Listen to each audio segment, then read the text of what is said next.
plaques that will be installed here on the campus during the break. And Dr. Rhodes will give us a little bit of an introduction about that. And so without any further ado, we are very grateful for you to be here. I'm honored to be the chair this year, and I turn it back to Dr. Mayhem. Thank you, Ferdinand. And Ferdinand is our board chair, Ferdinand. Let me introduce to you Ms. Therese Bennett, Xavier University, a New Orleans native whose family roots run deep into Louisiana's Creole culture in Southwest Louisiana. Yay, Southwest Louisiana. And New Orleans and the North Shore, where I live now, serves as a member of the Xavier University of Louisiana's administrative staff within the Office of Institutional Advancement as a planned giving major gifts officer. An amateur history buff and devotee to learning more about the legacy of Xavier University, she conceived and coordinated Xavier University's recently concluded Tracing Our Legacy Pilgrimage to Philadelphia in commemoration of the 25th anniversary of the canonization of St. Catherine Drexel. Historical sites related to St. Catherine Drexel's life in Philadelphia, along with a specially guided tour and presentation of records and objects of St. Catherine Drexel and the Sisters of the Blessed Sacrament, housed by the Catholic Research Center for the Archdiocese of Philadelphia, and now the home of all records of St. Catherine Drexel, and the SES highlighted this history-rich pilgrimage. Ms. Bennett has also worked closely with the staff of Xavier University of Louisiana Archives and Special Collections and Art Collections to develop and co-curate the Lighting the Path exhibition, which showcases works of art, documents, photos, and other ephemeral to shine a light on the historical impact and influence of the work of the Sisters of the Blessed Sacrament. This second-run exhibition will be on display in the Administration Building auditorium through the end of this year. We welcome Ms. Bennett, who represents Dr. Morat, the president of Xavier University.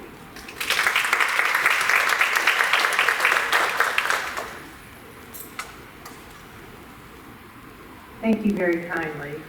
Good morning, and on behalf of President Ronald Morat and the entire Xavier University of Louisiana community, welcome to our campus and welcome to those of you who are joining us online. We are delighted to host the 21st annual conference of the Louisiana Creole Research Association, Cultural Migrations, Creole Origins and Community here on our campus today. The university's commitment to its relationship with this cultural organization is vitally important to ensuring that our legacy will live on for future generations. This month, as Xavier celebrates the 100th year since its founding by St. Catherine Drexel, we celebrate our origin and our legacy as an institution. In doing so, it has become more evident with each passing event and activity just how profound the legacy of Xavier is and what an important role it has played in helping to shape the legacies of countless Xavierite families and others whose lives have been impacted by their work and service, whether here in Louisiana or elsewhere across the U.S. and around the globe.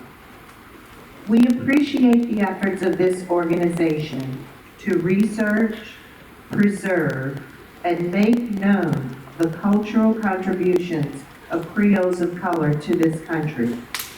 Your ancestry research and efforts to educate the general public about Creole history and culture, and to celebrate the contributions and legacies of a unique and sometimes forgotten people are fundamental as we all face new challenges that seek to diminish the importance of this history. It is through this conference, such as this one today, and this vital work must continue to preserve and protect our Creole culture. Xavier is proud to be a part of this effort today in hosting La Creole here on campus. Once again, welcome and thank you very much.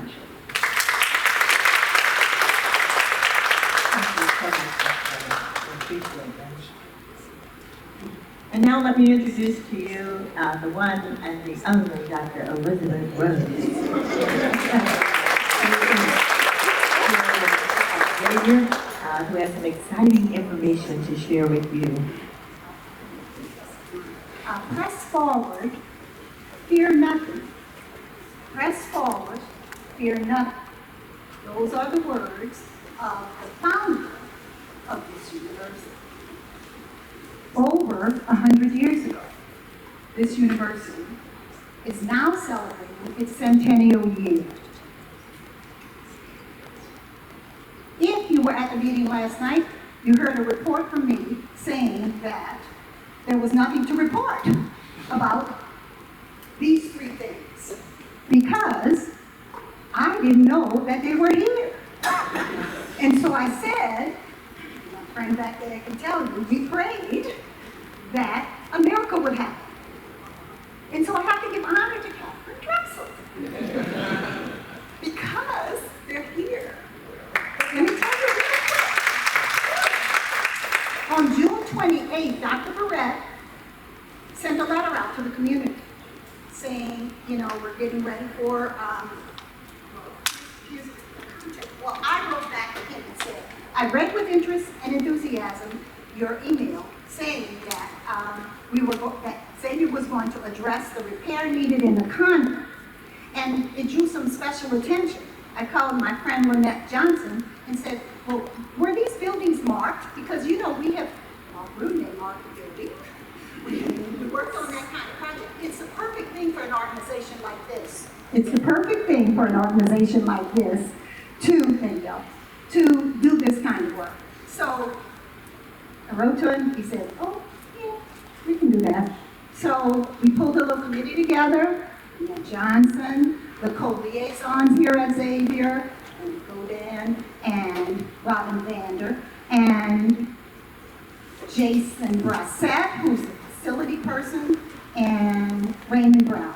We worked together, we met, we started the process, and here we are 9 months into the centennial year, and I don't see the markers. Got the markers.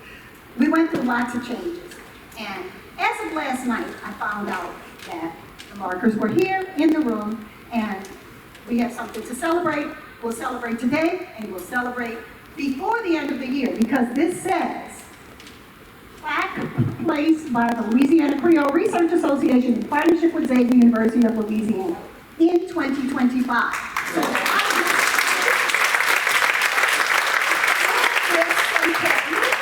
because this university is celebrating, and they're almost finished celebrating, but we haven't finished celebrating, right?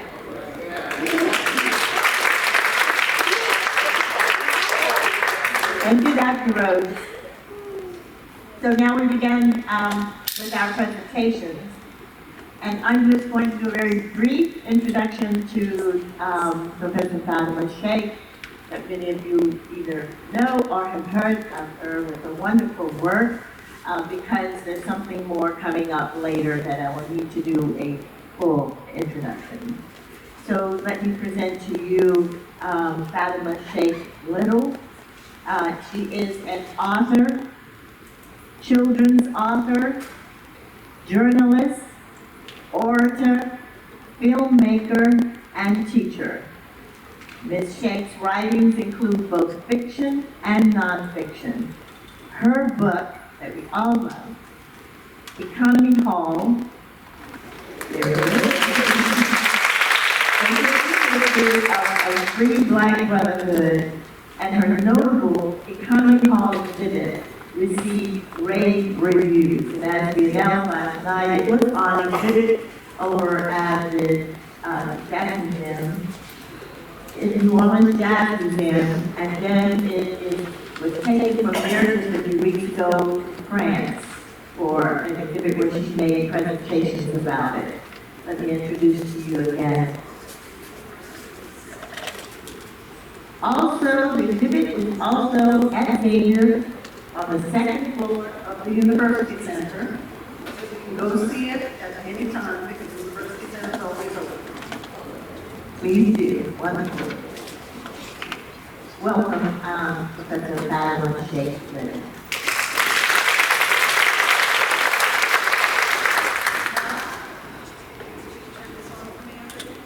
Thank you, everybody, for coming. It's so nice for you to be patient.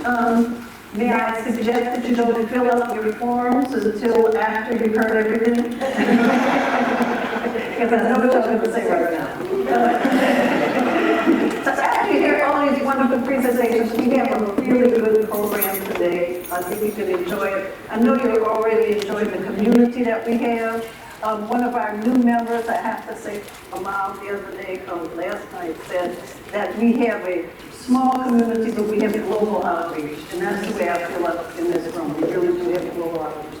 So I'm going to tell you another little part of Creole experience that people don't think of when they think of the Creole experience.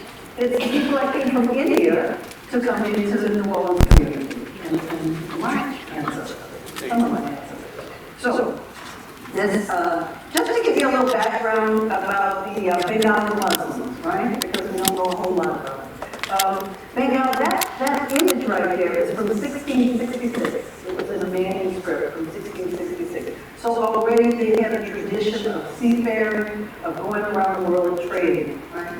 So naturally, they would come to New Orleans, right? That would be one of the places. But this is early, just gives you, I thought it was such a beautiful image because it gives you a sense of the color and the richness of the culture, and that people were moving even way back then. Let me talk advance these slides a little bit. Okay? I don't know why it's not advancing. Okay, my tech people, I need some help. Why is not advancing? Wrong thing. Okay, thank you. Thank you very much. This is why you cannot meet people. So this is Hansel talk. I'm going to talk about the Bengal Muslims came into New Orleans long before the age of Asian immigration, the modern age, that they melded into the black community, and their children grew up as African Americans in this community. As I did, I grew up in segregation in the black community in New Orleans in the 7th Ward, and my grandfather was from India. Still with pictures in later. I want to show you a picture just to give you a sense of, this is a picture of Calcutta, right? And this is, this is a picture of Calcutta in 1842. And you can see how it's organized as a city, how it's a city on the river. I wanted you to notice its comparison to New Orleans, right? I thought that to look at New Orleans in the 1840s, to see that comparison, you could see why people could come here and feel very comfortable, right? Because it was a very similar climate and everything like that. One thing, when we talk about the age of, I should tell you about the age of modern Asian immigration, okay? So for a while, you did have people, we're a port city, just like Calcutta was a port city, right? We had people coming from all over the world, and if you look in this room, people will tell you that they're Creoles from Sweden and, Africa, I mean, they're from everywhere, right? So you had people coming in. There was a time, however, and it was in 1882 that the Asian Immigration Act was put into place. When the Asian Immigration Act was put into place, it was, they didn't want undesirables.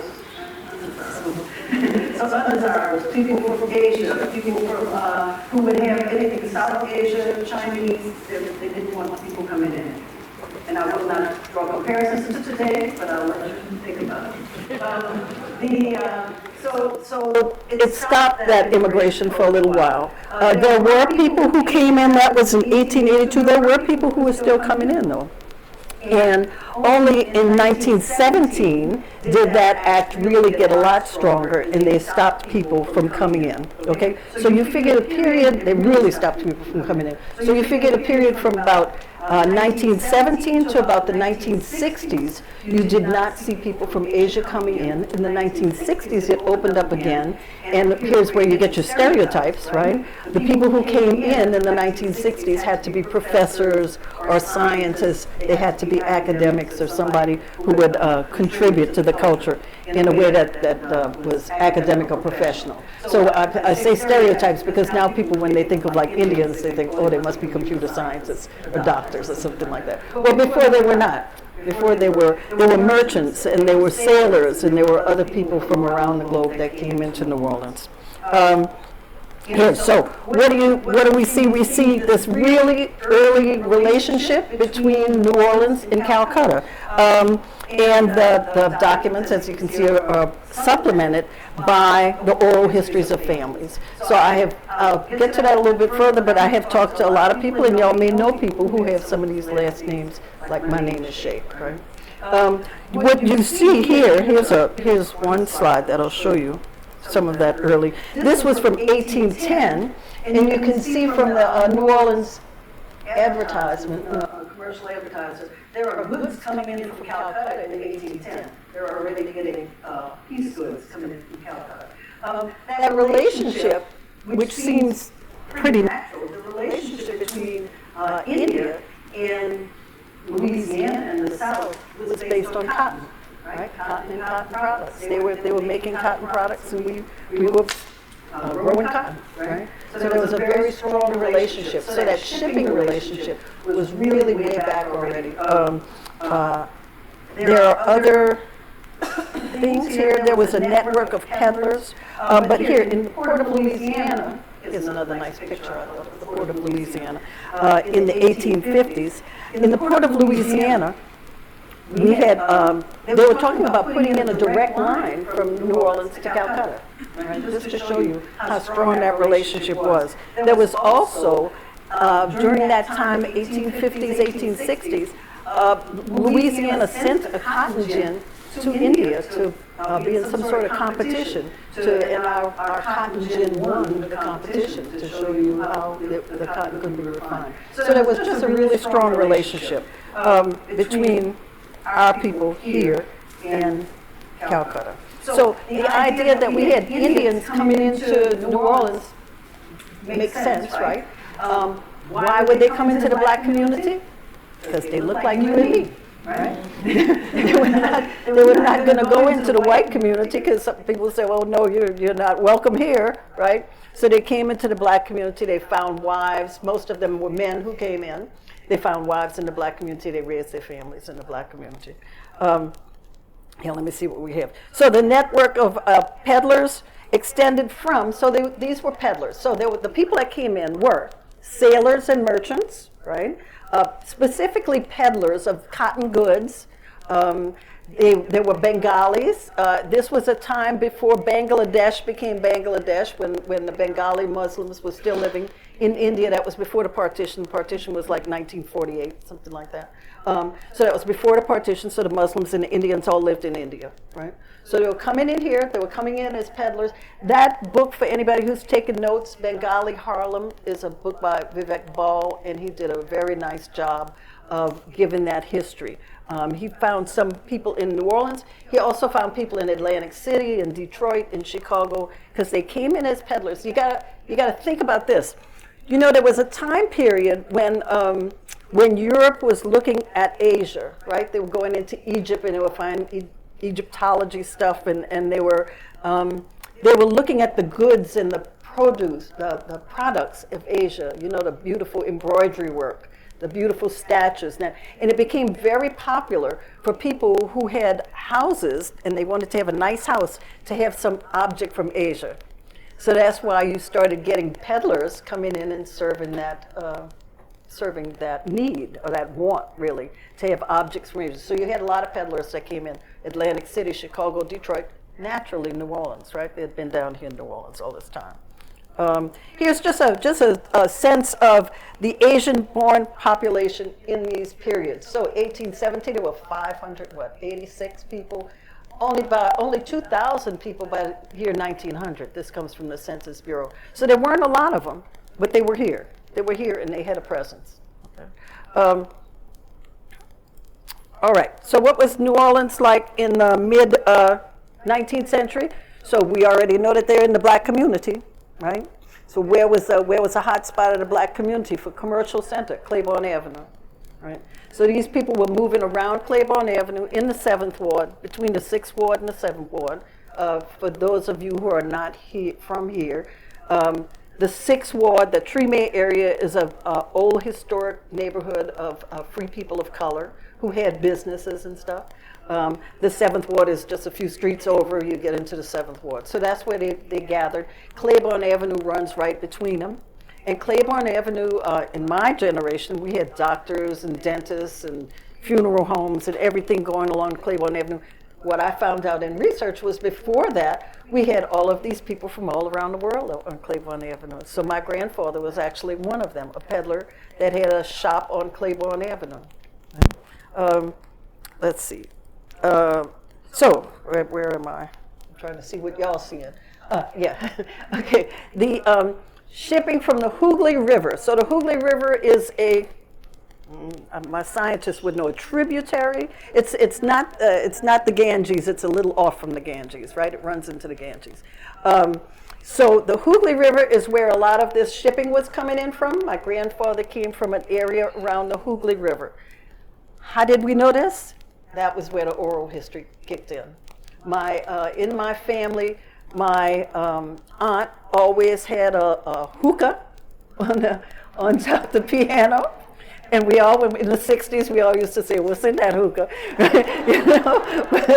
But they did have a hookah there. That was my grandfather's hookah. They had little pieces of jewelry left over from him because he came in as what we were told was a rich man. We had no idea. You know, a guy comes in from another country. What is he going to tell? I'm a rich man in my own country, right? We didn't know whether the story was true, but my aunt still had little pieces of jewelry. And in fact, when my grandfather died, because he died when my father was in utero, so she was broke. She had 3 children, and she had a 4th grade education, so she had to raise 3 children. And one of the ways she did it was she sold off the jewelry. So what survived was one little gold stick pin, and my aunts each had 1 earring. So she had diamond earrings, but that's how she got them through school, to Xavier University, to college, paid their tuition and took care of things like that by selling off her jewelry. But he was there in the 1890s. They were married by 1896. Right? So he came into the community and married her by 1896. Just to show you the other people who were Indians who were in that same area. This is the Mansour Ali family. I don't know if, can y'all see that? Can you see the names? Yeah, because I wasn't quite sure. It's all squinched. He was born in 1890, but you see all of those names. He was having a family here in New Orleans, right? Here's another family. Sofour Ali, right? Another family that's here in New Orleans, right? So a lot of people were moving in here. How many people in here know Ali's from New Orleans, right? People know Ali's. They know the Mollahs. They don't know the Mollahs? The Mollahs. There are several families in New Orleans with Indian names who may not have known where those names came from. Like we didn't know where the name came from. We assumed that he was Sheikh Mohammed Musa. That's what he told my, because he was a sheikh, okay, right? He was a sheikh in India. We found out that that was not true. Well, only partially true, though, a little bit true.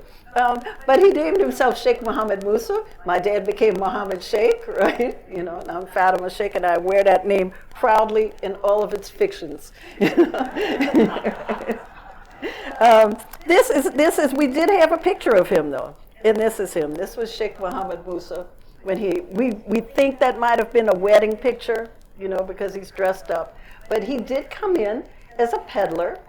He had his shop on Claiborne Avenue.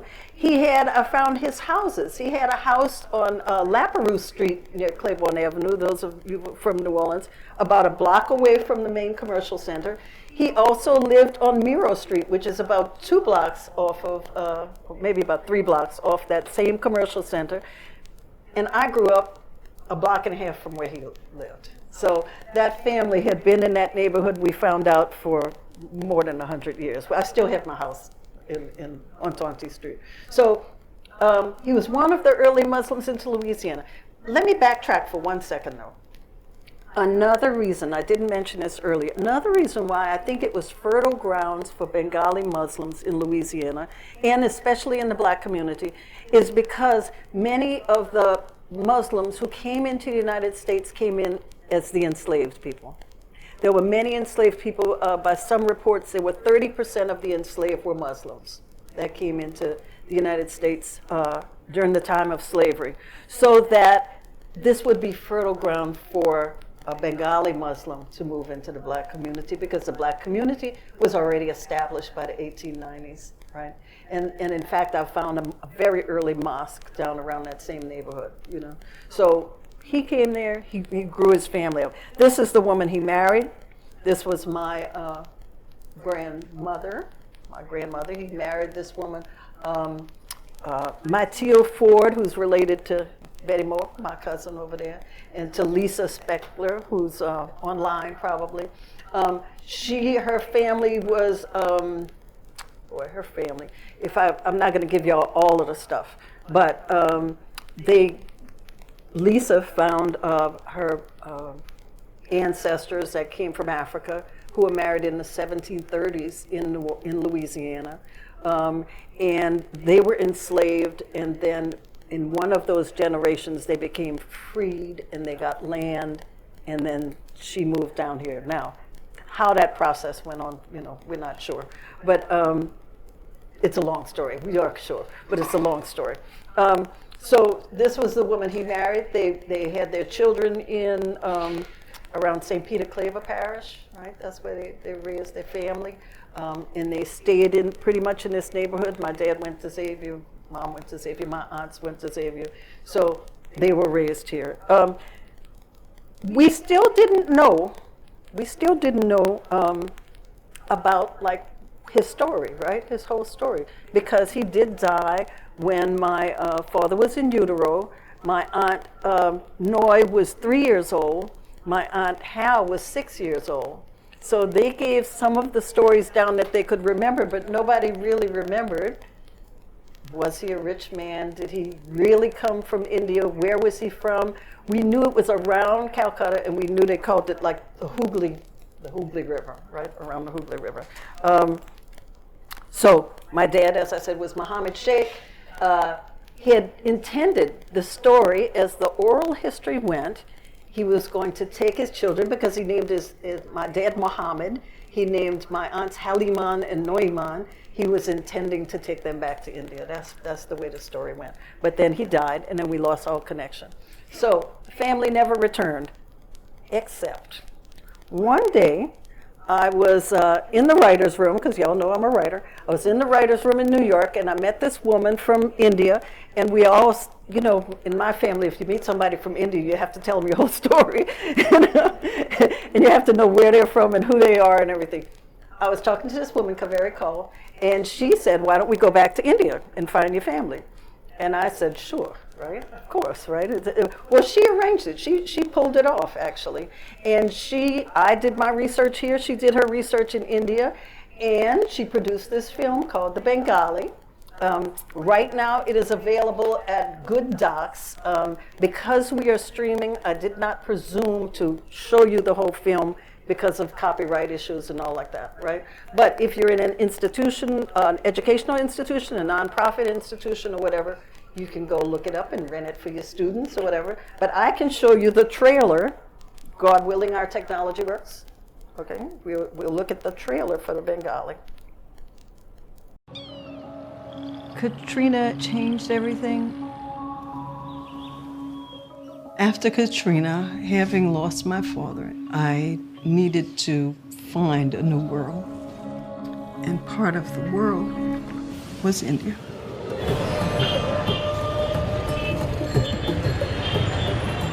My name is Fatima. I'm a writer. I've always written about New Orleans. I was very young when I realized that my grandfather was not a native Louisianian. He had come from India. You can come back and tell us what it's like. I want to know if you can find some relatives.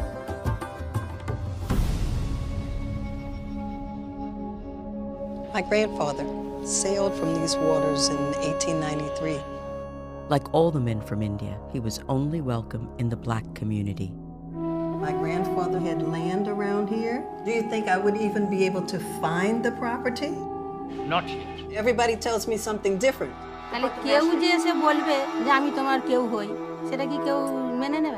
My biggest fear is that things that I believe will be false. উনি দেশের নাগরিক নন। I carried the journey for my family. We're really lucky. A lot of Black people in this country don't really know where they came from. তোমার দাদু অনেক দিন চলে গেছে, এখানে এত কষ্ট, হয়তো কোনো উপায়ে গেছে। Doesn't everybody want to see where their ancestors came from? My grandfather's journey is not the only journey. Many people's journey.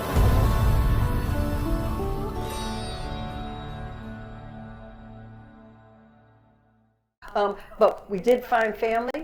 I did find his house. Comparatively, he was a rich man, which was shocking, really.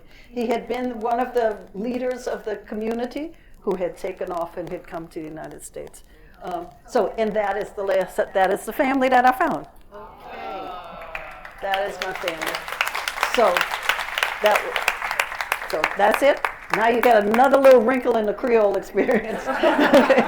All right, thank you. Okay. All right. Okay. Okay. Yeah. So y'all think I'm joking? I'm serious. Oh, for the distant audience, they're asking me, have I done my DNA? I have not done my DNA because my oral history was very accurate, and so was my historical research. I was being a little flip about that. But if Henry Louis Gates wants to call me and do my DNA, I'm good with that. Okay? I'm good with that. All right. Okay. Yes, sir. Okay.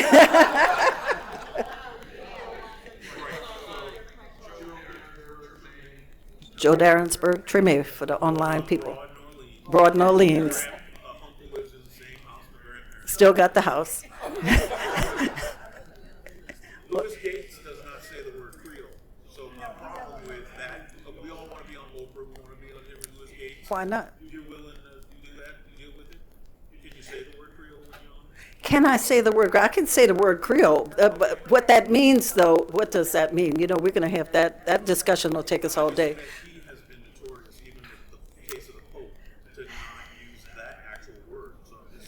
You know what, well, I can't say nothing about, everybody is different. Let me just say this about Creoles and everybody, okay?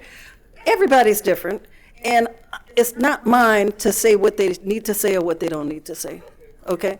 I know what I know, and I like to tell y'all what I know. Y'all can decide whether it's true or whether it's not true, But how people describe themselves, describe culture, there are so many different interpretations that I can't say what he should say or what I should say. I was going to talk all about identity. I never called myself Creole until, let's say, the last couple of decades. I was a Black American. That was my experience. Only now am I starting to say my Creole heritage has something to say to the world about diversity and acceptance and that sort of thing. Now I'm seeing that. But so I can't criticize him when I couldn't use the word for 30 years, 40 years, Anyway, so, yeah. Okay. Yes, ma'am. I'm on. It's our new member, Amal. Yeah. This is Amal from Sudan and Toronto.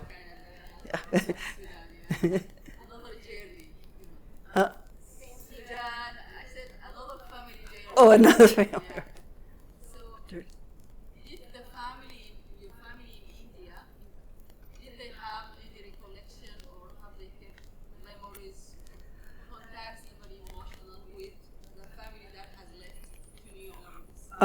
No. Two things. They keep meticulous land records. So we were able to find through the land records after I left town, actually, because they didn't want to show it to me. They were afraid that I was going to come in there and take land, right? So, which is legit. But they did have meticulous land records, and it ended in 1919, which was when my grandfather died. So it ended there. But they did have, I did speak to other people whose families had gone to the United States and they wondered what happened to them. So it was really nice to meet them and to tell them that, yeah, we were still alive, we still remembered them, and, and they found us too, I was the first American or any that had come into there, come into that village they'd never seen in America, you know. Yeah. Yeah. Okay, we're done. Thank you very much, everybody.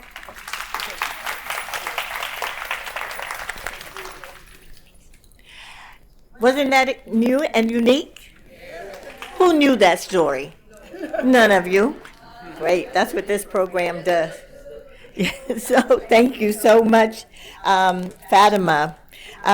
Next, I am going to introduce to you, I'm scared to move now because this is not hooked up to me, but let me introduce to you another exciting presentation. Are you ready? Okay. When I contacted Dr. Chambers, he said yes, and then he sent me a note and said, my mama never want to come. So would you welcome his mother, I thought it was his sister, and then his sister as well, for coming from Southwest Louisiana. So if you need to go out, do it quietly, please. We're going to leave one door open so we won't have to make noise. They're bringing in some of the stuff for lunch, so if you hear a little rattling, it's just a cart, okay? We're trying to. Dr. Glenn Chambers is professor of history and interim dean in the Residential College in the Arts and Humanities and the Honors College at Michigan State University. He received his PhD in Latin American and Caribbean history from Howard University in 2006, specializing in the history of the modern Caribbean and immigration or migration within the African diaspora. Dr. Chambers focuses on the former British colonies, post-emancipation, specifically on the social and cultural history of African-descended populations. Dr. Chambers is born and raised in Houston, has strong historical, familial, and cultural ties to Southwest Louisiana and its vibrant Creole communities. In the interest of transparency, I have researched and read some of his work, and I loved the title of his presentation, which is also the title of a wonderful article. It's called, get this, Goodbye God, I'm Going to Texas. The Migration of Louisiana Creoles of Color and the Preservation of Black Catholic and Creole Traditions in Southeast Texas. Are you ready to hear how these Louisianians transformed Southeast Texas? I present to you Dr. Glenn Chambers.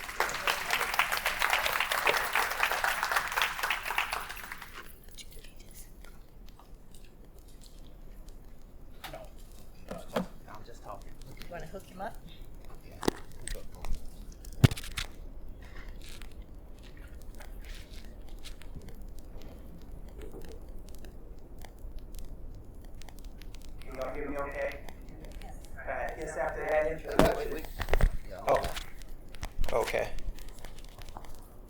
Does it matter where, or just can it be close together, or should it be somewhere else? Okay. All right. I guess after that introduction, I better deliver, huh? Right? My mama's here. My sister's here.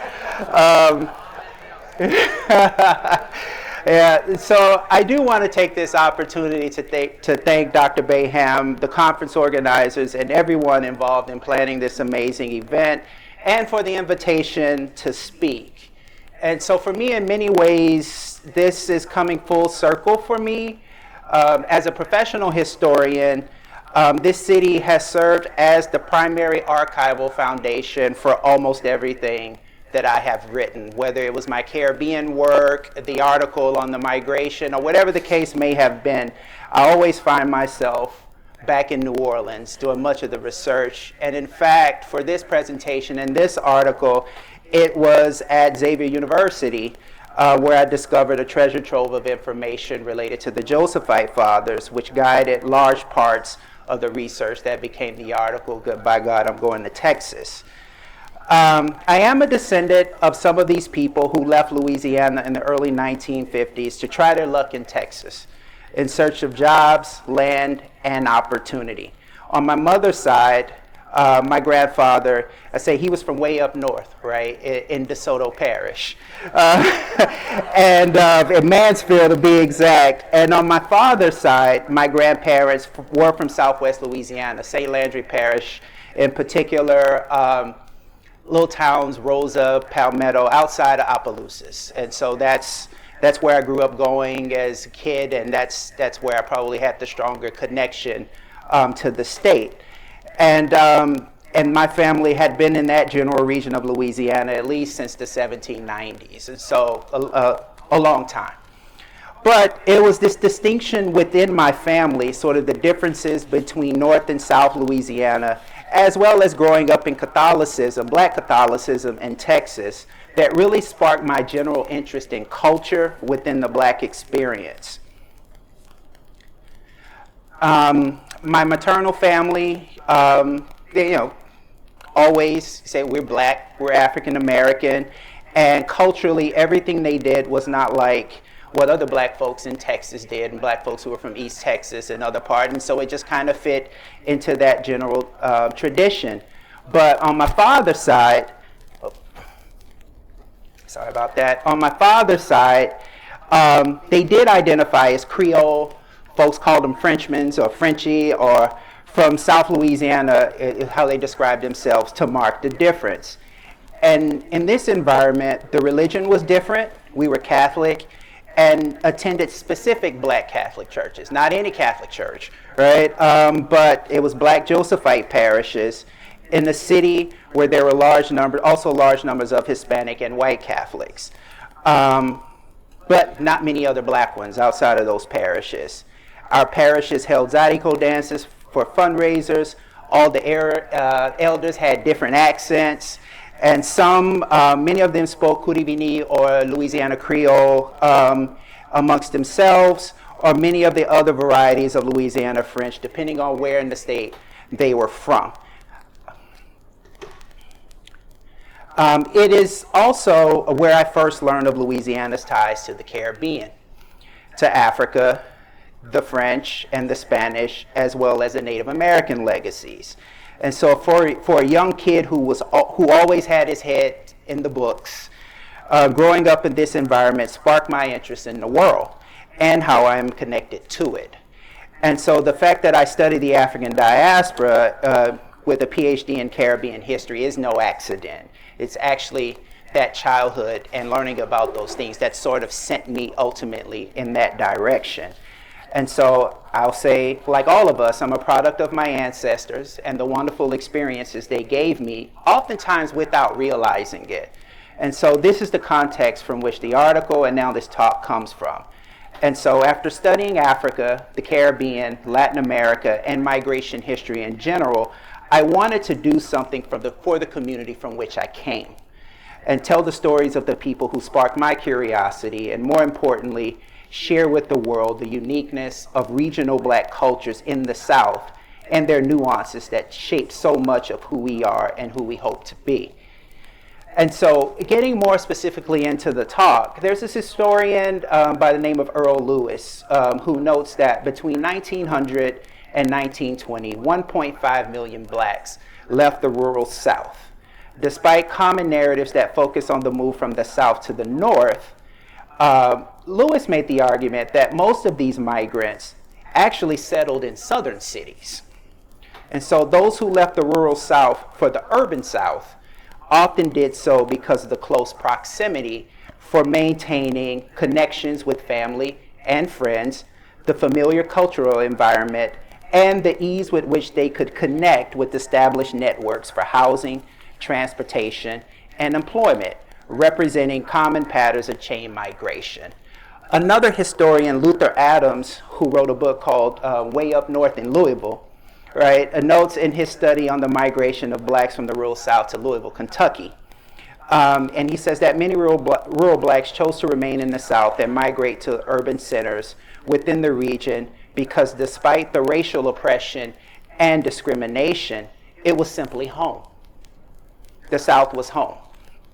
And so in the context of migration to Texas, I focus on the many migrants from Southwest Louisiana, particularly in which religion, language, and culture served as markers that unified Francophone blacks against a larger and somewhat foreign, right, Anglophone African-American Protestant tradition. And so many of them knew their region of the South was different, but not necessarily the extent to which this was the case. One of my arguments is that it was actually migrating to Texas that made these Louisiana migrants further understand their Creole-ness and coalesce around this identity. Because if you're at home and everybody's the same, it's not a big deal. But when you go somewhere else and it's like a whole new world, okay, what is this thing, right? You know, why we are the way we are. Being in close proximity to Louisiana helped to reinforce these traditions as well, right? So it's not like you went to Chicago or Detroit or, you know, New York or what have you. You can get back home in 3-4 hours or what have you, and there's that constant sort of reinfusing or refamiliarity with the culture. And so another argument I make too is that the Black Catholic parishes also help foster this as well. And so there are some scholars, and in this case, I kind of looked at linguists a little bit. There's a linguist, Sylvie Dubois and Megan Melanson, have argued that Creole can be a linguistic rather than a racial identity and differ throughout the Francophone areas of Louisiana. And I understand that this is something that is obviously up for debate, right? But let's run with this argument for a little bit. And so in southwestern Louisiana, unlike, say, in New Orleans and Cane River, color and caste were important to Creole identity, but culture and language were equally and perhaps more important markers of a Creole. Because of the difficulty in constructing Creole identity throughout Louisiana based on phenotype alone, religion and culture became more significant group characteristics. And so according to Dubois and Melanson, allegiance to the Catholic Church became an important marker of Creole identity. And this dynamic bears some parallels to the French West Indian construct of Creole identity, or créolité, as articulated by literary figures such as Bernabé, Chamoisseau, and Confiant, in which they maintain that Creole forged a new humanity in which languages, races, religions, customs, ways of being from all over the world were brutally uprooted and transplanted in an environment where they had to reinvent life and reinvent themselves. And so the rigidity of race in Louisiana in many ways fostered an environment in which religion and culture became the vehicles by which this reinvention took place. And in Texas, this historical link between the church and the Creole community proved instrumental to the process. And so the historical links between the Creole community and the Catholic Church in Louisiana suffered as a result of racial segregation. The Catholic hierarchy in many communities throughout the South accommodated themselves to the Southern racial ideology of Jim Crow. The Catholic Church in Texas was no exception. And so when the oil fields of Texas and its subsidiary industries attracted many blacks from Louisiana, the Catholic Church in Texas was forced to come to grips with the growing presence of black Catholics, which again is not common in that state. And so John Gillard, a Catholic priest for the Josephite religious order, maintained that between 1910 and 1940, the black population in Texas grew from 24,000 to 86,000 people. And that's part of Texas, not the whole state. There's way more black folks in the whole state, right? This is just in this particular area. And so much of the growth, he argued, was due to migration from Louisiana. Gillard further maintains that many of the blacks that migrated from Louisiana to Texas were Catholic, and many of the Catholic missions headed by the Josephites were built as a response to this specific need. The specific need of black Catholic migrant populations. And so Catholic religious orders who served the spiritual needs of black Catholics did fear that there would be a large number of black defections from the church to the black Protestant denominations due to inadequate pastoral attention and unequal treatment in segregated white churches. tangential to this sort of Creole experience that's happening around the same time, the church in Texas also experienced similar concerns regarding Mexican Catholics arriving prior to World War II. There's a historian, Gilberto Hinojosa, who notes that similar to African Americans, there was an uneven support by the national church for the spiritual and cultural needs of Mexican and Mexican American Catholics in the Southwest. And it was only the fear of the spread of Protestantism within the community that forced the church to develop a strategy for dealing with them. And the Josephites actually reached out into some of these spaces as well, as we know. But it also just goes to show you that, I mean, anybody, I'm assuming most people have been to Texas or something with, it's a lot of Mexicans in Texas, right? And it always has been, right? And that's not a disparaging thing. And so if you're not catering to that large demographic of folks who are historically Catholic in that state, you know they weren't catering to the Black Catholics who were in that state, right? So there was no infrastructure for it. And so segregation, again, was common in Texas Catholic churches, and due to relatively small numbers of blacks who professed the faith, again, there just weren't a lot of Black Catholics in the church. But as more and more migrants arrive, you do have people seeing an opportunity, and it's also a competition thing between the denominations as well. And so in a 1928 article titled "Catholics Plan Large Program Among Negroes," the Federated Colored Catholics of America noted at their 4th annual convention in Cincinnati that better race relations were needed within the church. And the group maintained that the attitudes of white Catholics toward Black Catholics had not advanced at the same rate as the temporal and spiritual progress of the colored people. And so in a survey of the Josephite Colored Harvest, which actually, that's the documents that I spent a lot of time with here, from its first publications in the 1910s through the 1950s, it was clear that the Josephites were keen on eradicating the conditions that made life difficult for Black Catholics. And so the paper reported often on the lynching situation and the role of Catholic churches in promoting the establishment of a federal anti-lynching law in the United States. The publication also emphasized issues such as peonage in the South, and the author in one of the articles on the practice deduced that such legal injustices reduced blacks in the southern United States to a form of slavery that would cause many to elect to starve in the city rather than on a tenant farm, thus fostering continued rural to urban migration. Because most of their missionary activity occurred in the South, Josephites were keen on maintaining a strong Black presence in the region. So they didn't want Black folks to leave. They wanted them to stay in the South, conditions to be better, and they can keep being Catholics in the South. And so in Texas, because most Black Catholics were not converts, the mission of the Josephites shifted somewhat because they were a missionary order, right? That was sort of their calling. But it shifted a bit in the sense that it became more about reclamation and preservation of the Catholic faith amongst the Black migrants, as opposed to creating new ones. And we would always take new Catholics, right? And so they weren't necessarily, they didn't throw that mission out, but they understood and they adapted to the need. Priests, again, were concerned that many Blacks who left Louisiana were too engaged in economic pursuits as well to bother with the church. And this is affirming the old saying that when a Black Catholic left Louisiana for Texas, they left saying, "Goodbye, God, I'm going to Texas," right?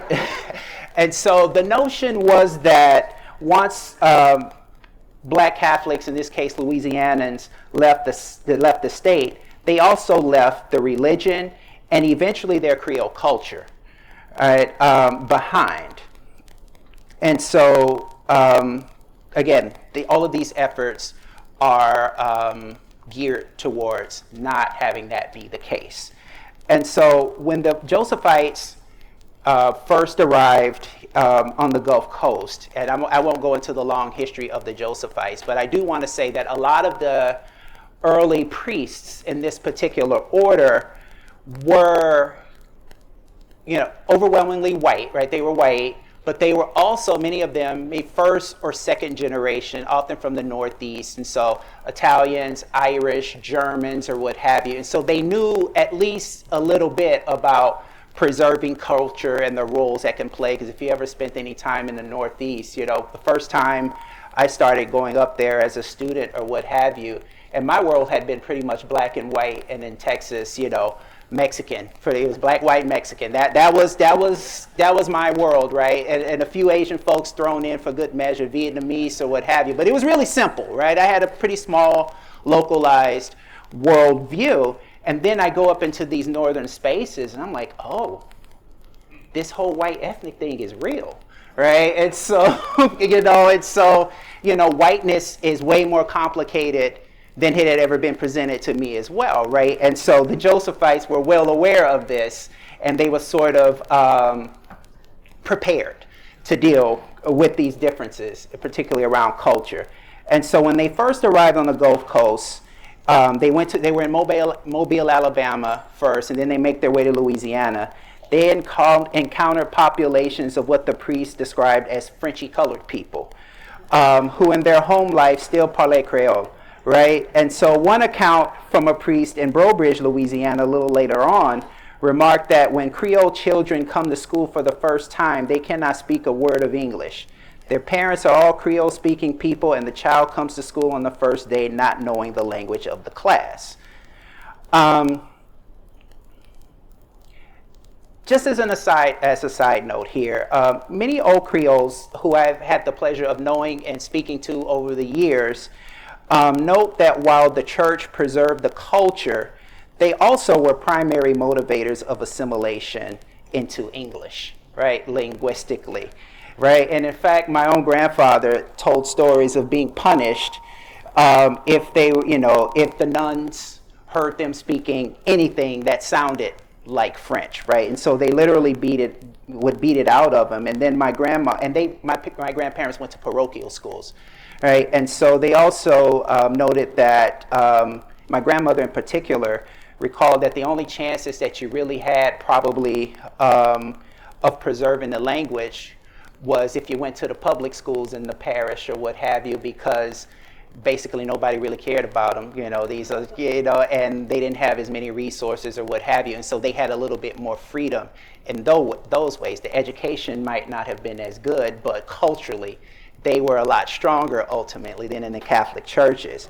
And so, I say all of this to say that, while Catholicism did a lot, say, in the Texas sense to preserve the cultural aspect, there is still an element of assimilation that is happening within this. And so, this is not all celebratory of, all the things that the Catholic Church did, but just want to acknowledge that. But early on, in places like Texas, the church accommodated the population somewhat initially, particularly in the Houston area, when in 1903, Father Narcisse Denis, a Louisiana Creole, became the pastor at St. Nicholas Catholic Church. And Josephites noted that many of St. Nicholas' parishioners were from Southwest Louisiana and were delighted to have a French-speaking priest, as this was uncommon. And St. Nicholas is important because it served as the flagship Black Catholic parish in the Houston area. Almost every Black Catholic church in the parish, and at the time when I was doing this research, I found 9 parishes in total, descended from St. Nicholas. And all were originally created by French-speaking Black Louisianans and their descendants. Because St. Nicholas was the first Black Catholic parish in Houston, many within the community held its founders in high regard. On the 50th anniversary celebration in 1974 of the third church that was erected on the original site, one Father Dixon maintained that the little band of Negro Catholics who migrated from Louisiana knew that they were called to give of themselves.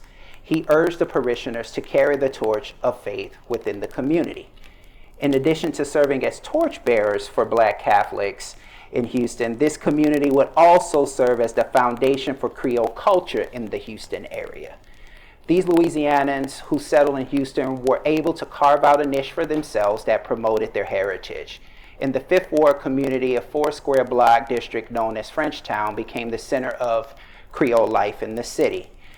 Historians note that the community of roughly 500 residents at the time were distinguishable by its peculiar patois and Creole cooking, as well as their close-knit and often insular community and family life. Frenchtown residents referred to themselves as Creoles rather than Negroes, and much of their cultural life was organized again around St. Nicholas Catholic Church. Over time, Creoles migrated from Houston's 5th Ward into the 3rd Ward, and gradually distinct communities flourished in almost every black community within the city. I personally grew up on the north side in almost walking distance from the black Catholic church that I attended, St. Monica's, back in, St. Monica's. And Andrew Jolivet suggests that rural Creoles formed enclaves in urban areas after migration because of ties to other Creoles who already migrated beforehand and established community networks within the area. Most, he argues, also settled close to Catholic churches, thus reaffirming the bonds long established between Creoles and the Catholic Church in rural Louisiana. Just to kind of give you a sense, and I'll use my own family. My grandparents migrated, on my dad's side, my grandparents migrated, I believe it was 1951, 52, somewhere around there. My daddy was born in 53, and he's the oldest, and so a little bit before there. And so my grandfather got out of the service and wanted to get out of Louisiana, and felt his opportunities. He wanted to be a postal worker and felt that his opportunities, actually he had an uncle who was here. It told him that his chances would be better in Texas because it was more wide open. And so he didn't get on at the post office, but he ended up working in various jobs or what have you, and supported and raised his family there. But growing up, my grandparents lived on, sort of a corner lot, and then maybe 3 houses down, my grandmother's sister, my great aunt, raised her family there, and then maybe 4 or 5 houses down the other way, another great aunt raised her family there, and then on the back street was my dad's oldest first cousin, who was kind of more like an auntie because she was closer in age to my grandmother. My grandmother was number 9 of 10, right? And so, at that point, uncles and aunties, y'all kind of you get to be the same age at a certain point, right? In close proximity to age.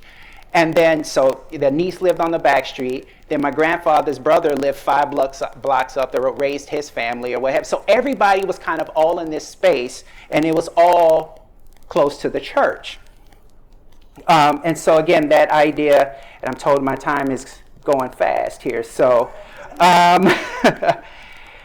let me move forward a little bit. And so the migration to Texas also coincides with the development of the oil industry. We can't talk about any of this without talking about oil, right? And Houston in particular witnessed its largest influx of folks as a result of oil, right? And we see the numbers in terms of the population and the increases largely coinciding with that.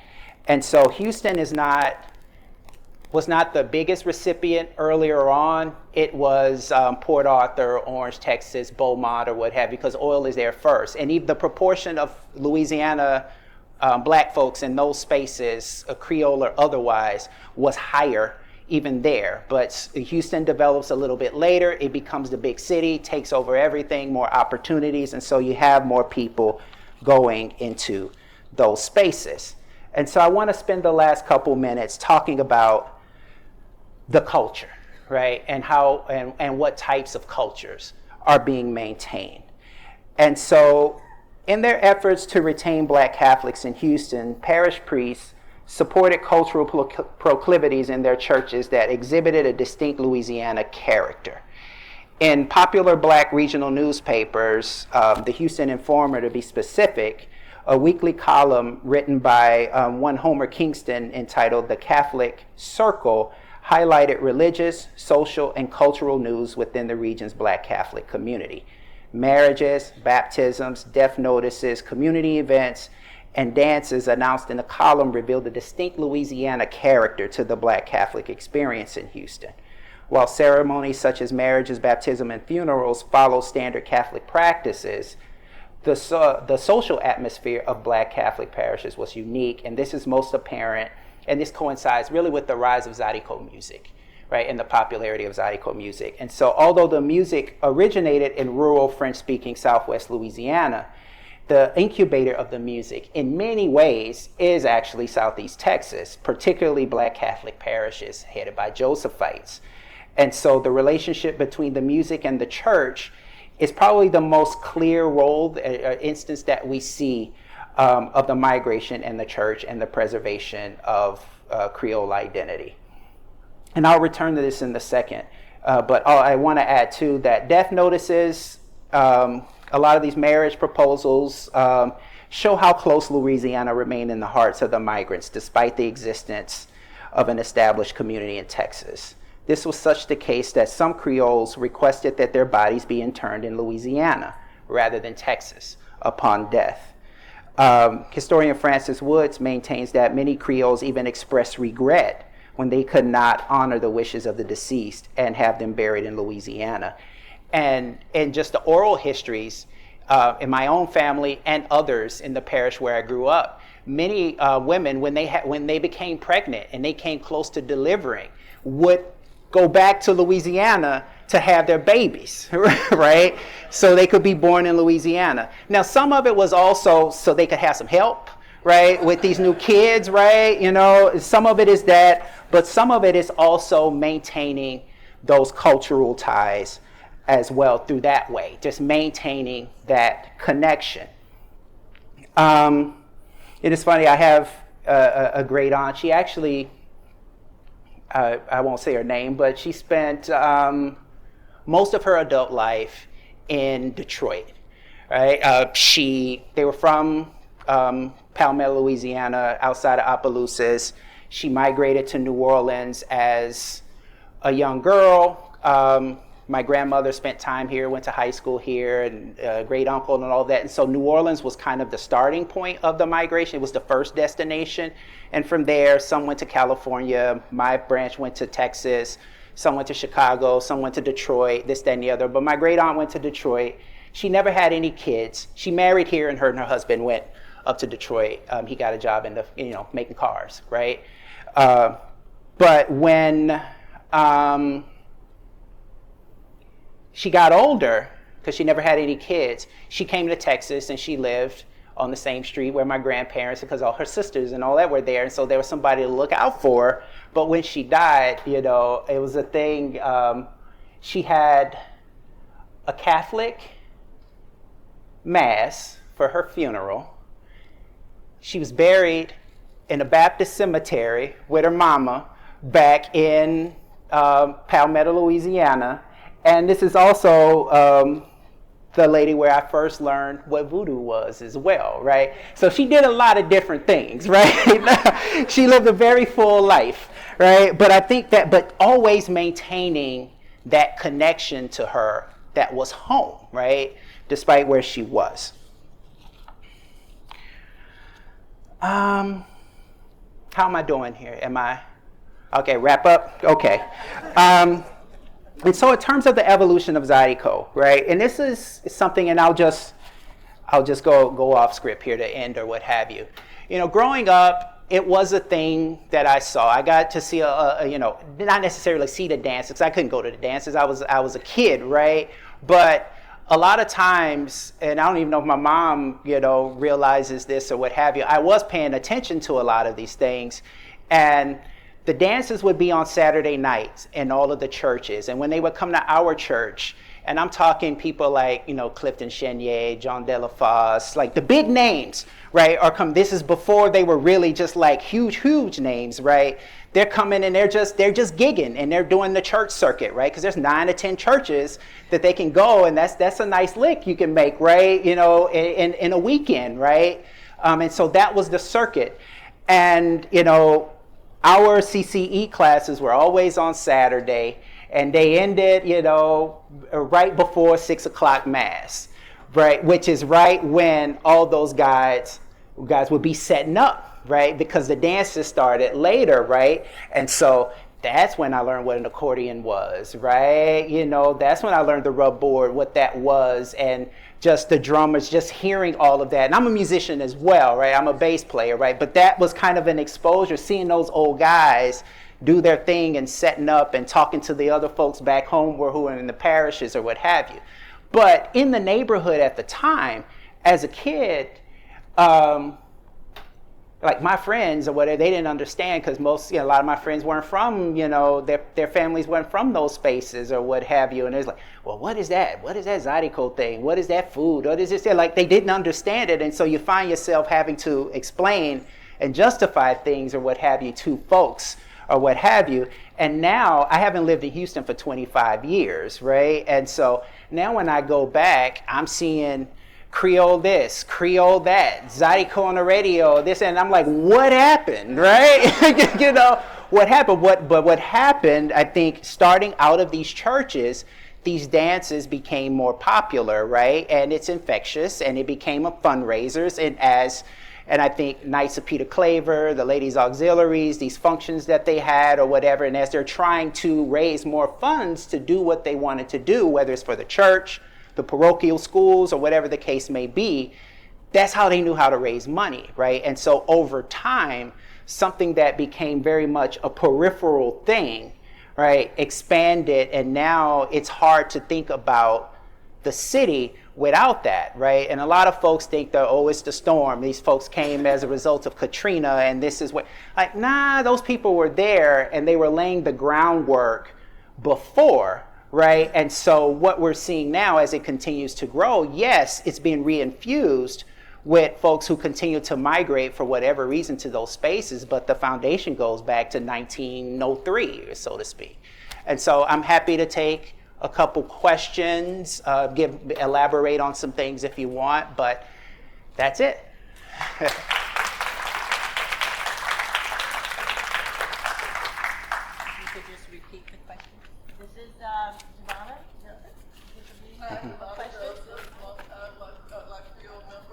Did you say her name? Javonna Joseph. Okay. I lived in Houston from 85 to 95. Okay. And I saw this explosion of things called Cajun. Yes. Commercialization of Cajun, even though they were having Creole food in their restaurants. So that was a confusing shock to me. But there was always this somewhat of a misconception of New Orleans, even though I thought, well, we're not that far away. Why are we so confused? So I was a music minister in the church in Sugar Land, Texas. Okay. That's my friend was the music director. And on my last Sunday, the priest says, well, we're sorry that she's leaving. She's moving back to another country to take care of souls there. And he says, New Orleans. She goes, oh, yeah.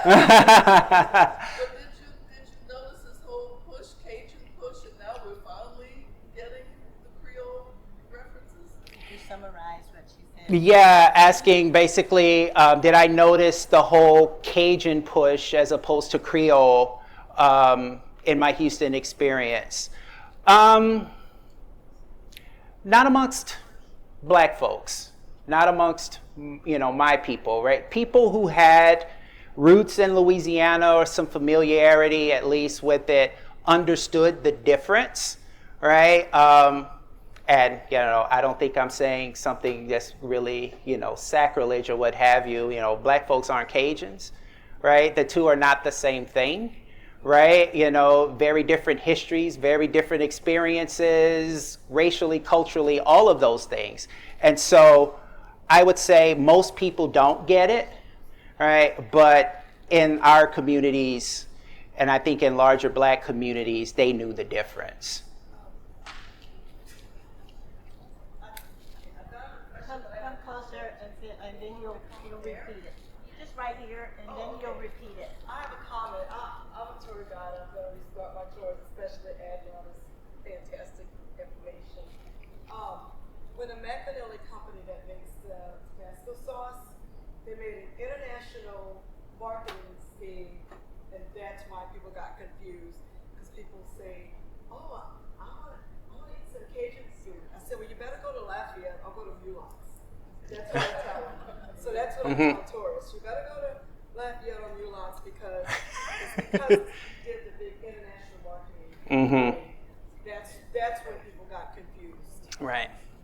Before he answers that, let me have this one more, then he can summarize them because we have like 30 seconds.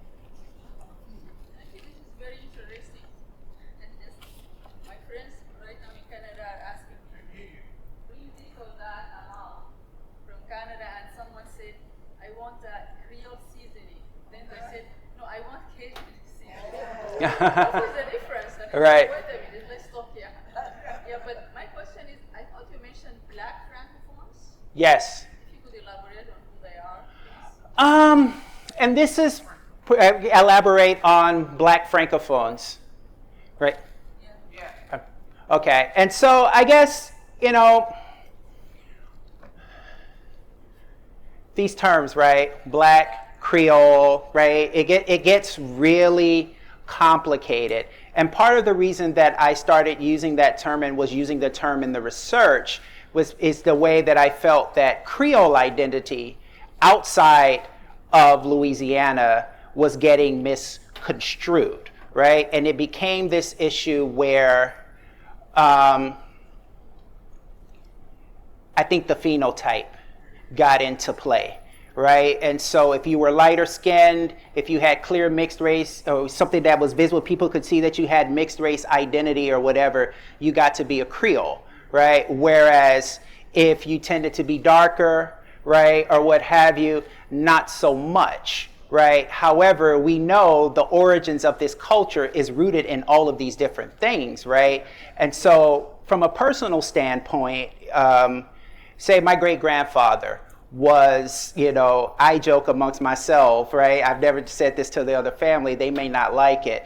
I don't think anybody touched them on the plantation. Right, I think I think in the sense that if you look at my great-grandfather and images of him, and you look at images of someone who's coming from Senegal, right, or the Gambia or whatever, it looked like just a direct link, right? Not a lot of visible racial mixture. But his wife, my great-grandmother, you start looking down that family tree, you got to go hard to find that African. We found him, right? But you got to look hard to find him because she does not appear to be a black woman. She could be a Creole, but my great-grandfather didn't speak no English barely and was, French-speaking, Creole-speaking, Catholic, this, that, and the other, from Louisiana, generational, or what have you. And so I was trying to come up with a term that accounts for all of that, right? And so yes, Creole, and I make the black francophone this, that, and the other, because it's tied to the larger black world, the larger Caribbean world, the larger African world. So just trying to make those connections. Oh. Would you all thank Thank you. Okay. Thank you, Dr. Chambers.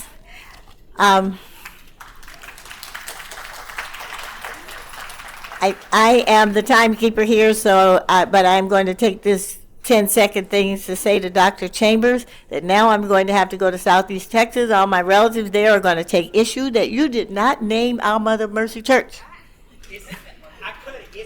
It's in the other thing, because they are really tied to that in Beaumont and Houston and the like. Let me introduce to you Dr. Wendy Gaudin. Dr. Gaudin is a historian and a writer whose interdisciplinary work centers Southern descended, mixed heritage, and mixed race populations and histories. Her work explores themes such as race and hybridity, skin color and ancestry, migration, family, erasure, and memory. Her first monograph, Sunset Limited, an autobiography of Creole, there it is over there, with LSU Press, uses autoethnography, poetry, and creative nonfiction to tell her family's history of migration from Louisiana to Los Angeles. Dr. Gaudin holds her PhD in history from New York University, and she teaches history here at Xavier University of Louisiana. Would you all welcome Dr. Gaudin?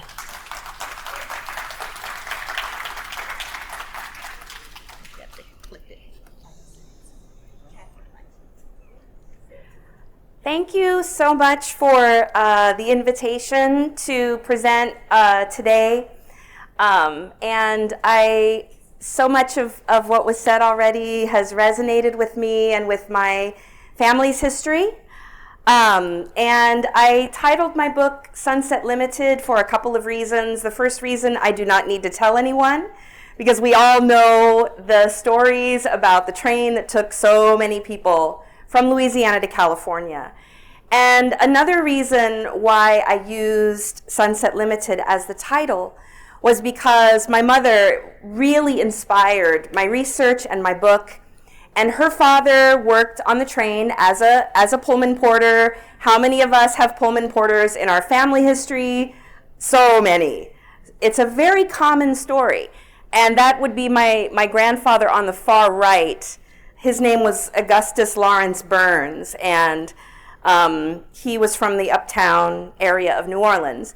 But I wanted to start by saying that, besides thank you for the welcome, I wanted to say that I am primarily a family historian, and my work is on Creoles, it's on New Orleans, it's on the migration, but really what I'm interested in are the kinds of narratives and the kinds of stories that we tell in our families. And when Professor Shaik was referencing someone saying to her, oh, you know, your grandfather or your great-grandfather was from India, and she did the research to see, oh, the documents demonstrate that the story is a true story. But oftentimes we're told stories that don't show up in the record. One of the things I write about in my book was my other grandfather, that's Gaudin on the far left, John Gaudin. He was a deacon at Holy Name of Jesus Church in Los Angeles. One story he told me about his grandfather. He was a Union soldier, and he was so proud of that history. And I wrote about this in one of my chapters, that he was actually a Confederate soldier.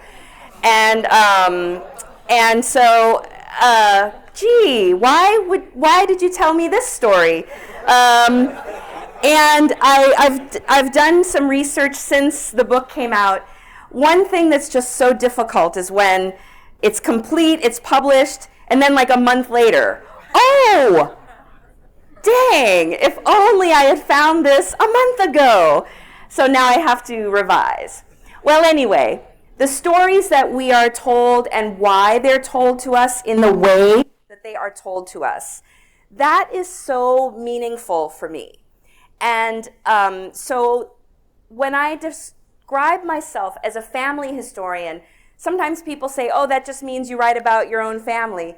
Well, I actually write about family narratives. And if I write about my family, the Gaudins on one side, my grandmother on the left there was a Roux from the 7th Ward. My other grandmother with the large corsage, she was a Roussel from Vacherie. So when I refer to myself as a family historian and I write about my family, it is really to connect. And when others say to me, as someone said to me earlier, Mr. Alden, I read your book and gosh, I saw so much of my own family there. I'm like, yes, that's the point.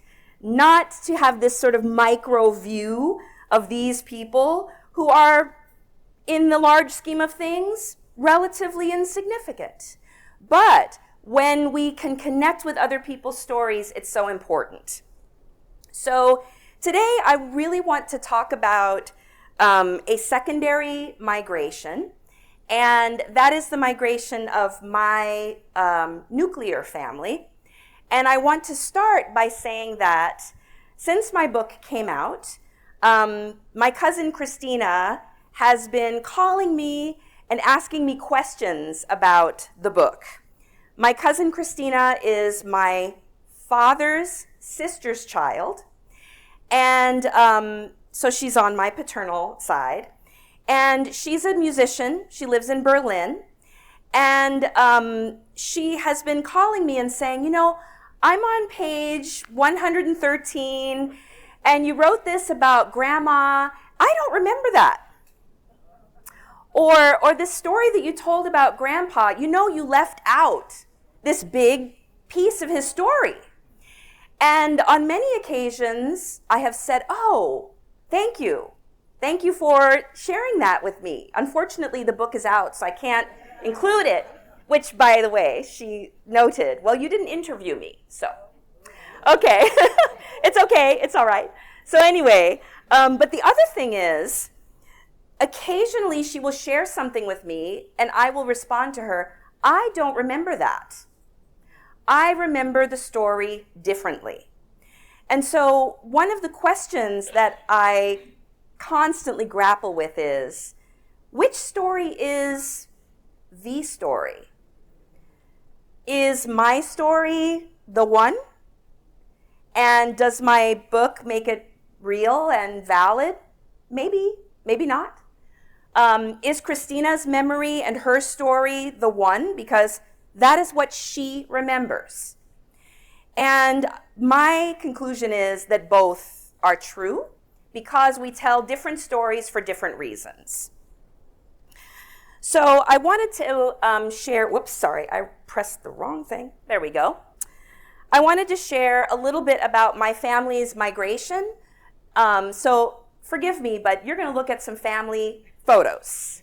Some of them are old and faded, and some of them are not great, so I apologize. These are my parents in front of their first house on Wenlock Street in Los Angeles. I guess it's sort of in the Jefferson Park area. And my young parents in front of their first house. My mother looks maybe pregnant in this photo.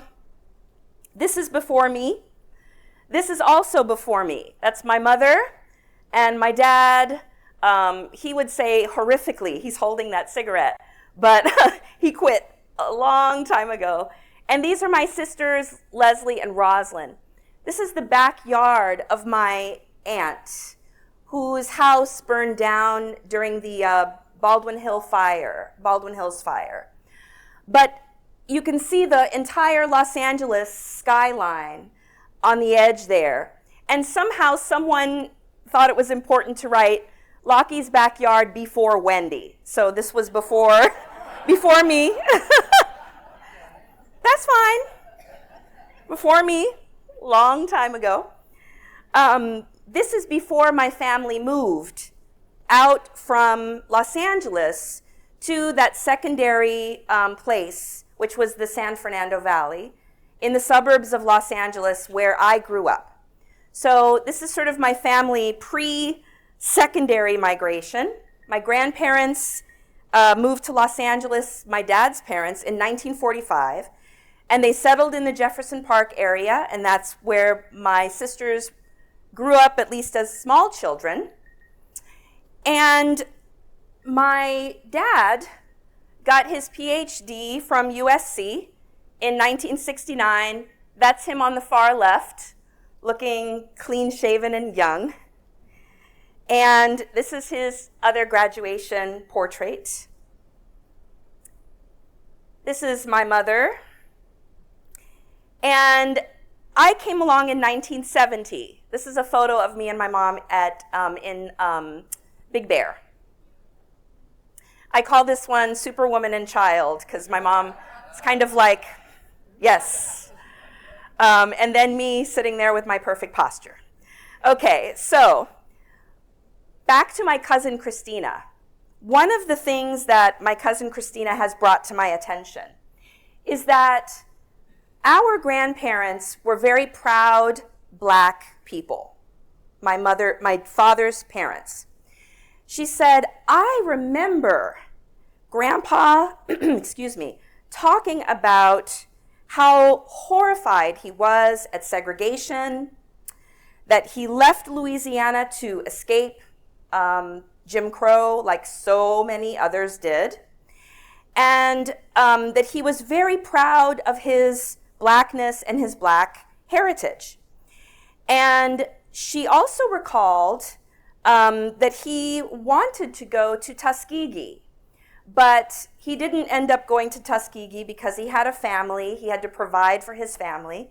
He became a carpenter, a master carpenter, and then moved to Los Angeles. And I have never heard the Tuskegee story. I have interviewed my grandfather multiple times, never mentioned Tuskegee to me. But my cousin Christina says, this is what he told me. He wanted to go to Tuskegee, a black institution. His brother, my great uncle, came to Xavier in the 1940s or 1930s. And I had never known any of this. So she was bringing this to my attention. And I said, okay, well, I'm glad that you're enriching this history. But I had to ask myself, in our family narrative, why didn't my grandfather share this with me? But he shared this with her. Furthermore, my grandmother, Rita Rue, was a seamstress, like so many of our grandmothers and great-grandmothers. And she used to sew these massive panels that hung in Holy Name of Jesus Catholic Church. They still hang the same panels. And it's very warm feeling that my grandmother's sewing is still present in the church on Jefferson Avenue. Well, Christina said to me, don't you remember what she sewed on those panels? And I said, yes, I remember in felt, the outline of Jesus or the outline of the crucifixion. I remember an outline of a priest and a child doing this, and the priest giving the child the host. She said, Wendy, on those panels are little black children. The felt is black. The felt is brown. Don't you remember that? And I said, no, I do not remember that. I remember the panels. But then I started thinking, okay, I know we went to the same place. I saw the same panels, same grandparents, two very different ideas about them. So one of the things that this made me think about was my family's migration, the secondary migration. So once again, my grandparents left Louisiana on the train, went to California in 1945.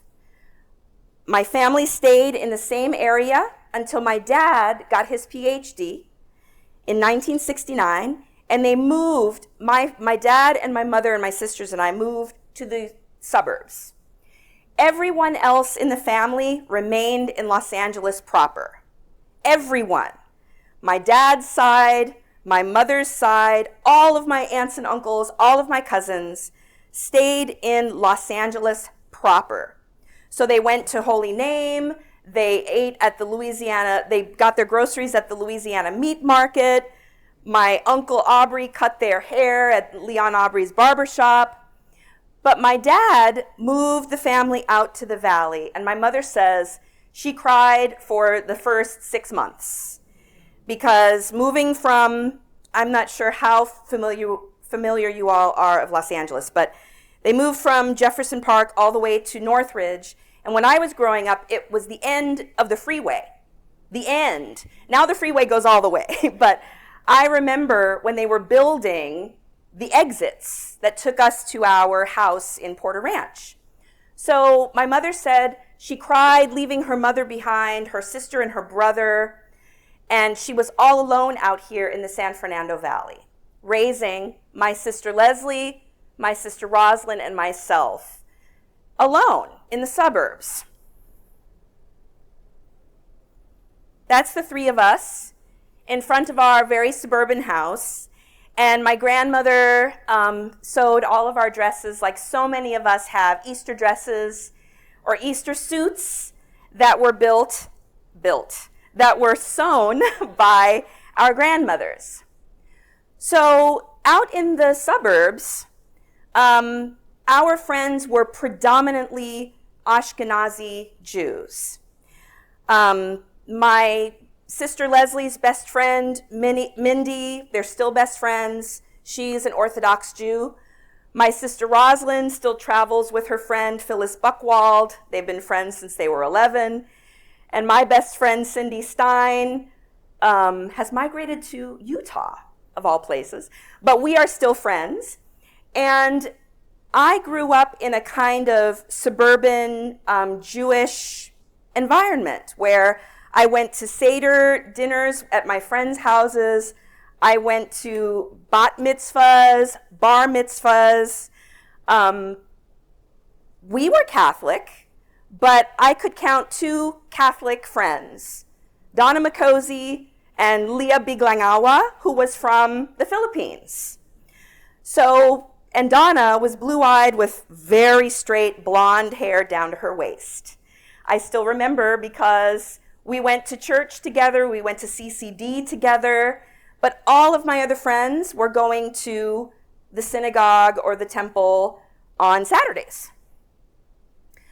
So when my sisters and I would go back to the city to visit our family, this is not the city, this is another image of Big Bear.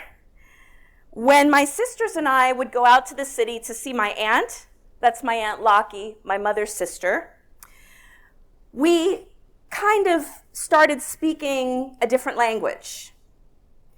My sisters and I were calling ourselves mixed, but our cousins in Los Angeles were clearly calling themselves black. Somewhere in there was Creole, but we had different ideas about what exactly that meant. My mother, looking the way that she looks, was very vague about what our identity was. And when our friends asked us, like when I was in elementary school, one of my friends said, "Are you adopted? Look at your mom." And I probably squinted like that at my mother. I'm always squinting. Was I adopted? What? And my mother said, "No." She said, "We're mixed. I'm mixed. Your father is mixed. You look like you look. You just don't look like me." And in fact, today, my mom and I look very much alike. I'm just darker skinned. But her answer was a kind of answer that would cushion me from questions about race and identity in the suburbs. Whereas in the city, my cousins didn't have to have that same cushioning because they had more of a social experience of being black people whose families were from Louisiana. That's me and my sisters in the backyard before they put in the pool. Easter Sunday, grandma made suits. This is my 8th birthday party. There's Donna Makosi, my one Catholic friend, and then Leah Biglangawa, who is not in the picture. But all of these friends, these were the girls that I went to elementary school with. And one of them in the middle here, Allison Klein, she's still very close. We are still very close. But this sense that my sisters and I had a different identity, different thinking about ourselves, that's not the only story. The other story is, why is it that Christina has this memory of my grandparents using language, telling stories, crafting memories in a different way for her than for me and my sisters? And the more I write about it and think about it, I feel that my grandparents did this deliberately because my sisters and I, they realized my sisters and I were growing up in a different way. So when they talked to Leslie, Rosalind, and I, whose friends all lined up against the pool looking like this, they told a different kind of story because they felt that maybe we would better understand their Creole-ness.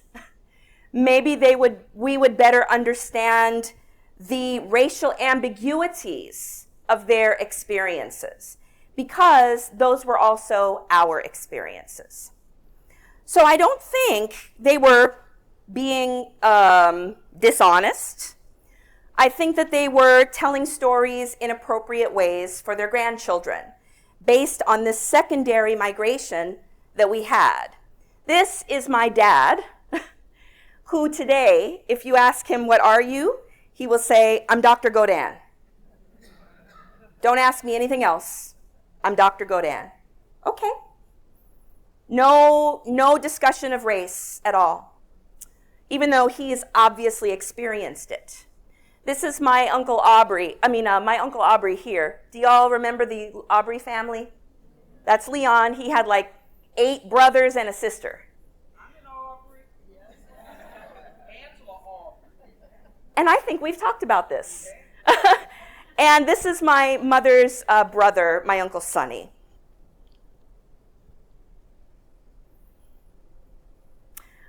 I have very few pictures of me with my cousins, probably because most of the time we were out in the valley and all of my cousins and aunts and uncles were having family get-togethers in Los Angeles, and my sisters and I were not present.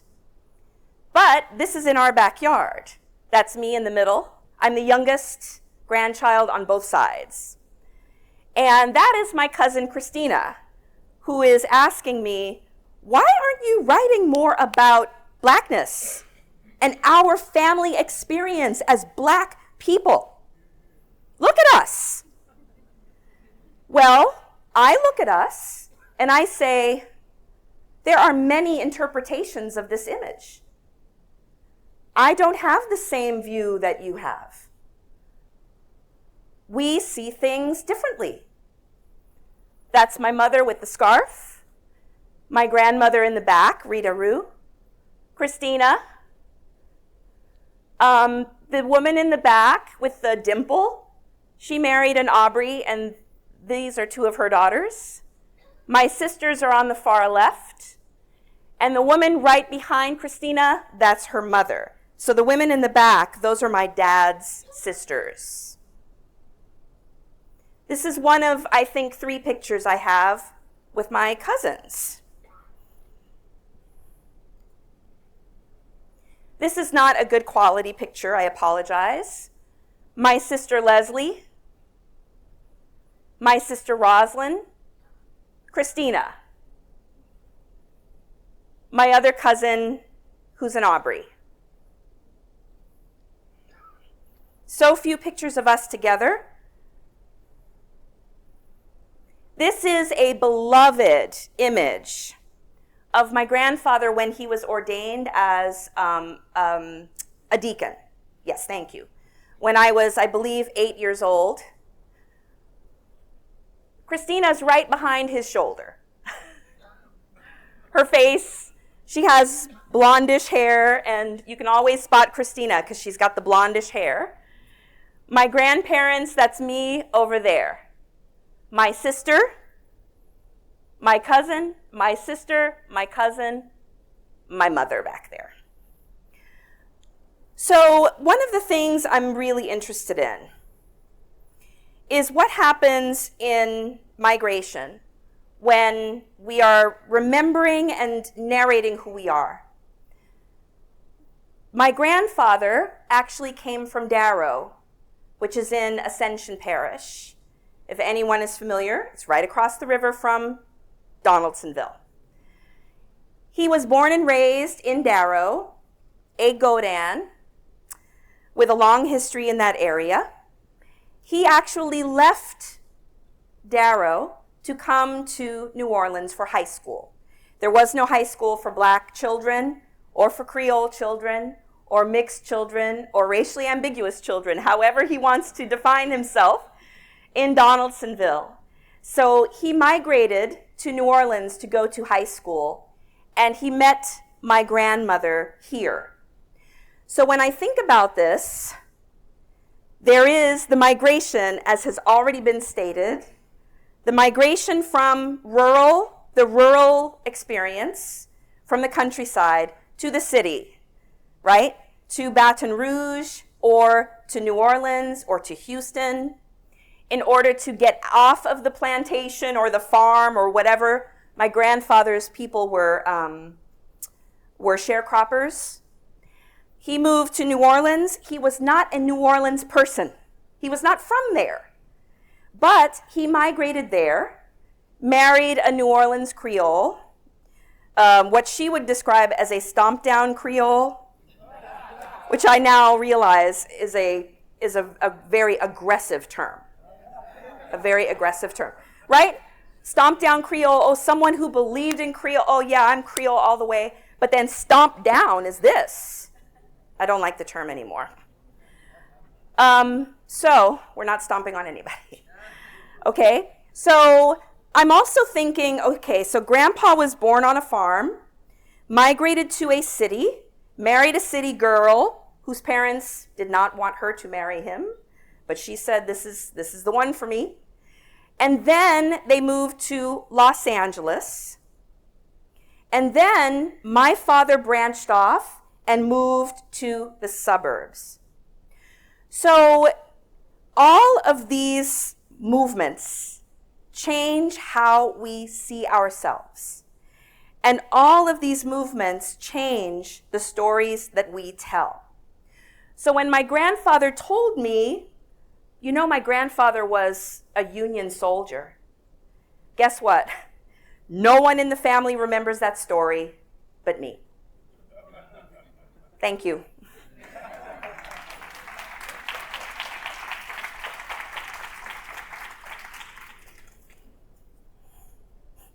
Thank you, Dr. Gaudin. Did you enjoy? Do you have any questions or? We have time for any comments or questions, and let her hear you, and she'll repeat it for the virtual audience. Hmm? Thank you so much. It's very interesting, especially for me. I will, yes, I'll share. Your maternal grandparents? Would you like to just, oh, okay. Okay, my paternal grandparents were part of the Creole migration from New Orleans to Los Angeles. Okay, paternal grandparents left New Orleans to Los Angeles. Grandpa worked the streetcars of New Orleans, and he could get a job at Southern Pacific. He worked out of Union Station as a switchman. Okay, so her grandfather worked as a switchman at Union Station. Yes, and my grandmother, as they said, could pass in Los Angeles, which, as you know, does not mean die. Yes, so her grandmother could pass in Los Angeles. And the only reason I know that I'm a Creole,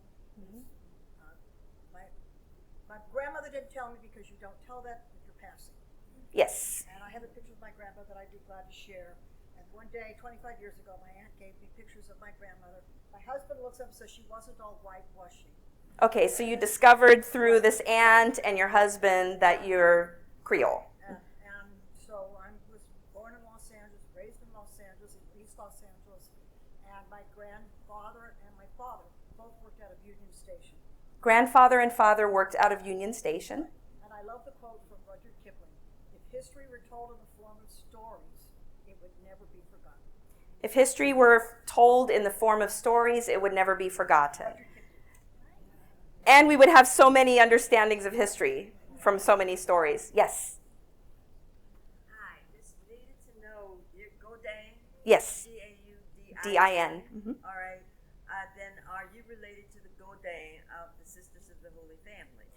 So we have been conducting research on that. And apparently, yes. However, I will not definitively say that until I have the papers in my hands.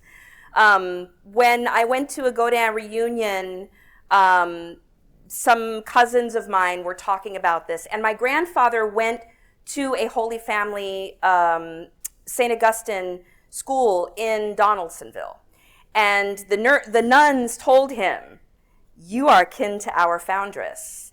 And he grew up hearing this. But once again, is it a story or is it documented history? And yes, and as a writer, I'm really invested in stories and why we tell them the way that we do. And then as a PhD in history, I do the research and I say, oh, the documents say something else. So what do the two mean when we work with both of them? That's really important to me. So maybe she's my ancestress, but she's an ancestress of so many in the Creole Catholic tradition. Yeah. Okay, I think right? Okay, thank you so much. Thank you. Thank you, Eva. Thank you, Wendy. Wendy, as many of the speakers are my friends, so I'm trying to stay formal when I introduce you and say things. I know I slipped and said Fatima instead of Dr.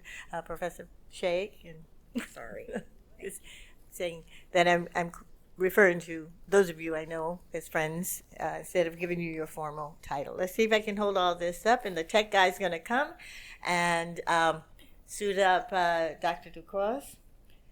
We have as I said, if you could hold up so we can finish our morning sessions. The lunch is here, and I'm going to tell you all about it in a bit after we finish. So if you can just let us go through, Dr. DuCros agreed to continue on. This is another interesting panel. Those of you who knew all these social clubs here in New Orleans, well, she's going to tell you how they got to California. Okay? Dr. Faustina M. DuCros. Actually, DuCros and Pat Shakespeare says that, oh, I know the DuCros. The cross? It's not like cross, DuCros? Yes. So, Dr. DuCros, we have a different pronunciation of your name here. So quickly, she is a sociologist and author of several articles on Louisiana Creoles, Black identities, migration, and race in media representations. Her research brings together life histories conducted with Louisianans who migrated to California during the Great Migration era and examines the ways in which migration, community, and place shaped their racial and ethnic identities. She is currently working on a book manuscript entitled Louisiana Creoles Out West, The Making of Black Racial and Ethnic Identities in California. She is coming to us from she's a professor, didn't put that in here, Dr. DuCros. She's a professor at San Jose State University in California. So she's here to share her research on these social organizations out west. Oh, thank you so much for the invitation to be here. I'm really excited to be here in person. I was a presenter a couple years ago, but I was on Zoom, so I didn't get to see everyone and interact. And I'm excited to be here on Xavier's campus because I heard a lot about it in my research. So I'm going to start with the family connections. So these are my grandparents, Paul and Lorraine DuCros. They migrated to Los Angeles from New Orleans in the early 40s. These are some of the names in our family lineage that I've done in some of my kind of entry-level genealogical research. I haven't gone really far, and some of the names that I've also heard in family stories. So as I said, my grandparents came to LA or went to LA in the early 1940s, and they were also social club members in the LA context. And this was how I also grew up in suburbs in southeast Los Angeles. And so I wasn't in the heart of the Louisiana Creole community in Los Angeles, but I knew my grandparents were part of social clubs and that they knew a lot of other Louisianans. And I was like, okay, there's this community.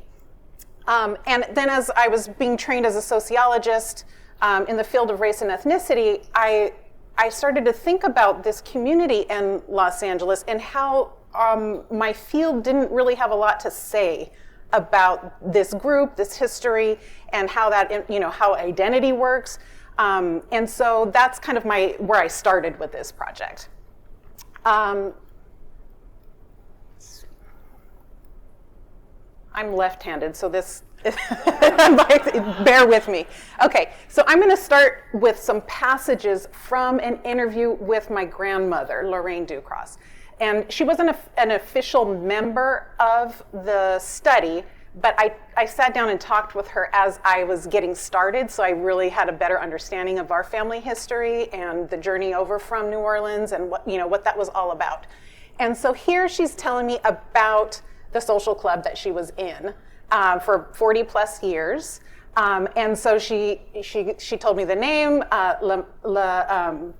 Madame Moderne, and she goes on to tell me how funny it was that they were the modern women because they were all having kids. And so she's telling me about the club, and what I noticed in a lot of the examples that we'll look at today is there's the French name, right? And she points that out to me. And so we'll move on to another family member's quote. This is from my cousin Betty. She was actually my grandfather's cousin who moved to the Oakland area. Her grandfather, actually both of them, moved there in like the 1917 time. And so she's not part of my study either, but she did oral history for UC Berkeley, and she's written a memoir. And so she's also talking about the social clubs of her memories in the Oakland area here. And she's pointing out that within the larger Black community in Oakland, Berkeley, there had these enclaves of Creoles, and she remembers her mom's club and the pictures she saw, of them, and they all looked alike. And so there's that sense of, the community staying together in the context of having moved to California. And so I'm just gonna, start there again, just to kind of get us in the family history kind of mood. And so what I'm gonna do now is kind of go into the guiding question of my project, my book project overall. And really it came down to how was Louisiana Creole culture, brought over or transferred, and then what happened to it when it, was in California, right? Or how was it transformed? And one of the things that I saw over and over in different forms was a lot of the institutions, the practices, the culture, and social clubs were part of that process. There were also the church parishes, businesses, restaurants, making food together, other things as well, but social clubs were also an interesting part of the story. So I'm going to tell you a little bit about the context of the research I did. Usually at presentations, I have to tell people a lot about, New Orleans and Louisiana history is this way, these are Creoles, this is what it means, but you all know, so I don't have to do that. So I interviewed people in Los Angeles and in the Bay Area in two different phases. I grew up in LA, I went to UCLA, and that's where the research started. So I started in Los Angeles, and then I moved up to the Bay Area for my job. And I knew there were also, Louisianans who had gone to the San Francisco Bay Area. And so I thought, okay, I'm gonna interview a few people here too. But the context I'm going to give you is just to let you know where people were going to, right? And so I'm contextualizing this in terms of what did the Black population look like, because we know that regardless of how somebody identifies, there was always a negotiation and a contextualization in relationship to Blackness. And so the migration was going to places where other Black people were going. And so in LA, we ended up having the largest Black population in the state, but San Francisco Bay Area had started, it was the oldest urban Black population. It eventually was not keeping up in terms of the actual raw numbers, in terms of size, But you can see that at the kind of height of the migration, that there was a lot of growth, right? 168% in Los Angeles, and then like almost 800% in San Francisco, and almost 500 in Oakland. So again, there's a lot of growth. It's just in terms of actual numbers of people, they were a little bit different. But Louisianans were prominent in both of these places. So in Los Angeles, they were the second largest state group during the Great Migration, and then in the Bay Area, they were the largest. It gives you a little context of the concentration, right? You're going to find other people from Louisiana here. And then, as we know, right, New Orleans has its own interesting, complex racial history and the hierarchies, and California was something different. And it was even something different from other places in the Great Migration, like Chicago, Detroit, New York, right? Because you have this history of, the Mexican period, right? So you have a lot of Mexican Americans, and you have even Asian, populations in both of these places in different ways than they were here. So it's important in terms of how people make sense of themselves. How do they explain themselves to other people? As we've heard from some of our presentations, right? The context is important. And LA had probably the greater Latino population with some Asians and a bunch of other folks. San Francisco, the Asian population was a little bit more prominent there, and then you have also Latinos and a bunch of other folks. So that's the context. And then just in terms of the kind of research I did, as a sociologist, I did life history interviews, and, oops, can we do something different? Okay, no, it's okay. Something's happened. Just a moment, sorry. Okay, so I talked to 47 people in Los Angeles. It was roughly half and half, first and second generation. And then the Bay Area participants were a smaller group, but it was a little bit more leaning towards the second and third generation. And so first generation are those folks, the adults who kind of made that choice to move somewhere else, or maybe they were older teenagers. I'm counting in that categorization. And then second generation are the children of those migrants. They grew up in California primarily, or they were born there. Maybe if they migrated, they were like 5 or 4, or something like that. So, and then everyone's family, either themselves or their ancestors kind of came during this Great Migration period. Now, I'm going to jump into the kind of main argument of the talk today, and this is based on an article that I had written about social clubs.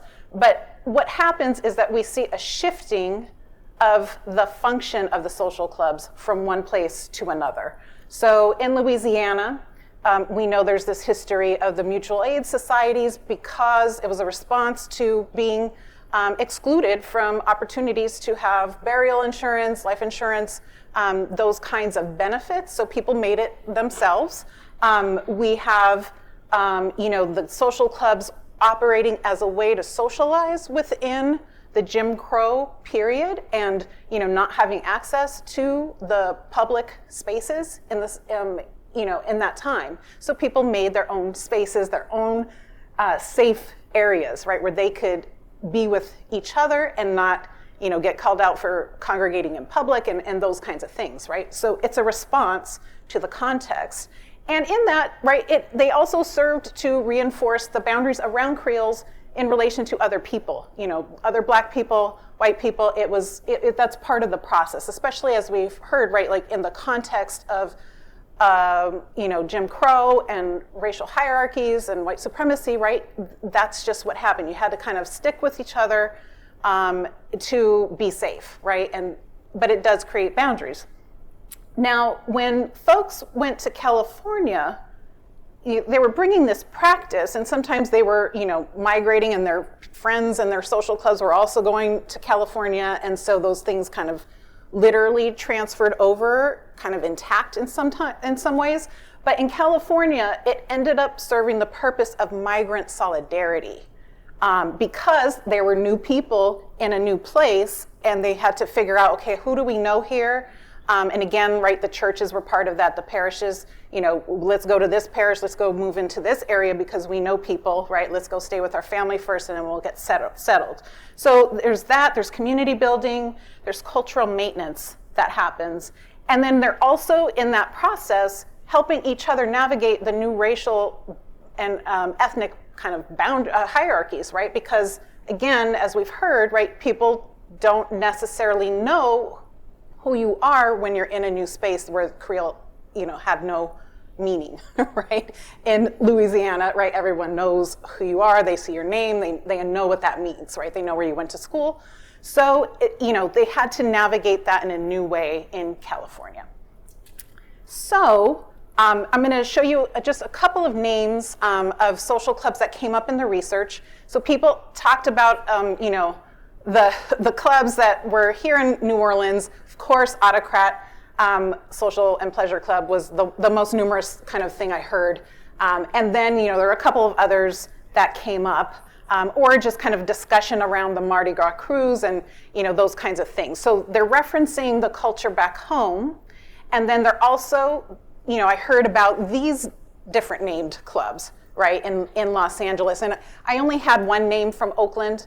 In Oakland, it was a little, or in, San Francisco Bay Area generally, whether that was in the city or Oakland or Berkeley or what have you, there was, somebody was in a social club, but they didn't know the names in the same way that the Los Angeles folks did. So I got a lot of, names of these clubs. And what do you see here? There's some French, in there. There's a reference to something relating to New Orleans, right? And so they're just saying this is what this is, right? This is, the Crescent City Lodge, right? So it's named after the city. So this was an interesting finding. You have the Xavier alumni group, and that's kind of its own official thing, but it also very much operated as a club because they were having like Mardi Gras fundraisers and, they were just bringing it all, and practicing it all in these clubs.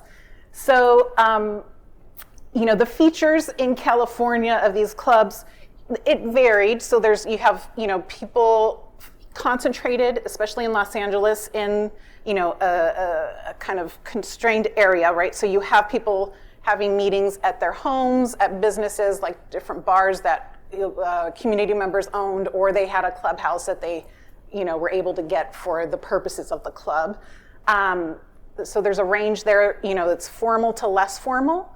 Some clubs had names, like the ones we saw here. Some were unnamed. But they often, as we said, right, have this demonstrated connection to Louisiana somehow. They're often gendered, so you had men's clubs, women's clubs. Sometimes there were couples clubs mentioned, but they were most often gendered. And this is what people did, right? They played cards, they made food, shared food. Sometimes they hosted more formal dinners, parties, dances, fundraisers, did some civic activities. Later in life, I heard a lot about the bus trips to Las Vegas, that the clubs would organize, through different fundraising like fish fries and crawfish boils and stuff like that, and then they would bring everybody to Las Vegas. So these are some of the things that people did. But what I also heard about was how some of these activities shifted over time, and we'll see some examples of this in some of the quotes that I'll share. And then even the club orientation influenced other institutions in California. So as people got older, right, they were participating in senior centers out of St. Bernadette's parish, right, or different things like this. And so it was kind of carrying the club orientation to their older years, and they were still seeing the same people. They were still cooking, some of the same food for some of those events, and things like that. So, and I'll show you some examples of that. Okay, so I'm not going to read all of these passages, but I've bolded kind of key things, and I'm going to just talk generally about them. So also I want to say that the names you see here are pseudonyms, because in sociology, that was kind of like what we were trained to do. It's a little bit different from history. But I put the generation there and like where people migrated to. So here Hubert is telling us a little bit about how the clubs are something that was brought from home or New Orleans, and it was mostly New Orleans that I heard about. Most people had some connection to New Orleans, but we do have some of the like rural to New Orleans migration, and then people then making their way to California. At any rate, right, he's naming some of these clubs. He's saying like we actually named the Autocrat West because of the Autocrat original, essentially, right here in New Orleans, right? So they're again bringing things directly over, and so again, those are those key themes. There's also these long-term associations, as I mentioned, right? So Cordelia is saying she celebrated 50 years with her club, not so long ago when I was interviewing her. And so she says they were, all out of New Orleans. She said we kind of had like little girls clubs. We got, grew older, and this is that change over time, right? She's saying that we're different like stages. And then she said that's how you kept the prejudices away from you. So kind of, again, that context of social clubs, creating some insulation against the racism that people experienced here. And then, but they were kind of bound together, right? And they kept community in California. We also see here from Helen, again, the longevity. She mentions a club that she was in for 22 years. But she was also talking about like the different things that kept the culture kind of alive in California. And she said, it's like almost we have more here in Los Angeles than we did in New Orleans. And it's again, that thing where you have to kind of, you make sense of it and then it becomes more explicit or overt, right? So these clubs were a way for people, again, to be together, to talk, like they would at home, and, eat the food that they all knew and those kinds of things, right? Now, this next one is going to just show a little bit about the influence, again, on those like senior centers. So Betsy's talking about the senior club, right? And she's just saying like New Orleans makes a club of fun, right? So she, in the LA context, the senior center, eventually ends up serving a lot of other people who are not from New Orleans or Louisiana, but she's saying it's also the food. Like, so when we are the ones that are like rotating in, to make the food, it's like, okay, now that's some good food, right? So, but it's like, again, it's influencing the parish, the institutions, as Dr. Chambers said too, right? Like there's this Louisiana influence that's also happening. It's not just assimilation. And then another one on the same theme is Bernadine. And so she was talking, her husband was also in on this interview, but she said they were describing like, okay, who do they hang out with, the different parishes that they are, they know people at. And she said, yeah, it's a club. It's like a club of the churches. And then, so even just that, again, that orientation, that mentality, it's a club, it's the connection, it's the community, it's all the people we know. So we see that there. Okay, so now I'm going to kind of shift over to like what the later generations experienced and observed about these social clubs. So Kyle was born and raised in LA, and he is talking about his mother's social club, right? And I'm pretty sure everyone was from Louisiana and that there was a lot of paquina going on, right? So again, the card playing, the gambling, stuff like that. And then he said, a little later, right, I'd see people's vans with the Bon Temps Rouler and the West Coast, these people, and like, then he, it was like, those are the people in the club, right? So again, it's like the second generation is absorbing the significance of the community through the things that their parents are doing. So as was mentioned, right, like you didn't go to the dances necessarily, Dr. Chambers, but you saw the older people getting this stuff ready, right? And so, yeah, my mom went to a club, there's this French stuff happening on the cars, and it's passing it down, right, to the later generations. And Here's also another second generation example from Berkeley. And Paulina, her family kind of started in Berkeley and then they had moved out to some other suburbs, but she remembers like the church community where there were a lot of Creoles and, they had house parties and social clubs, right? She says, and all that because they were used to that from New Orleans, right? Those people are always in social clubs. So again, right, she's learning that there's a specific culture and practice that's associated with her people, from back home, right? Her parents, her aunts and uncles, and all the people that she knew. And then here's another example from the Bay Area, Oakland. Bob shared this clipping from a newspaper that named a club that his grandmother was in, and he said, I love the way she spelled that, right? And so Optimistic Eves, it's had some French reference there, right? And he's talking about, the Acadian or Creole languages that his grandmother spoke and just how that was kept alive through, just through that name, right? So this is, again, another way that the culture is preserved and in some ways transformed, right, in California. And then in the second generation, there were also people who were then taking the practice and carrying it on. So Cyril actually became a member of the social club that his father was in sometime after he had passed, but he's like, okay, this is how I'm gonna connect with my community, right? My dad's memory probably, so he joined that club and was very active in it. And so it's like this, we're gonna take it forward, right? And I heard other stories, like Kyle's story, he told me that his siblings and cousins had a social club that was French named, and they would just do stuff together, but it was like they called it a club and they named it, right? And so it's like taking the page right out of their parents' book and, making it their own. Other people told me, like, even as teenagers in the 60s, she called it clubs, but she's like, we just basically threw parties and like with themes and stuff like that. So, but it was because she knew of the club culture, right, that the teenagers were kind of also kind of replicating that in their own way. And then, of course, we have the kind of cyclical kind of thing that happens with migrations, right? People often go back home and then they come back to wherever they've migrated to, and so they're bringing it back constantly.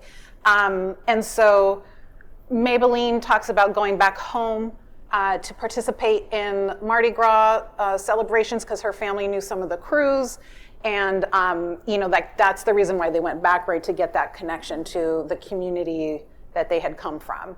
And other people told me similar things, like I had second generation people who talked about, debuting out that was the reference to the, she called it the Old Men, Illinois, but I think it was the original Illinois or Young Men, Illinois.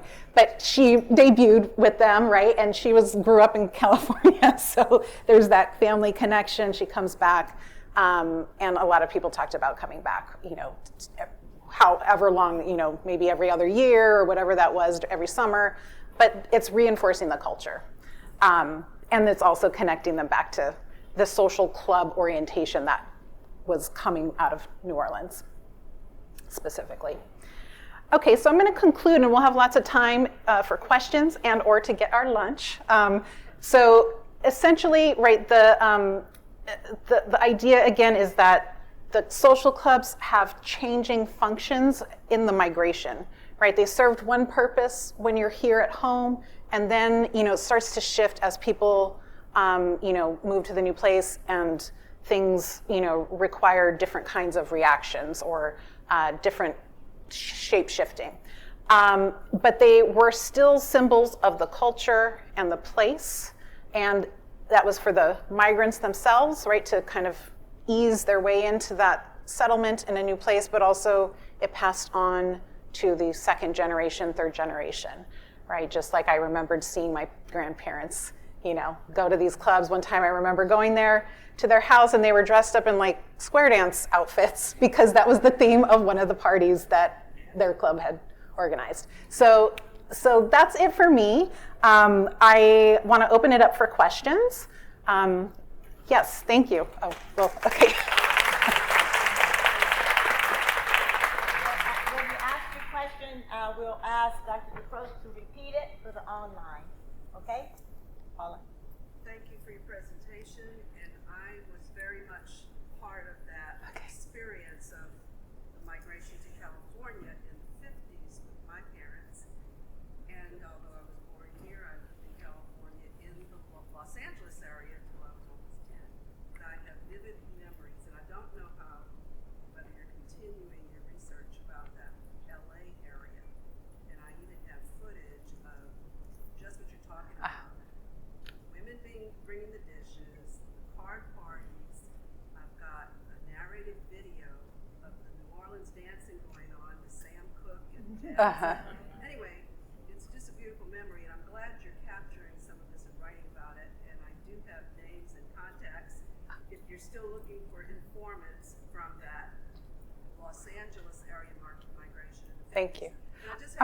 Can I pause for a second and translate for the, so for the folks at home, we have someone who grew up in LA, remembers vividly a lot of the club activity that was happening there. She has images and footage of some of the parties and the dancing, Sam Cooke, like just all of that fun. And so now the question. And the family names. That particular group that my parents belonged to.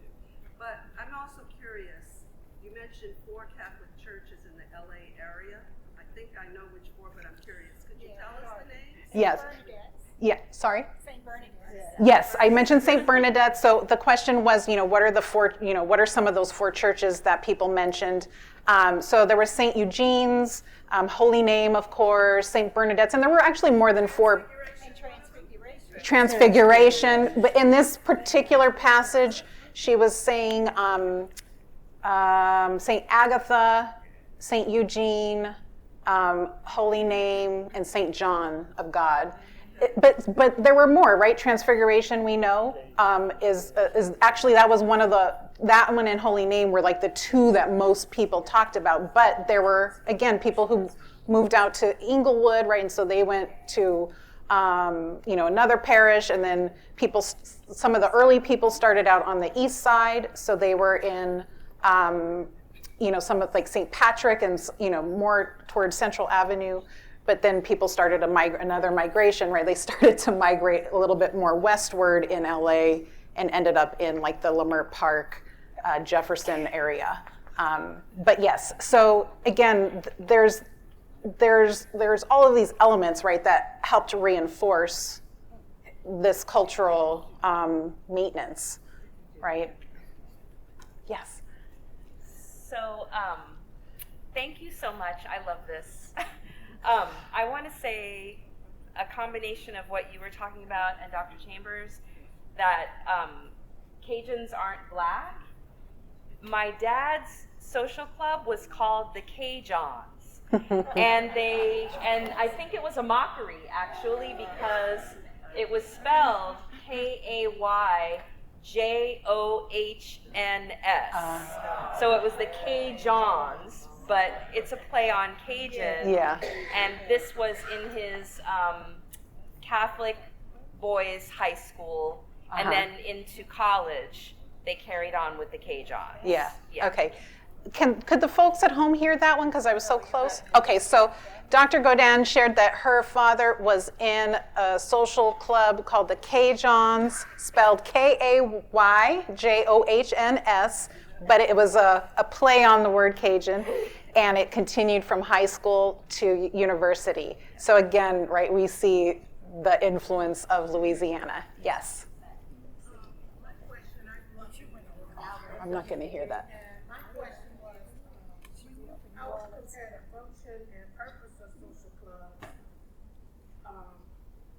During the Great Migration as opposed to the functions in the 21st century. Okay, so say that again. You said. How would you compare the function of the social clubs now as opposed to the function in the Great Migration period? Okay, so the question is, how do we look at the function of social clubs during the Great Migration era in comparison to now in the 21st century?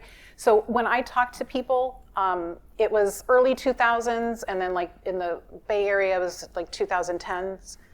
So I'm getting the retrospective, you know, of the people as they remember it. But because I've talked to a lot of people when they were in their older years, right, they were in the social clubs. Sometimes they still were participating. Sometimes it was moved into the senior center kind of space. And so it's serving I would say the community maintenance or building purpose, because people were still talking about like the different Mardi Gras things they would do. Like I heard about Xavier's alumni like doing some Mardi Gras stuff, and that was, you know, right when I was talking to them, right? Like so it was happening still, but you know, after 40, 50 years, right, maybe it's not so much about, okay, like how do we make sense of LA because we've been here now for a while, but it's now, you know, how do we keep the community together with our, you know, as we are older, right? But then also, if we're looking at the second generation, right, there's a return to it as those folks who grew up, maybe coming up, a lot of people like grew up during the 60s and 70s, who I talked to, and they come back to it, right, as they're aging. So they're still keeping a connection. And, you know, it's gonna look a little different than what their parents did, but they're still part of it, right? Well, I was thinking more like during the Great Migration, the clubs will form more as an empowering factor for the community to keep them together. Mm-hmm. And now it seems to be more social, just a social outlet for entertainment, not as much. And I'm not saying that's factual, but not as much about keeping the community together, but just about entertainment and socializing. Yeah. Do you feel that to be Yeah. to that? Well, yeah. So, I mean, like the socializing was always there, but you know, I talked to people also who had moved even further out from LA. Like maybe like their kids had moved out to Valencia, right, which is up north LA County towards, I don't know if anybody's from Southern California, but Magic Mountain. So, but you know, their kids moved there, they ended up moving there, right, just to be close. And if they go back to something that's in LA, like one of the senior center things, or if somebody's having a Mardi Gras, like then they do get to go back and be part of the community, especially if they've moved out away from the community, which happened, right? A lot of people ended up moving into suburbs.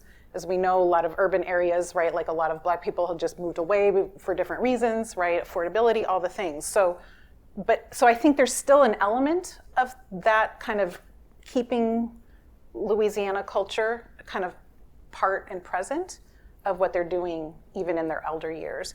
And I think, you know, I'm not talking a lot about identity here, but you know, especially for those younger generation who came through the 60s and 70s, you know, there was a kind of movement away from kind of talking about Creole in California, right, during that time, because it was all about like Black solidarity.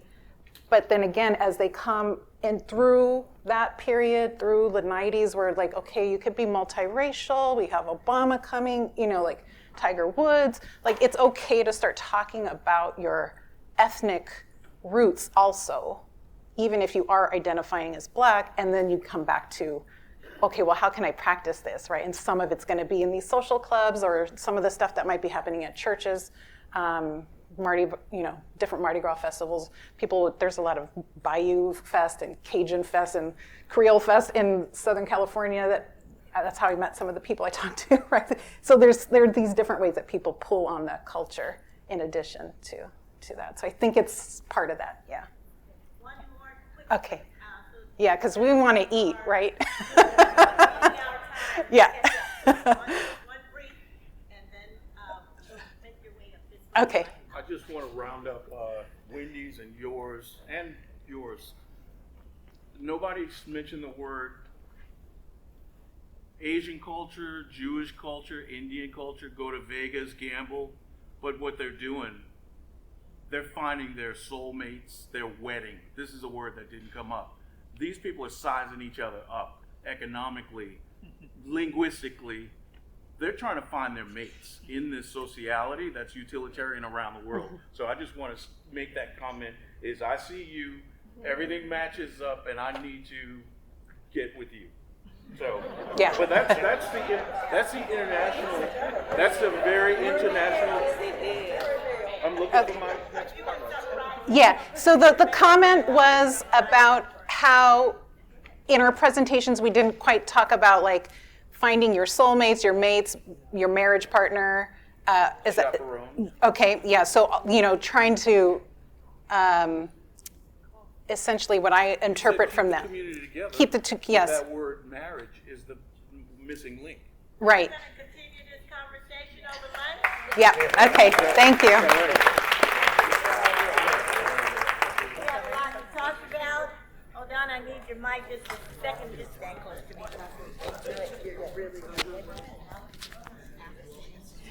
Would you all thank Dr. DuCros one more time?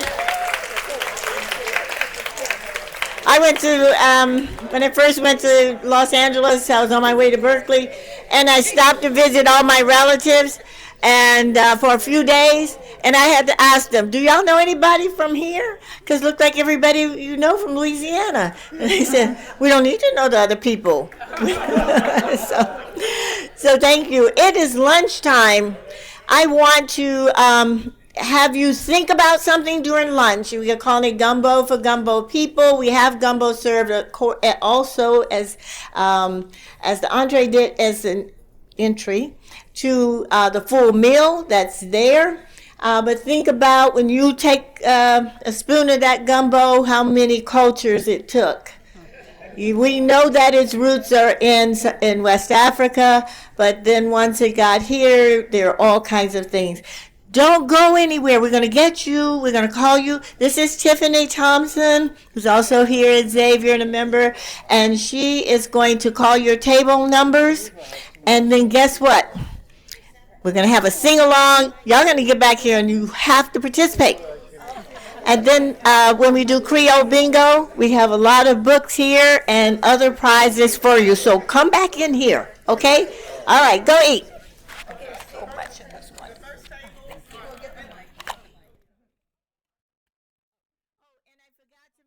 Those of you who are virtual, have a little lunch while we're waiting to come back on. I'm sorry, not here to have the gumbo. Okay, hi everybody. And so as we exit the room, we're going to exit this door here, and then you'll go and get your food in the line, and then you'll come back in that door right there. And I'll call the table. So first we need table 1 and table 3. Okay, here you go. Okay.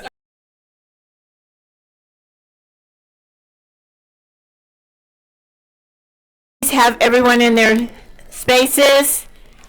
Could I have your attention?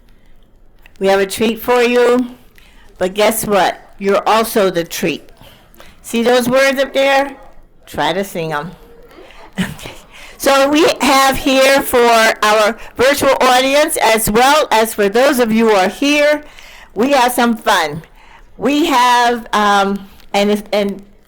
Dr. Kim Vaz DeVille, who wrote the book on baby dolls, is here. And she is going to tell you what you need to know about it. So I'm not going to stumble through trying to tell you what I don't know. And they are going to share with us 2 songs, okay? And there's some call and response. We need your participation so you can, sing and get that lunch worked off, okay?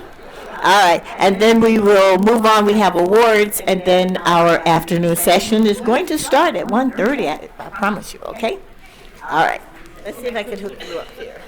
I'm not going to speak that long. Okay. I'll just hold it. But you got to hold this and this. All right. Good afternoon, everyone. And it's nice to see friends. And the last time I spoke was in 2013 when the book on the baby dolls was being released. So it's been a while, and all that time I've still been documenting the baby doll legacy here in New Orleans. But when Miss Miriam Baptiste Reed passed away, it dawned on me that that was the last Creole-speaking baby doll. and that baby doll, that Creole language was going to pass from the tradition of the baby dolls. The baby dolls used to sing and chant in Creole all kinds of saucy and risque songs. And it gave me an opportunity to go into the archive and discover the wonderful Inez Catalan. And Inez learned all of her mother's home songs. Her mother learned those songs and made some of them up before the invention of the radio. So that's how old these songs are. And her mother used to tell her, you know, you can't sing, but she didn't care. She kept singing anyway. And it's because she did, we are able to have some of those wonderful Creole songs. And the thing that I always am impressed with is how within the Creole songs is the history, and a lot of the hidden history of the enslaved people. So the idea for having workshops for some women who mask as baby dolls occurred to me, and so we've been having them, and it's been a year. We've had 2 sets of workshops, and there's been a lot of enthusiasm. And the baby dolls had a performance on August 31st. And of course, a lot of people came out. I was like, oh my God, it's more than, just us here. So I guess people were coming to see, can these baby dolls really sing in Creole? And they did, in fact. But I want to, before we sing, I just want to invite you on November 15th and 16th to the Festival of Louisiana Creole Futures, the Baby Dolls Legacy in Song, Dance, and Dress. And so I'll make sure that you all have it. It'll be at Dillard University. And again, it'll be from 9 till we pass out. And it's going to be a combination of scholarship and embodied learning with the baby dolls, again, performing, doing an umbrella embellishment workshop, and us as scholars looking at the world creation and the baby dolls as providing us with the academic knowledge that we theorize about. So I want to introduce baby doll Who Dat Tambourine. And to know baby doll Who Dat is to love her immensely. She has been a nurse for over 40 years. And also, she is a poet, a storyteller, a playwright, and an enthusiastic member of the baby doll group. And she sings some of the songs solo herself. Tukatu. If you come on the 15th, you can hear her sing Tukatu. But anyway, and I want to do one last shout out before you all can sing, and that's to Joseph Darensburg, because Joseph Darensburg was one of the baby doll teachers, and I wanted him to do Jari, and I thought he was just going to do one of the ones that I sent him, but no, he crafted an entire Jari for the baby dolls, and you can hear that too if you come. So thank you so much, Joe, for everything. And without further ado, we are going to have a sing-along led by Baby Doll Who Dat. Kisa.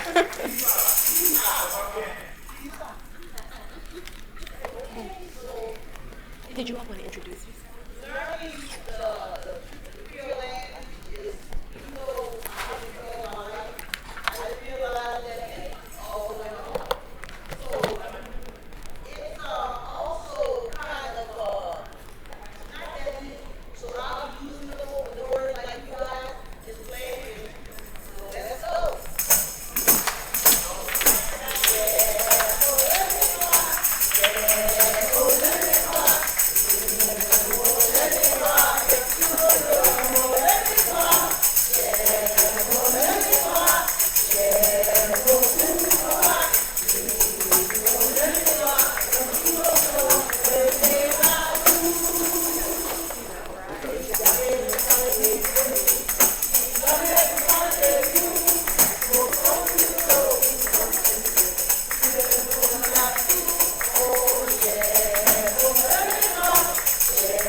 Artistic Director of Opera Creole, and this is one of our signature songs that we like to do at the end of our concerts, and we need to get people singing to make sure that they know what to say. So repeat after me. Comté, cochon, lemelle, labou.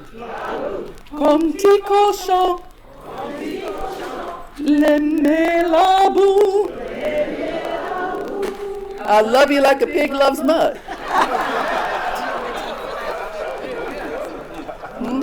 Yeah, and so Camille Nickerson took this very ancient Creole song and arranged it so the second part that you hear is the Rex theme, If Ever I Cease to Love.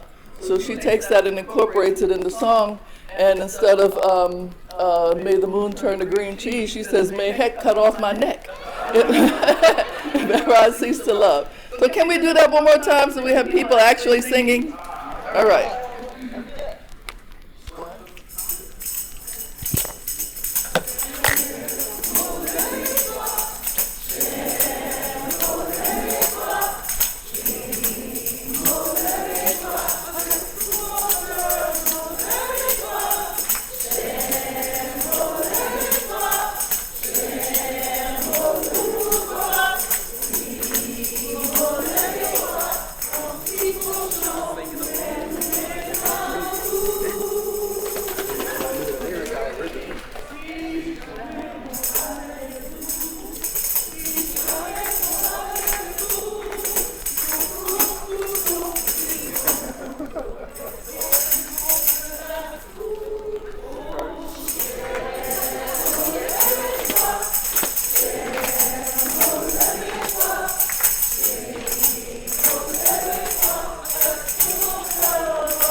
wait, hold on, Marilyn. Can you like it? Okay. Okay. Cool. This weekend, fun.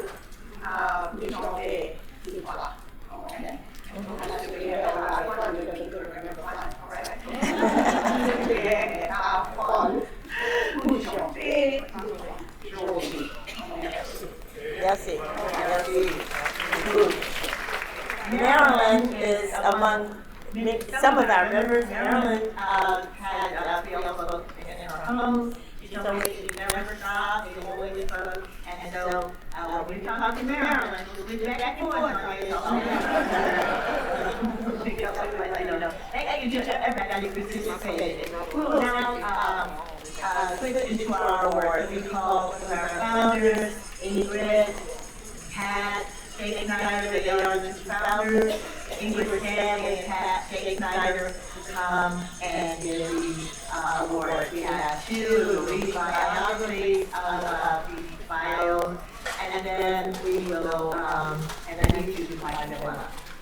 Thank you. Good afternoon, everyone. This is the part of our show where we represent the founding members of our Creole, and we offer 2 awards to 2 exceptional people. And the first one is our La Creole Founders Award. And I'm going to tell you a little bit about who it is, and of course you can read it in the book, but I'd like to read it. Ask her to come up. Do you want to come up? All right. Dr. Mona Lisa Saloy is an American poet, folklorist, and scholar. She was named Poet Laureate of Louisiana in 2021. Dr. Saloy was born in New Orleans. She earned a BA in English from the University of Washington. She earned an MA in Creative Writing and English from San Francisco State University and a PhD in Creative Writing and English and a Master of Fine Arts from Louisiana State University. She is the Conrad and Nilton Endowed Professor of English at Dillard University in New Orleans. Dr. Saloy was raised in New Orleans' historic 7th Ward, a traditionally Creole neighborhood. Dr. Saloy is well known for her writings about New Orleans Creole culture experience. Her first book, Red Beans and Ricely Yours, won the T.S. Eliot Award in 2005 and the Penn Oakland Josephine Miles Prize in 2006. In addition, she received the New Orleans Mayor's Office Tricentennial Grant Award in 2018. She is a noted speaker and storyteller and is an active member of the Louisiana Folklore Society. Her latest book, Second Line Home, celebrated New Orleans Black Creole culture, was One Book, One New Orleans. Selection was in 2024 and is a refreshing collection of poems capturing the grief, struggles, and joyous processions of New Orleans following Hurricane Katrina in 2005. With respect for the Creole experience of children, she also documents Creole culture in sidewalk songs, jump rope, and rhymes, and clap hand games to discuss the importance of play.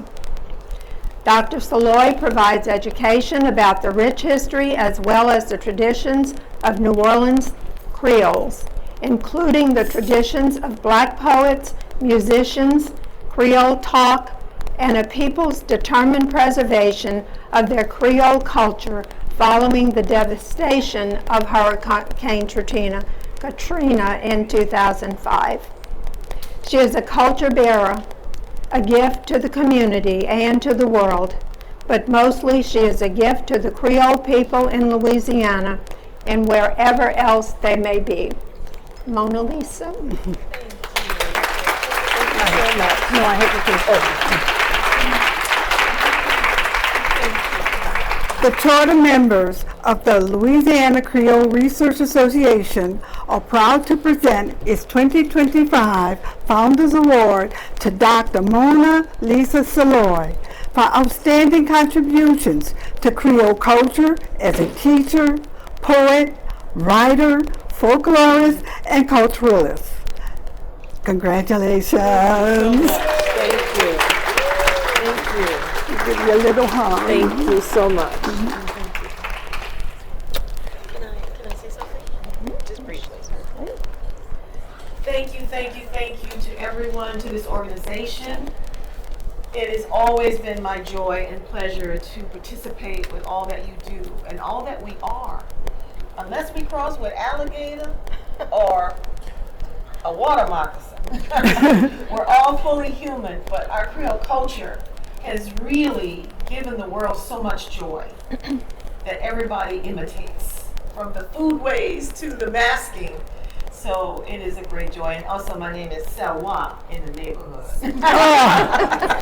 Thank you so much. Oh, and my latest project is Hurricanes Katrina and Rita at 20. This is an anthology of 38 poets and 9 visual artists. It's hot off the presses. It will be available online next month, but you can get it at local bookstores now. Thank you. Oh. Now stand for a photo. Together. You all right? I'm good. I'm good.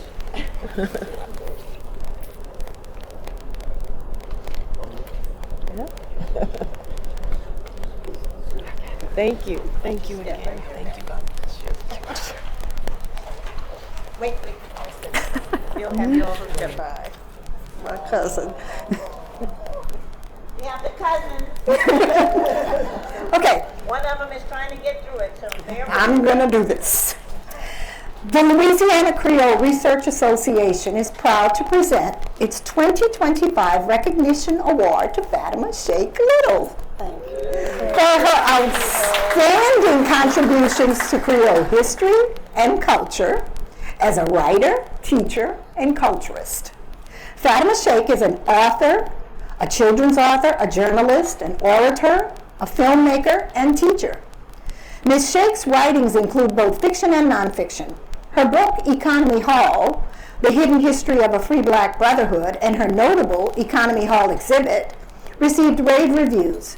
She was moved to write the book and create the exhibit from the records of Economy Hall, a meeting place of the Société d'Économie, a meeting place, a predominantly Catholic ritual mutual aid society created by men of African descent in 1836.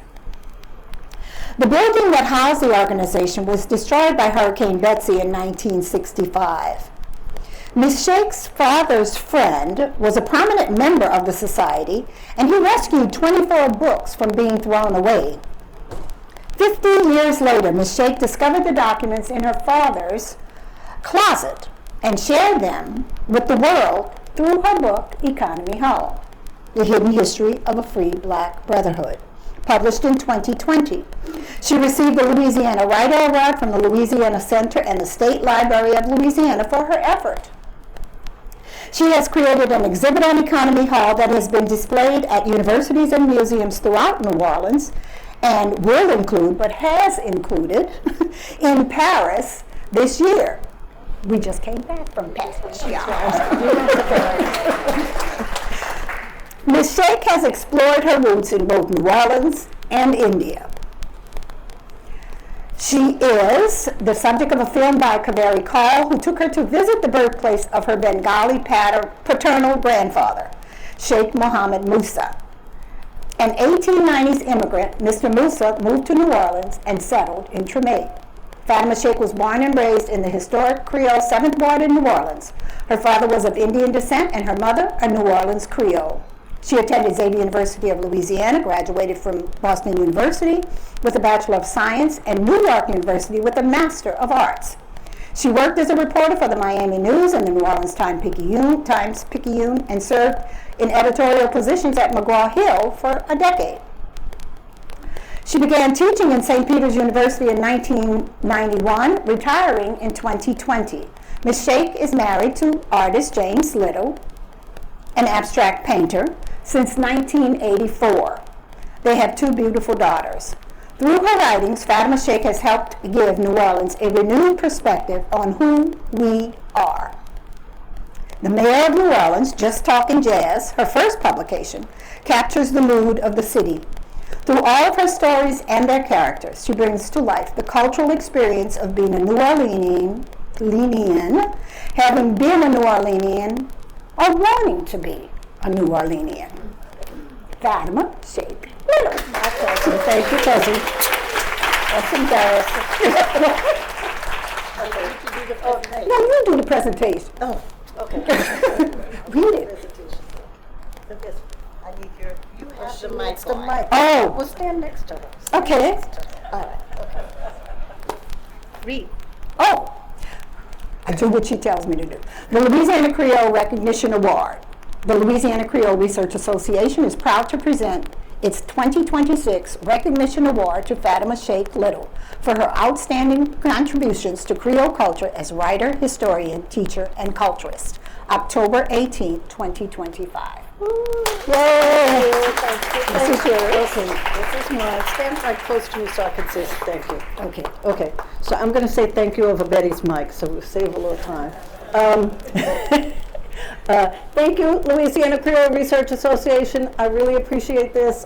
As I mentioned before, I just love coming here because we do have a global impact and we have people from all over the world, and yet we are our own little community. We've kept a community for 100 years or more, and this is a wonderful thing in this world when the world is trying to see everything in black and white, you know. So I'm just very happy that we have our diversity.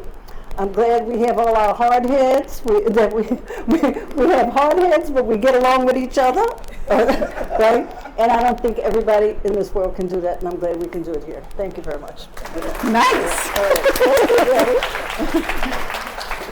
Come on, Eva. Come on, get in the picture, please. Yeah, now, come here. Hold on, I should hold it like this. Hold on. Yeah. Okay. Cedric's. Yes, I should get a real picture. I shouldn't have worn polka dots.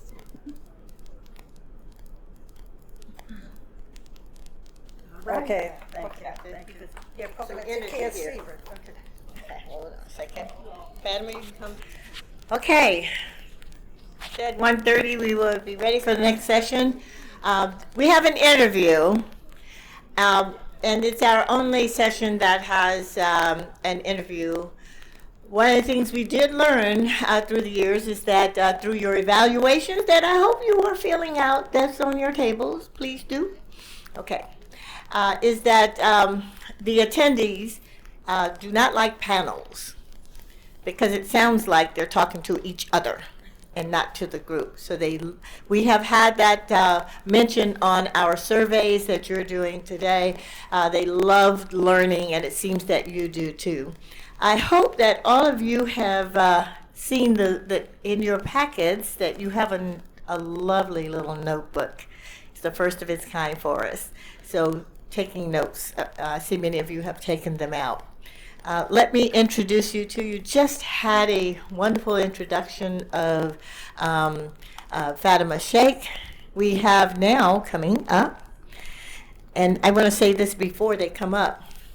We're going to have a Creole bingo that was Fatima's idea. It's coming up after this next session. And I want to draw your attention to, while they're getting it together there, this table. We have books that were that we have from the LSU Press. This is a wonderful little book. I'm telling you, it tells you all about gumbo. And we have Dr. Gaudin's book, Dr. Chambers' book. We have, this is my favorite. I really think I might take this home because I have bought this book and given it to people from South Louisiana who live all over the country. It is the most wonderful text. So we have some other text here. One more thing, we also have, everybody can have one of these, 40% off on anything on LSU Press site. because you are here. This is only for you. Okay? All right. Let me introduce. We have Fatima Shaik. If I could have our tech person come up and get ready to mic them up. Hold on one moment. And you have this bio, all of them in your book, but I have to share it for the virtual audience. We have with us the wonderful Debora Lemelle Donato, who received a Bachelor of Arts and Master of Fine Art from San Jose State University, California. Her art has been exhibited at San Francisco Museum of Modern Art and Montalvo Center for the Arts, Saratoga, California. She directed and curated for the state of Illinois Art Gallery and the Mexican Fine Arts Center Museum in Chicago. She served as Director of Development for the Study of Ancient Cultures of West Asia and North Africa at the University of Chicago. As an independent scholar of Southwest history and genealogy of Louisiana, she has published the article Marie-Jean Taillefer, From Slavery to Prosperity, for La Creole, a journal of Creole history and genealogy. She is currently researching the early history of the Lemelle family. I would ask you all to welcome. I don't know if you want chairs to sit in, or would you like to? Because we need to use the. Okay. All right. Would you welcome this wonderful interview? And of course, as you just heard, Fatima is also a journalist and all of that, so she knows how to do all this stuff. Thank you. Okay. Great. So I'm. Hold on. He's coming. Oh, good luck. Okay. Now that we have you ready. Okay. Deborah and I are going to talk about, you get on this side of me, the other side of me, because you've got the thing. We're going to talk about her experience. You know what, the really interesting thing about this, among many interesting things about this conference, is that we all have different experiences. As I mentioned before, you know, we hear stories, as Wendy told us, we hear stories differently, right, from our different parts of family, and we have different parts of history that we know. The thing about being a sort of an undercover group, you know, in the way that Black Americans have been undercover groups, right, in this country, is that you get different stories in different ways at different times, right? Because we don't have that standard mainstream access. We've never had that mainstream access. So Deborah's going to give us another view, and I'm going to interview her just for fun and interest, you know. So, okay, so she is going to tell us about how much she knew about her Creolism before the last couple of decades. 0. Okay, so she has been on a journey of discovery, and I think this journey of discovery will help us understand about the diaspora in a different way, diaspora to California. So tell me, when did you start finding out about your family, and how did you start, and why did you start out? I have to give the credit to my sister, who had the curiosity to put my great-grandfather's name into WikiTree, the free, and you all know what it is, so don't need to tell you. And it went back 5 generations. I've been told that the Donato name, that we were from Louisiana. I was not a genealogist. Okay, point of entry. No, that was enough for me. And then when it went back 5 generations, like, what is this? You know, who are we? And with that, I mean, it was just like I had to find out who my ancestors were that I knew nothing about. So that's where it began. That's where it began. And you said your sister found it. And what did you start to find in this? In general. Okay. So I had a job where I was underutilized, and so I would sit. I thought, well, if I was quiet and didn't cause any problems, you know, so I would just Google different. I'd go to one name, and then I'd go to another name, and then the Donato name came up, and then Martin Donato's name came up, who was my 5th great-grandfather, and there's a lot written about him. And basically, it was kind of like I was just pulling the thread. and I would find one name and kind of do research on one name, like Martin Donato, and then I'd go on to, then that would lead me to another name, and then finally, after kind of exhausting the Donatos for a while, I like get the Lemelles. I'm like, oh, Lemelle too, and then that just brought in more and more names. So it was a. And one of the reasons I wanted her to tell you about her journey of discovery was because, like, not all of us are genealogists, right? And we start somewhere, and I wanted you to see how people start out. You know, many people that join La Creole, they'll join because they have that little bit of information, and you know, so you start with one name and you just move on. One of the things that she found out was a little different story of migration. Right? We've been talking about migration, how people move for economic reasons, for social reasons. Tell them why your people moved and what was going on. In probably, well, it kind of goes back to 1868 in the Opelousas Massacre. And the Donato family, they were very politically active. Many of the cousins, two of the cousins owned the Opelousas, or the St. Landry Progress paper, and they, and so then what happened? The massacres, like I won't go into that because that would be a real rabbit hole. But they were all radical Republicans, and so they were all very, very active politically. My great-great-grandfather. His name is Joseph Delmont Donato, was one of the signatures on the petition that went to Lincoln to get the vote for all people of color in Louisiana. So that kind of verifies that he was very politically active. Okay, I'm going to stop you right here. Okay. Okay. Too much. No, not too much. They may need some more explanation. They need a little bit more explanation. What is a radical Republican? Oh, I have it on my phone. They were troublemakers, of course, as all good Creoles are, and but it just meant that their attitude. Pardon? Anti-slavery. That's it. There it is. Everything. Yeah, anyone else want to pitch in and help me? I'll take any help I can get here. Any help. So I read it last night as I was going to sleep. Didn't stick too well, but anyway. So. Yeah, they were very anti-racist. There's a whole. I have it on my phone, of course, but I'll give you a little bit too. Okay. The radical Republicans, as opposed to the Democrats in those years, right? The Republicans. They were the Republicans. In fact, they were called the Black Republicans sometimes because they were anti-slavery. They were for suffrage for Black people, right? And they were for human rights and what we now think of as civil rights, right? At that time. This was post-Civil War, right? Post-Civil War, you were trying to get people into the government who had not had access before. Okay, so this was your people. My people. And after, as this was happening, a lot of the Donatos left St. Landry Parish because of all this activism. I guess during the riots, someone came in and took the press, threw it in a creek. The story goes, as stories have that has happened, that my great uncle Cornelius, who is the brother to Joseph, went into the creek and pulled the press out and took it to Brownsville, just over the border to Mexico. Did you have pictures of these people?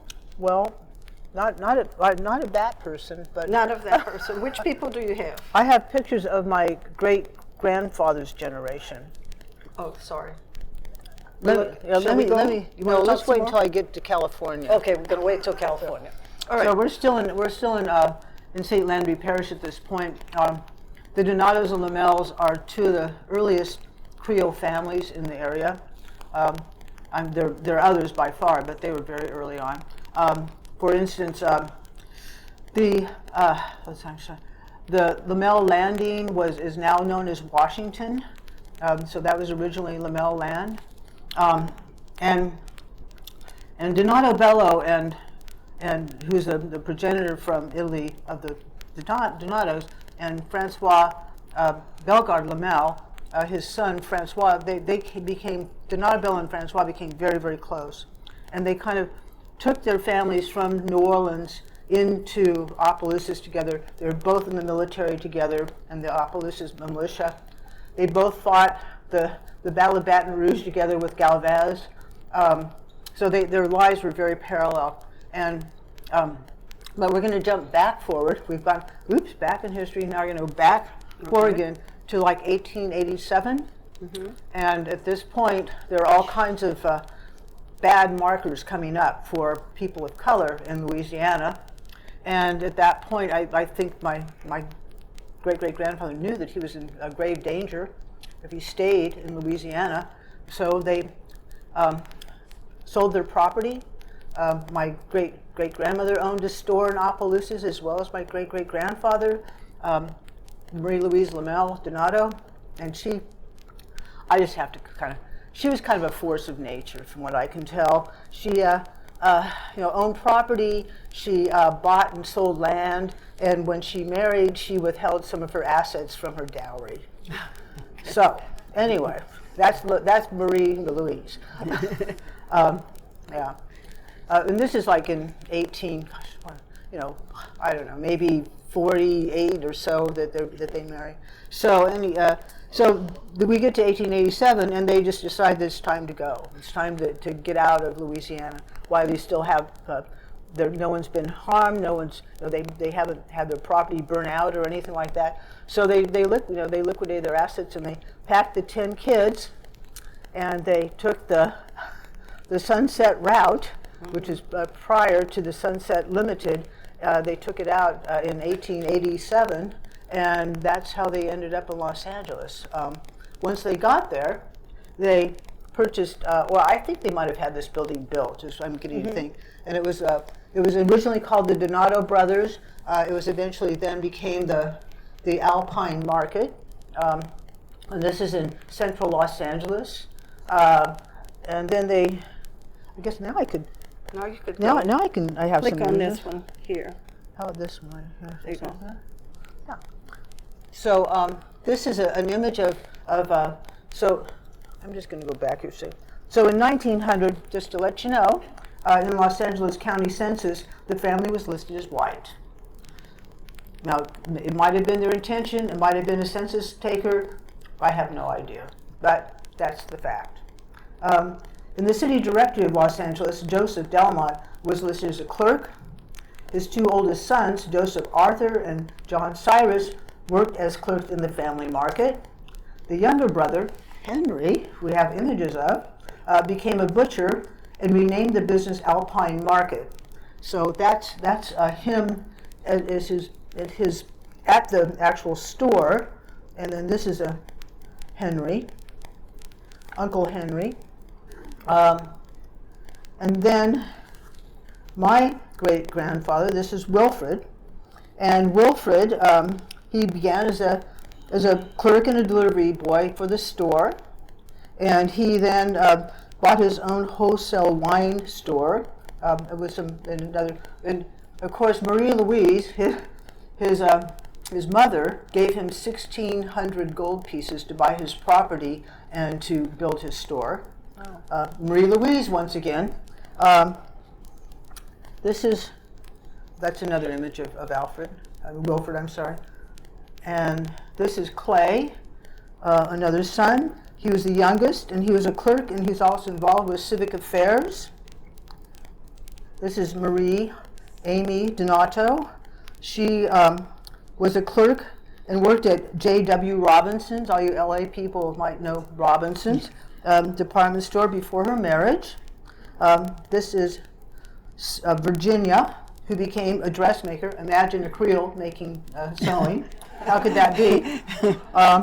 And then this is the obit for Marie Louise, who passed at 93 in 1933, and it was titled "Pioneer Woman's Funeral Today."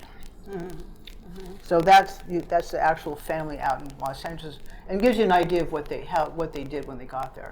Right. So one of the things that we're talking about is that they left for a reason. They left for the reason of the massacre and the oppression, and yet they went out to California and made their life out there. And what was the livelihood was mostly in the store business and the dressmaking business. Right. I mean, it seems like they had stores and grocery or whatever kind of markets in Louisiana, in Opelousas, and they just took their assets and built this 5,000 square foot building in Los Angeles. Of course, they lived in the top floor and they worked out the bottom floor, but yeah, that was what they always did. So, do you have any other insights that I should ask you about? How did they live? When you were finding them, how did you find out that this was their store? Where did you get the pictures and everything? Some of them were online in different, like some, or like USC has some archives, Getty has some archives that we found some of the images in. You know, some of those late night wanderings when I was didn't realize I needed to document things. I would grab things off the internet. You know, I have no idea where those came from. But anyway, but so.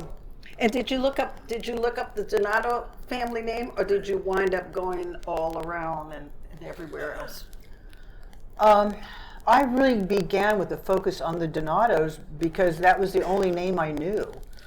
It took me a while to learn that there were this extended family. The family goes back to 1721 in New Orleans.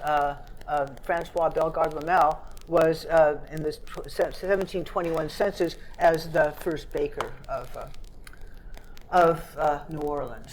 So it's an old family that goes back quite a ways, and I think they're fascinating.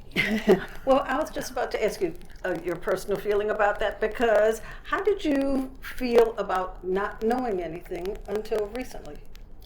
Well, I think it's a very clear message of systemic racism. If I knew nothing because no one wanted to talk about having black ancestors. It's a guess, but it's a pretty good guess. I don't think that my father knew of his black ancestors.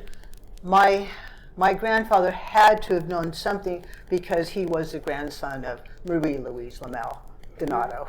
Right. So do you think it was, and I'm just speculating here, do you think it was more the ancestry, or was it their fear of losing economic opportunities? That they moved? Or well, that being black would keep them out of having money, or keep them out of banking, for example. Yeah, I can only speculate with this. I certainly don't know myself. But we all know, for better or for worse, that if you're white identified, there are more opportunities for you, and that's it's unfortunate, but it's how it is. And I think that when they went to California and they were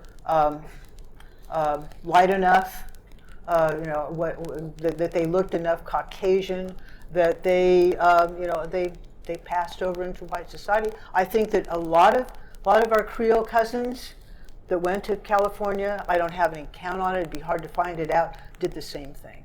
Yeah.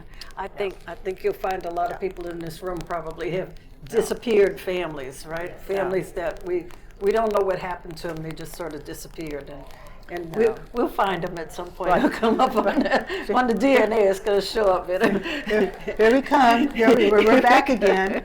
You thought you got rid of us, but no. We're back. And so instead of my story being a vanishing story, my story is a reappearing story, which I think is a much better story to tell. Right.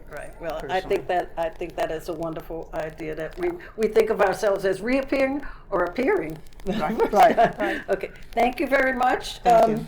I think that was brief. We have some other questions for her. Y'all have some other questions for Debora? Yes, ma'am. I'm just curious the reaction of your family when this came out. Oh, the reaction of your family when this came out. How did you feel? Well, my mother, who is not Creole, she's Jewish, she was fine with it. My brother, took him a while to kind of warm up to it. He's gradually become more embracing of it. My father, who unfortunately was extremely racist, was dead. So he didn't have a lot to say about it. Sorry about that. This is how it is, you know. Give it like it comes down. So yeah. So but overall, it was not. I mean, I embraced it. My sister embraced it. My niece is embracing it. My brother's embracing it. It's not really an issue at all. So it hasn't formed any rifts in the family. That hasn't been or. Well, the family's so small that probably one of the reasons the family's so small is we are not still engaged with our Lemelle Donato cousins, which I would love if anyone has any. Okay. Right. If anyone knows anything about the early Donato Lemelles in where was I? Los Angeles. I live in Chicago. Can't get the right town. So I mean, I've tried to find people who might know things, but I'm finding people here who have social clubs. But it was so early in 1887 that, and then they kind of vanished. I mean, in a way, I can't, like they have all the 10 kids. I can't find any link to any of them. So that's interesting. Yeah. You have another question over here. Mm-hmm. Yes, cousin. Comment. I was just at the St. Landry Catholic Church last weekend. Okay. Where Tellifer, yeah, Tellifer. Yeah. Okay, she's my 5th great grand. Mine as well. Okay. Right. And so she's also the great grandmother of Polly Yeah. from St. Landry Church. Yeah. Is what I was going to say. But that's where her grave is, at the St. Landry True. Church. Right. And that's all. Yeah. Okay. So would you repeat that for the online people? She was talking about my and her and oh boy. Great. Tiffany, sorry. I always get tongue-tied when I have to give names. Great 5-time great-grandmother. She was, she partnered with Donato Bello, who is the Italian progenitor from Italy. He, as I know the story, someone would disagree with me, but I'm going to tell this story because this is the one I like, and this is the one I wrote, so it's footnoted. Anyway, so she was bought by Donato Bello. So she was enslaved by Donato Bello. They had 3 children together that spanned about 10 years. Martin Donato is the firstborn of both families. There was a family of color and also a white family that Donato Bello also had children with. And I don't want to get down a rabbit hole here. So, but anyway, so Martin Donato was an avid progenitor, we'll say. He had like about 18 kids with primarily I say, with 2 different women. One of which was my grandmother Marianne, there we go. Marianne Duchesne, who fathered or mothered, I guess, or had many children with him. But then he also fathered children with one of his slaves by the name of Julia. But when he passed in his succession, he provided money went to the heirs of the of the family that were Creole with Creole, and then also with the family that was with he and Julia, and he made it very clear that the money go to both families, and the money that went to his family with Julia, he tried to specify that it was to be for education, and he made it very clear that if anyone disputed this in his will, they'd be cut out. Mm-hmm. Okay. Well, that was it. Yeah. So he made it very clear that he wanted to support both of his families. Yeah. Okay. All right. Other questions? Comments? I have a statement. A statement? Yes. My statement is that, and this is personal. My grandmother, and it always hurt me. My grandmother was brown skinned. She had hair to her waist. But she would always say, I can't go to California. And she couldn't go to California because she was brown skinned. Her family was white passing. And she couldn't go. And I didn't understand that back then. I do now, but it always hurt me. She did go to California in, I think in the 70s, but that did hurt me. But I'm just saying, you know, many of her family members passed to the other side, and she would always say she couldn't go. This was Catherine Labat. Yeah. Talking about the pain felt by, I'm just summarizing this, but by Catherine Labat's grandmother, and I dare say in this room, probably everybody, everybody in this room who recognized and accepted their African people, the people that were of African descent. Once you accepted them, embraced them, then you were cut out of the economic and social opportunities that were available to you in the United States. So that's a painful thing. I think it's a painful thing for everybody, to tell you the truth. I think we all lost out on that, you know. Oh, thank you very much. Thank you, Deborah, for sharing your and being so open with it and sharing for this. Thank you very much. All right. Okay. She's connected. Am I connected? I'm connected to something, Lord. This goes to the. I don't even know what I'm connected to. Okay. You need both of these connected. I have this though, right? Yeah. You need that. Betty's gonna do the calling. Elizabeth and Amal, come on up. Elizabeth and Amal, come on. All right, you have cards on your table. You have cards on your, yes. Okay. And let's get ready. You're going to get some instructions here from Fatima and Elizabeth. And Amal. And Amal, where's Amal? They're coming up here. See Amal. She's coming There right she there. is. Okay. Yeah, and they are going, listen, we have some wonderful prizes. We have books, but we also have. How many prizes do we have? We have 20 of those little books. 20. And We're then not we gonna have get the that other much. books at top. And then we have the stuff from Trader Joe's. We have more prizes than we got stuff to do. We'll figure out something. Okay. All righty. So we have because this is Creole gumbo. This is Creole gumbo. Creole, wait, I'm sorry, Creole bingo. Because it's Creole bingo, we are going to pull your numbers out of this gumbo pot. Okay, so this is and Amal is going to do the pulling, and Elizabeth is going to tell you what it is. I'm Elizabeth now. Oh, excuse me, Betty Moore. And Okay. I'm the caller, the bingo caller. So I'm going to tell you what they used to tell us at Epiphany School when we used to go to Epiphany School for the bingo. Hold your markers on your card. Okay? So if you think you got bingo, just hold your markers on your card. Because the person who had a bingo may not have bingo. So we're going to check. I hope. Because I just got through for this, and we're going to see. Okay. Okay? It's fun. It's fun. Just use a pencil. Use a pencil or You something. got one in your bag, a pen in your bag. Okay. All right. So, does she need to be online with this?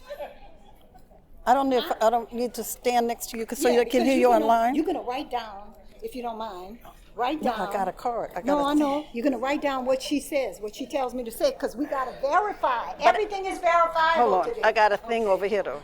Hold on. Right? Hold You on. can't say bingo and then not have it. Oh, no, you got to. That's what this is. Right. Are we doing four corners? Okay. No. I don't know how to do four corners. What we're doing, we got 20 prizes. We have 20 prizes, so we're going to go quick.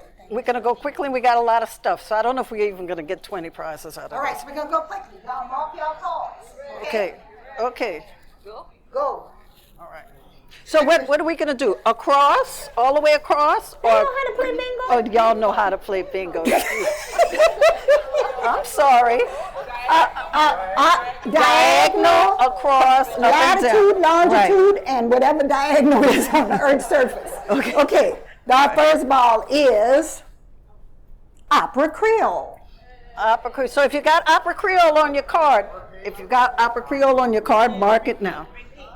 Opera Creole. Okay. Where you putting the things when they finish? On the top of your box. Yes.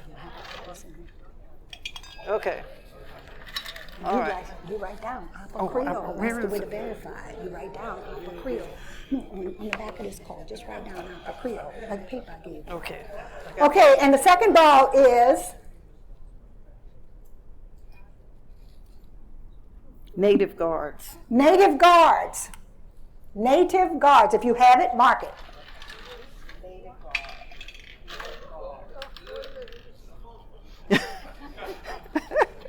Creole Fiesta. Creole Fiesta. Mark it if you got it.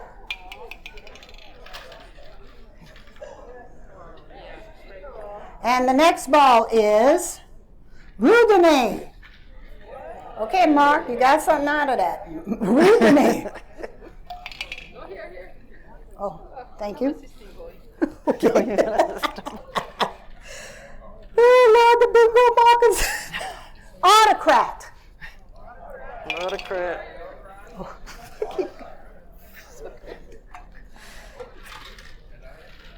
Corrivini. Corrivini. Corrivini. Corrivini. Kourivini. Corrivini. You don't have it if you don't. If you don't have it on your card, tant pis on you. You know what tant pis is? Okay, I'm going to stop. The quarters. The quarters.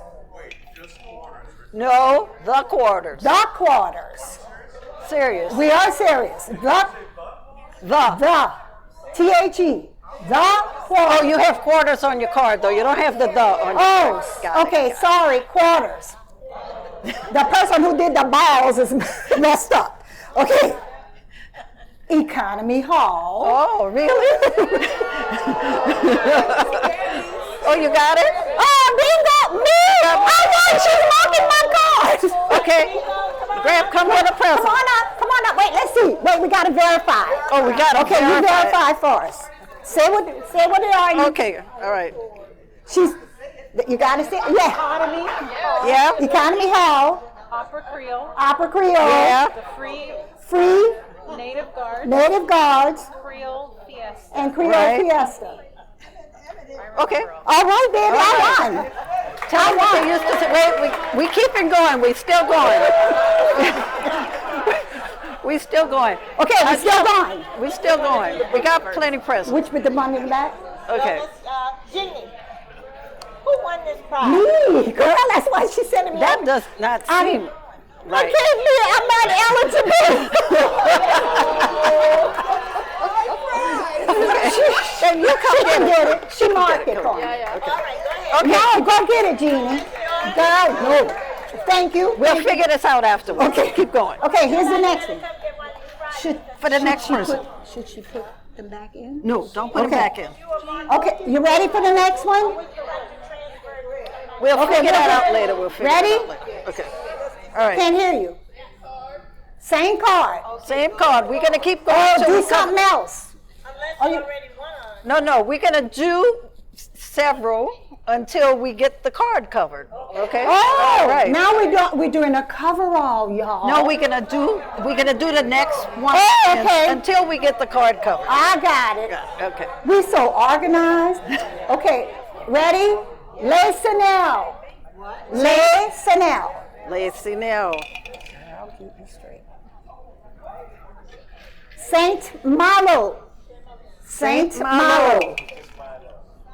No. Oh, it's just Malo on the It's card? just Malo on the card. Just Malo on the card. No, it should be Saint Malo. It's Saint Malo. Saint Malo. Saint Malo. Okay. Beignets. Beignet. Beignet. Leah Chase. Okay. I'm sorry, what was that? Leah Chase. Delisle. Delisle. Dutch. Clever. Dutch. I'm sorry, don't ignore clever. That's just a social commentary. Dutch. I don't get it. We got one? Dutch. Okay, we got another bingo. Another bingo. Okay. It's fine. It can go down. Okay, call them out for us, Ingrid. Okay, however you go. Dutch. Leah Chase. Free. Economy Hall. All right, go get a book. All right, come Let's get go. something. Keep it. We're moving on. We're moving on to the next winner. Come on. The next one. Just keep filling up your card. When you get a bingo, holler. Okay. Okay? Ball tall. Yes. All right, another bingo. Call them out. Get a neighbor to call it out to us. Get a neighbor to call out your card to us.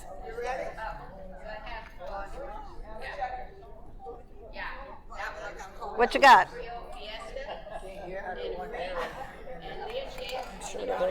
Okay, come get a present. Come get one. Another. You got another one. Okay, right, come get a present. Come on. Okay, next thing. Nanan. What? Nanan. Oh, Nanan. Yeah, Nanan. We got Nanan back there. Come on. Let somebody check it for you. My friend back there. Come. All right, come on up, get a present. All right. You got one too? Check another one. Check another. Get somebody to check it. This is fine. This is fine. Yeah, we got that. Right, yeah, we got that too. The next one? No, she's telling me. Oh, you go. I'm sorry. Go ahead.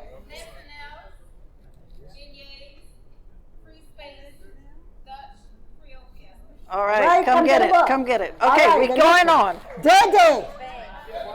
Day in these bags. Day, okay, come on. D-E-D-E. Day. Stand up, have somebody call, check your card. Check.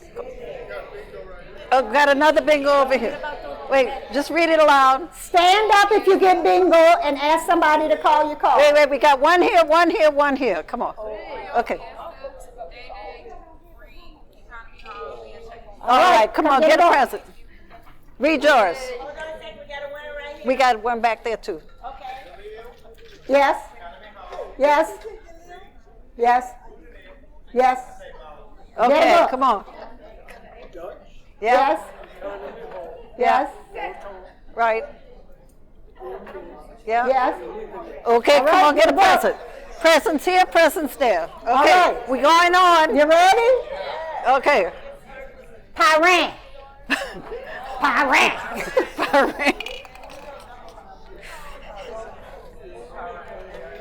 All ready? Camille Nickerson. Bingo. All right, Okay. Come on. Okay, we get somebody bingo. to check your card. Somebody else, someone.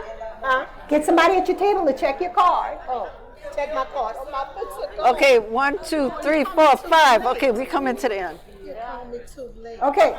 She's reading, yeah. Camille Nickerson. Creole Fiesta. Opera. Okay. All right, go come get get a a book. present. Go get a book. All right. They gave them away the first 5 people. All right, get a Go present. get a book. Or whatever's left on the table.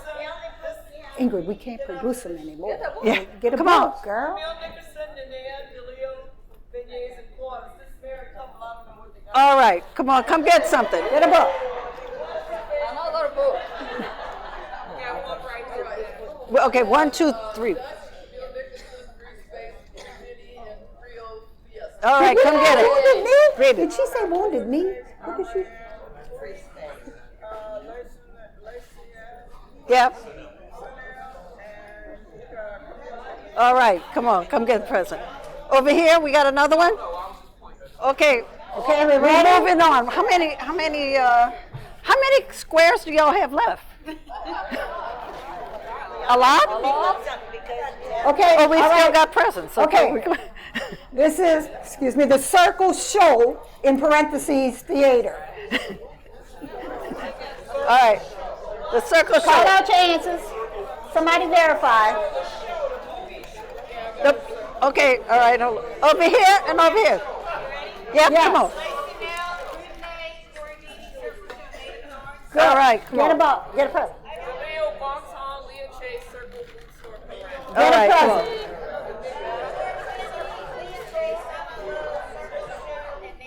All right. Get a book. A present. Something else. They are more different. No, we got a different one for circle. Circle show. Cedric, your turn.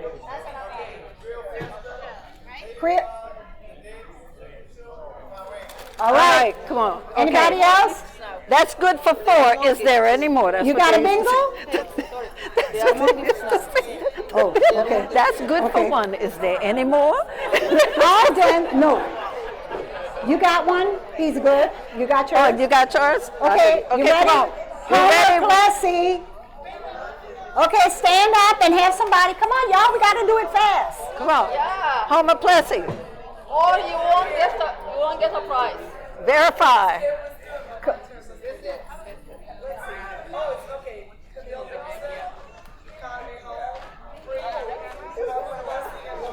Okay, come on. One here. Come on, read it out loud. All right, go Good. get You got a present. book. Come on, we got another one? Anybody else? You calling out one? We didn't. You heard it? I didn't hear it. We didn't. Okay, come on. We got one more? Homer Plessy. They have too many cards, maybe.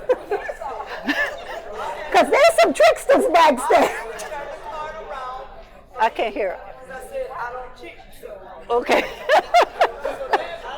We can have plenty of opportunities to cheat in the next game. I said Homer Plessy, I think. Okay, all right, come on. Okay. Come on, come on. All ready? How many presents do we have left?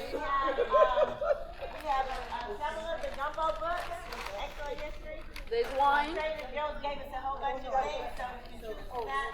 there is one person here who wanted Dr. Chambers' book, and somebody else took it. So if you have it, you won't mind trading. Oh, there she is. She wanted him to sign it. So if you want to trade with her, you can trade. Okay. So whoever has Dr. Chambers' book, this lady's interested in buying it from you so she can get it signed, which is nice. Oh, now isn't that he gets applause for that? Nice. Okay. Okay, y'all handle y'all business. How many Let's more go on things with do we it. have? How many more things do we have? Ready? Marie Laveau. Bingo. Have somebody call it out. Okay, I have Dutch, Nagar, Wilfrey, Lee Chase, and Marie Laveau. Okay, come on. Okay. All right. The next is Piron. Piron. Okay. Stand up. Get it verified. I think everybody should have won something by now. But I have another thing to do afterwards too. Oh, okay. But if we may not just keep going with this. Okay, let's. Until we run out. Wait, we got 2 of it.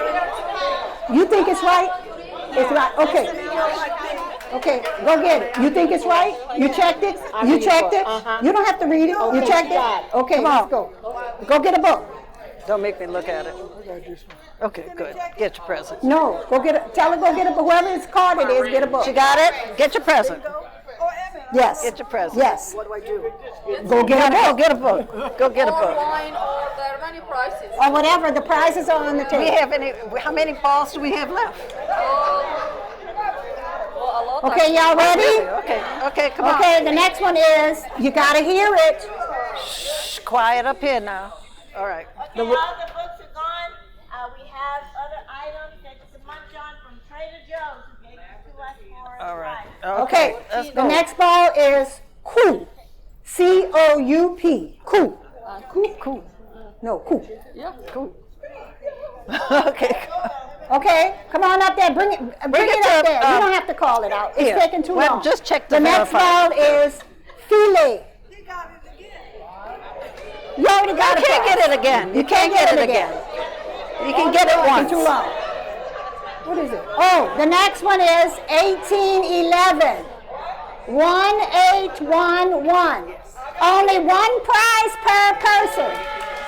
Okay, she finally got hers. Right. One prize, Okay. and this looks like it's it. This might be it, huh? Okay, Okay.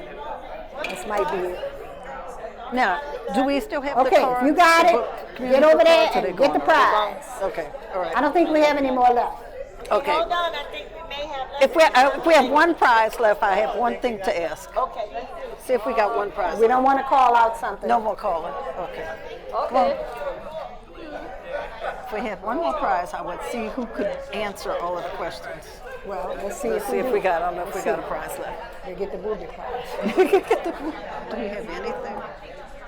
We got nothing left. I don't know. We had a whole bunch of Give your stuff. book if you got a book. I didn't even bring a book. Okay, y'all, take your thing because Take we your want to stuff and go. determine how many is left. What is left? Okay, you're good. You're good. You're good. Get your prize. I don't even know what that is. Well, just pick. Okay, how many people are here getting prizes? 1, 2, 3, 4? Yeah, that's a prize. Okay. All right. Do we have any prize left? Release these. Left. Okay, hold on a second. No, that's not the prize right there. That's not a prize. The flowers are not a prize. Oh, we could give it to the winner. Okay, of the yeah, next that's thing. a special prize. That's a Okay, special so prize. here, you got this, I thought that was huh? special. You are special. Let me ask you. He's embarrassed. Here we got Okay, no, wait. This is hers. This is hers.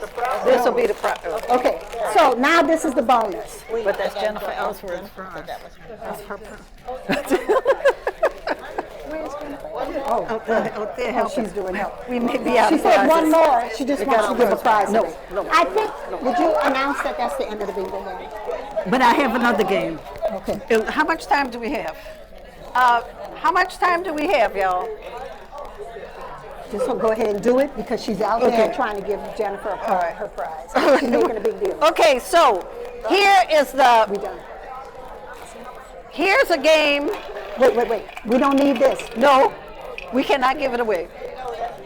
Okay. We do not need these anymore? No. Okay, she don't want to give them away. That's her flowers. Well, that might be the end of it. That's the end of it. What about over there, too? All that stuff. Okay. All right. Okay. This goes Some here. flowers. Whose label is that? Okay, we got some more prizes. The part is yours too. Elizabeth. The balls may be in there too. Elizabeth, you have the microphone. Come back. So there's potets. Okay, so we'll. I can get it to if you Betty, need me come to. back here so people can hear you.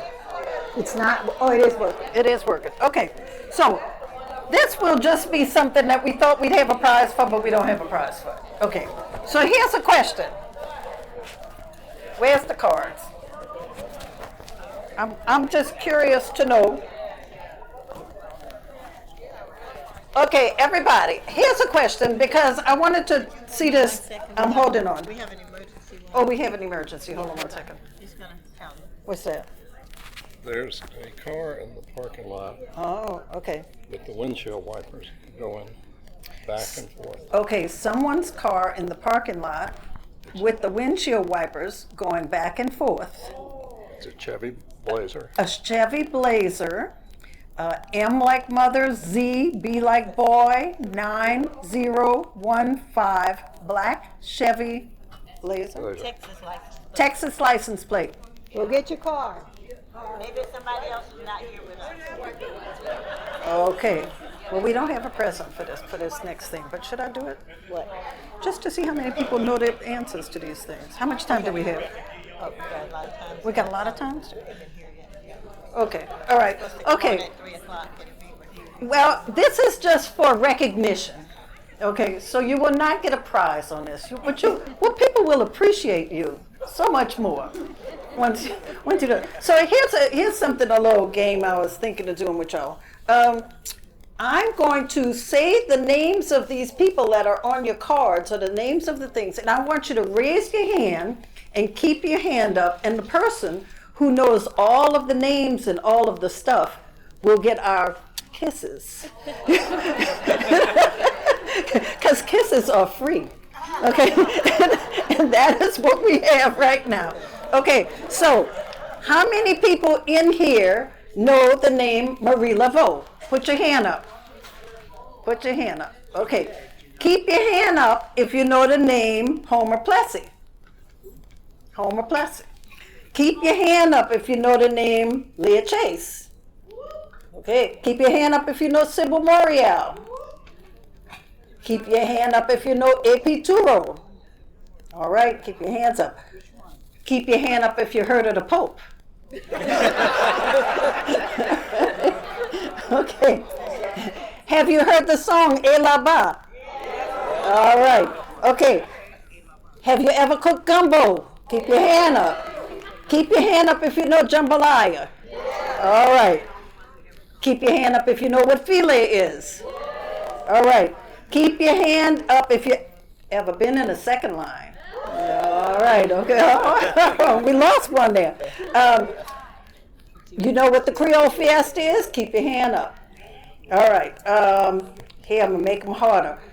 Keep your hand up if you know who your Nanan is. All right. Do you know who your Paran is? Do you know anybody who says shrimps?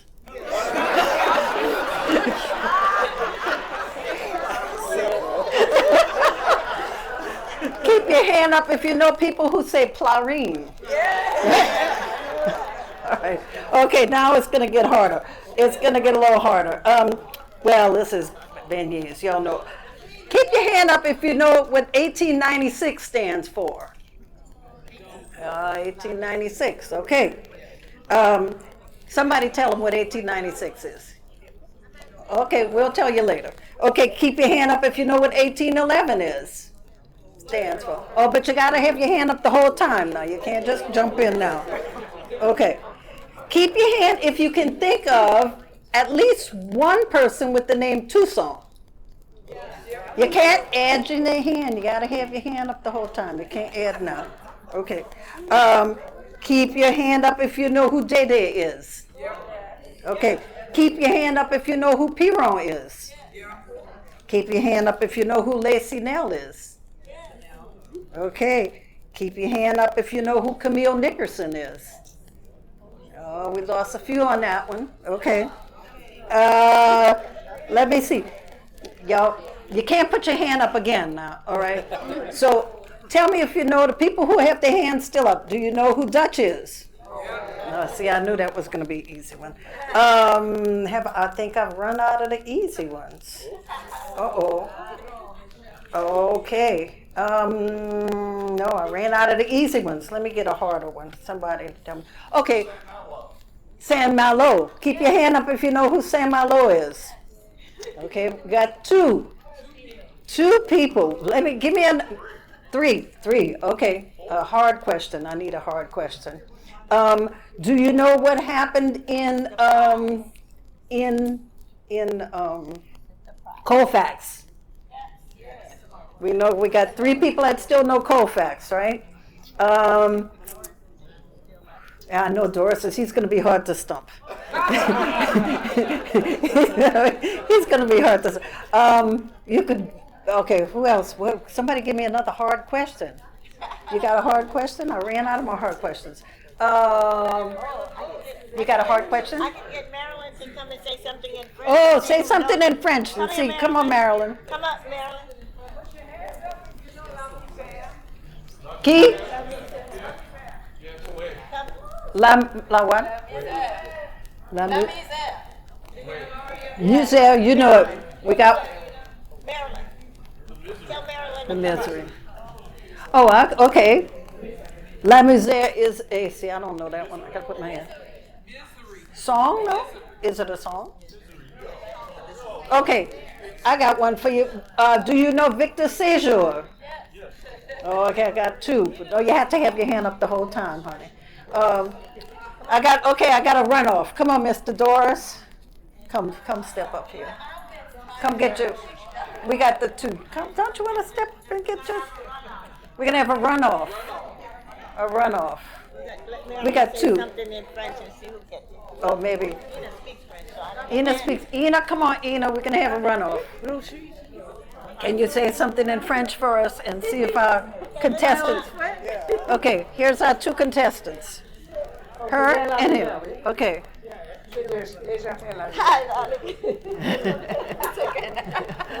Okay. Have a conversation and see who gets it. See who understands. on had a conversation. T'as parlé Creole. Ça t'as parlé fait aujourd'hui comme tu parles ici.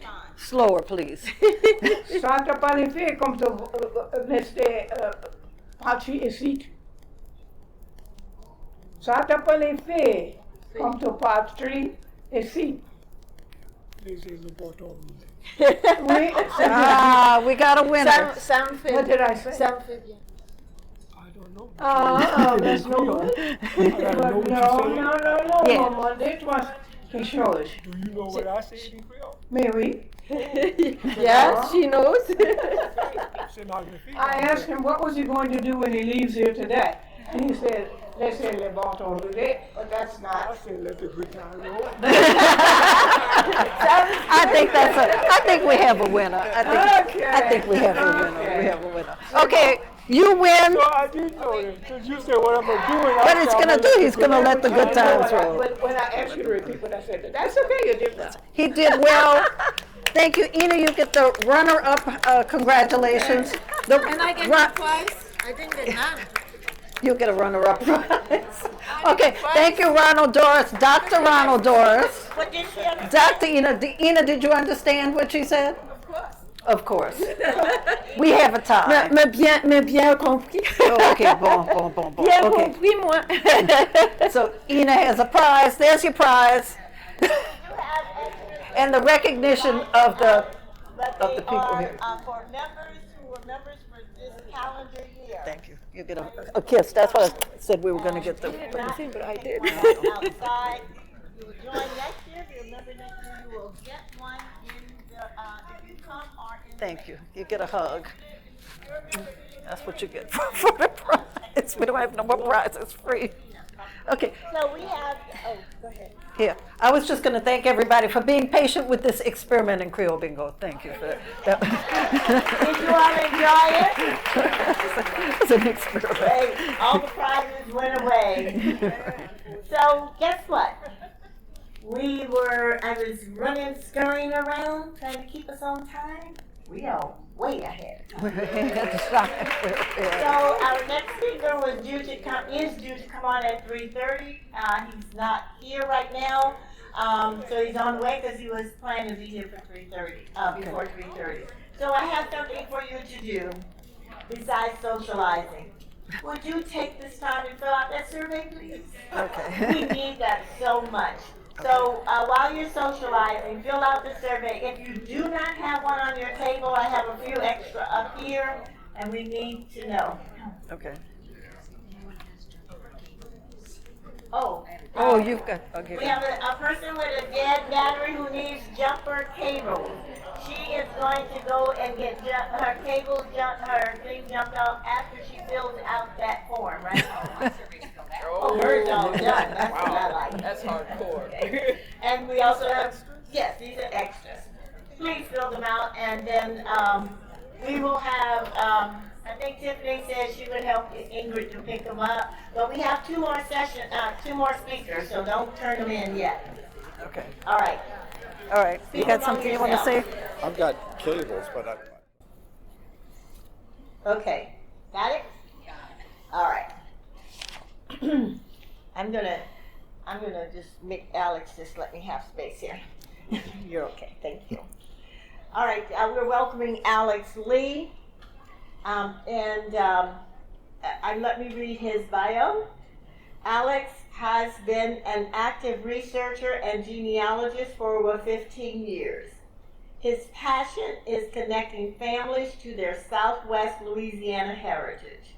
His extensive knowledge of early Louisiana families and histories have allowed him to identify hundreds of the formerly enslaved on Louisiana's plantations and to trace their lineage to modern-day descendants. He has amassed an unparalleled collection of photographs and personal histories dating back to the 1800s. And indeed, in the journal, you'll see a photographic essay from Alex. Alex's research has been featured in publications such as ESPN, Sports Illustrated, Creole magazine, and regional newspapers. His research has appeared in stories on NBC, Sirius XM, local TV stations, and social media platforms. Mr. Lee's other interests include music education from Texas Southern University, founder and president of Alex Genealogy, former archivist for St. Landry Parish Clerk of Court, which is where I met him. Wendy and I met him in Opelousas. Member of Keywords for Black Louisiana, which is a project of the Johns Hopkins University. Founder of Southwest Louisiana Creole Genealogy Facebook group, and recipient of the 2021 Diverse Heritage Award from the Louisiana Trust for Historical Preservation. And Alex is going to share with us a discussion on His Holiness Pope Leo XIV Southwest Louisiana connection. Thank you, Alex.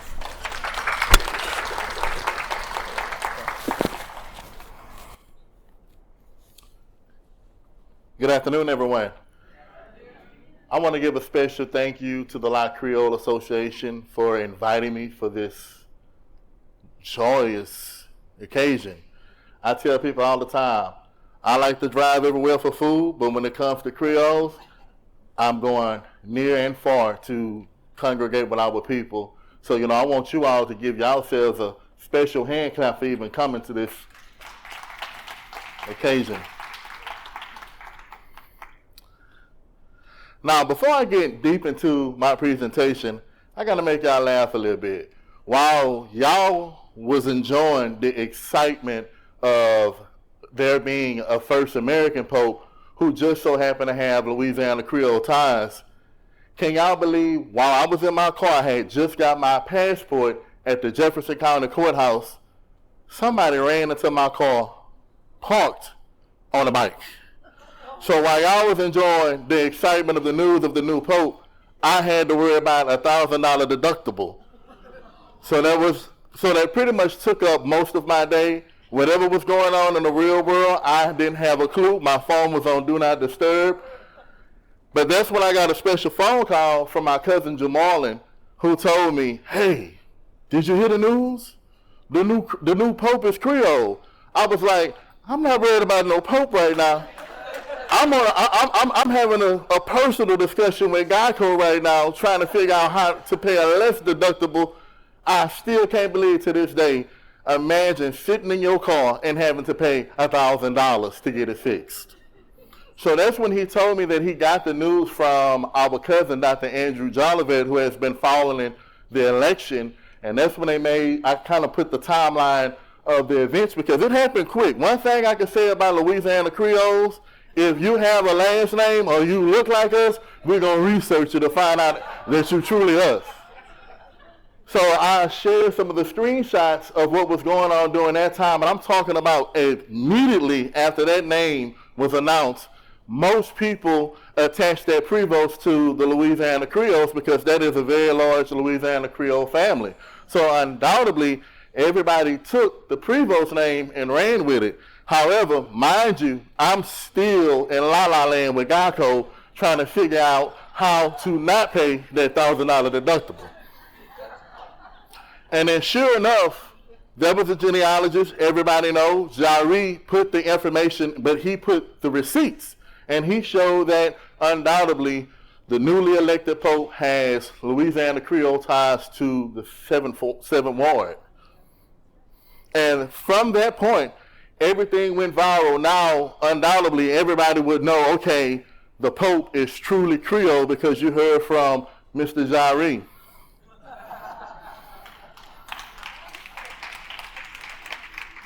So after hearing the news from my cousins, I started to do a lot of the research. I didn't know, mind you, I didn't know what was going on social media at all because I was still fighting with Geico. But when I finally settled, I started to do research, and I pulled up the census record of the Pope's family, and I noticed that they was listed as mulatto. So now I was like, oh, this is serious. So I had so much going on, I couldn't take it in. But when I saw that mulatto, wait a minute, this can't be real. I need to dig some more. So I began to dig, and that's when I had found this information that gave the birth entry as Mr. Fernand Balquier was listed as colored. But what got my attention the most was that Lemelle name. Now, for those of you who have been following my research, will know that I have done a lot of extensive research on the Southwest Louisiana families, especially the Lemelle family being an allied family of my Donato family. So when I saw this, I was like, wait a minute. This is too good to be true. This can't be real.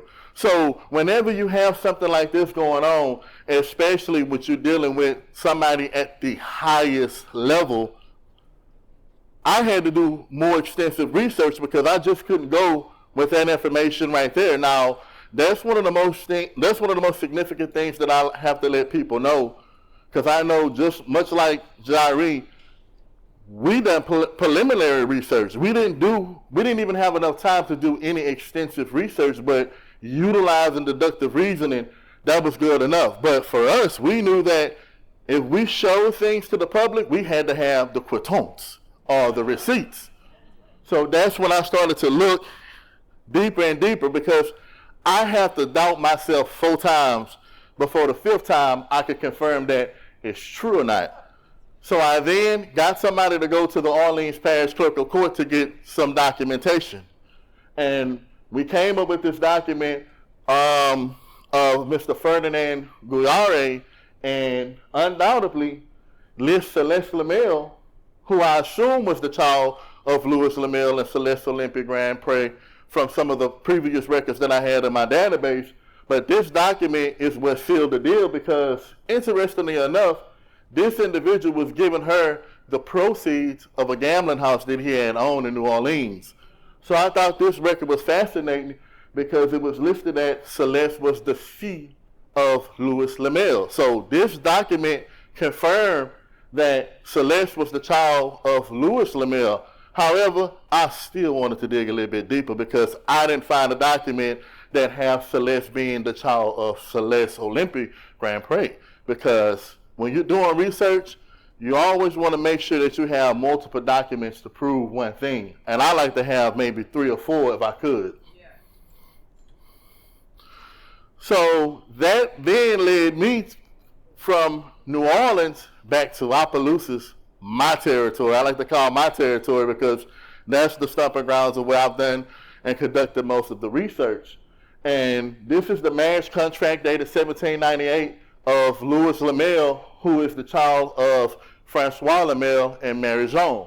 And in that document, to confirm the Popes have ties to the Creole of color community, they listed the mother as a mulatto. So undoubtedly, I now have the documented proof to prove that, wow, the newly elected Pope, I can confirm that he actually have ties to some of the early slaves of Louisiana during the colonial period. So that really fascinated me.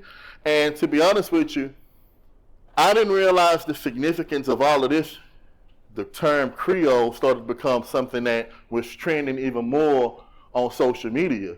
Because typically when you say Creole, everybody would definitely associate it with just a race. Now you have the whole world paying attention to the culture of the Creoles.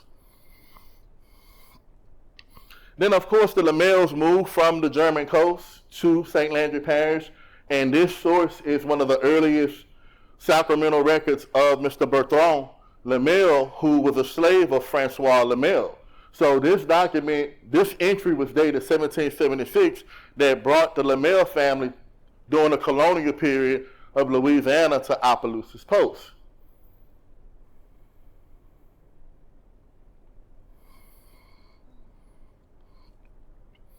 Then digging a little bit deep of why the Lemelles came to Opelousas Post was because Mr. Francois Lemelle was the lieutenant of the militia at Opelousas Post. So this guy just wasn't a regular individual. He was actually somebody that was part of the military infantry that controlled the westward expansion of the Louisiana territory. So now, here's where it gets very significant of the research of the Lemelle family. This document dated November the 5th, 1784, is Mr. Francois Lemelle, who's listed as being part of the military, selling property to a patron by the name of Mary Jean. Now, I want to contextualize with you all for a little bit. This document is a sale, a bill of sale, right? But do you think that there were money that was involved in this bill of sale? So this was a clever way in order for his children that he had with Mary Jean to at least have some assets that was recorded. So I think when you look at documents, you want to contextualize and break them down so you can understand the context of why did he do what he do. And what's significant about all of this one document from 1784 created an inheritance of how I was able to prove and confirm undoubtedly that Celeste Lemelle is a descendant of this family.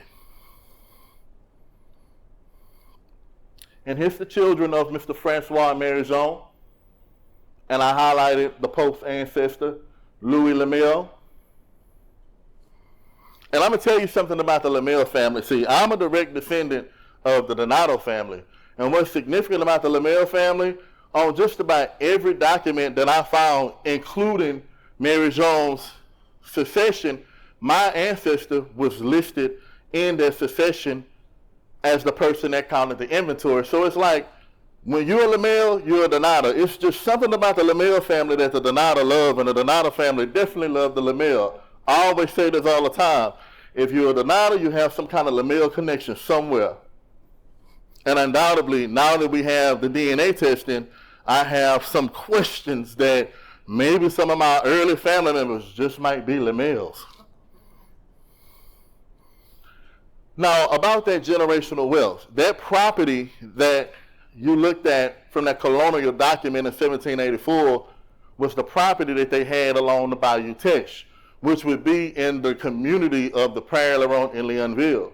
So this is the inheritance that was recorded and inventoried in 1834, and it's the same property that was mentioned in that early document in 1784. So that meant that for 50 years, she had this asset that she gave to the children, which was very important during the time.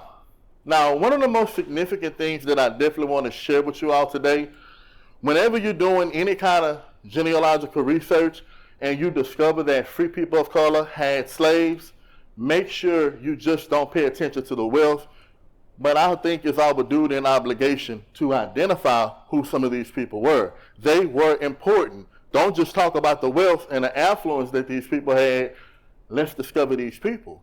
And that's one of the reasons why my research, when you Google, you can find that I am putting faces and I am connecting descendants across the world to these people that are just listed with names and ages that were appraised as a price. So us, as Louisiana Creoles, that's part of preserving the history, we have to identify who these people are. Because guess what? At one point, whether we descend from free people that were liberated during the colonial period, we still was part of somebody's inventory at some point. And this right here is when I was able to identify some of the children of Eve. Most of the slaves, the younger slaves on this plantation, are the children of Eve. And I was able to successfully identify that she had a daughter by the name of Andronette and Euphemie. But what happened to the slaves? We talk about the wealth of the family of Mary Jean, but nobody talk about what became of the slaves. So significantly, following the slaves, they were purchased by an individual by the name of Charles Moran. And what's interesting about that, you find them in the early census living as free people of color, but after Charles died, guess what happened? His sister, Juliet, took possession and claimed that they were still slaves, and she and a partner tried and attempted to sell them at the slave auction in New Orleans. And it was a really big case during 1859 that this happened. And I looked at that and I was like, this is the identity of these people. And it requires extensive research to identify. But of course, when you have prominent names like the Lemelle, it's a lot easier to trace some of those families' origins.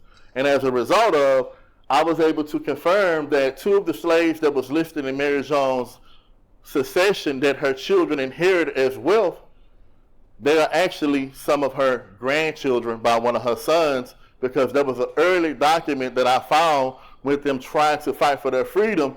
You had people from the St. Landry Parish and Opelousas area that had to give depositions about the origins of this family.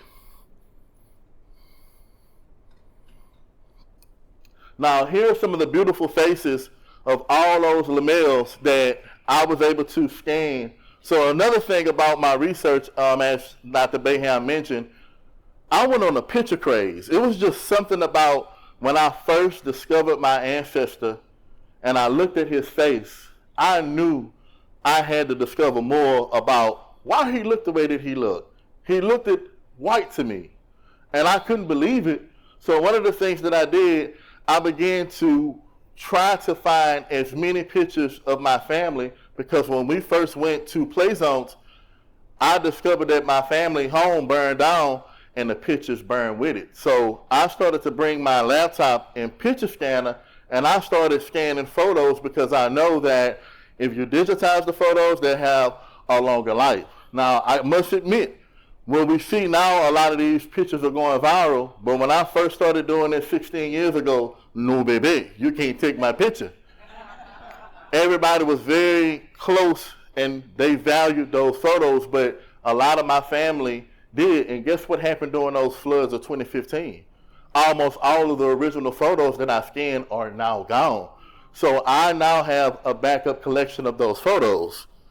Now, back to the Lemelles. Now, I like to think that I managed my financials, but obviously Mr. Lewis didn't.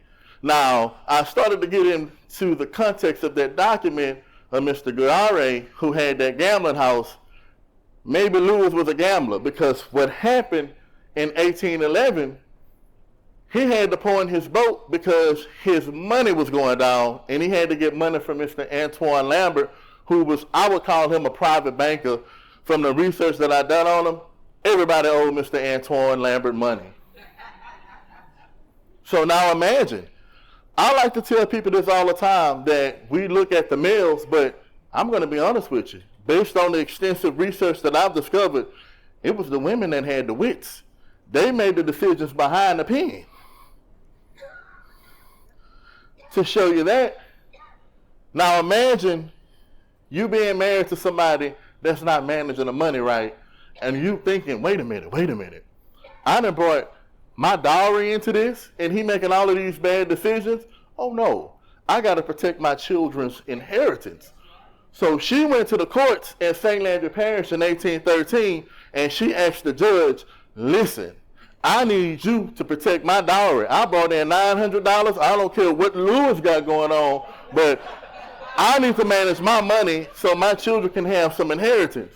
So as a result, we have a documented proof that Mr. Louis Lemelle wasn't handling this money, but Celeste Olympe, she made the right business decision to protect her dowry. Now here's where it gets very interesting. Now remember how I mentioned in the beginning, how could we identify the parents of Celeste Lemelle if the man that she had children with, she didn't marry? So you're not going to find a marriage of these people in the Catholic Church.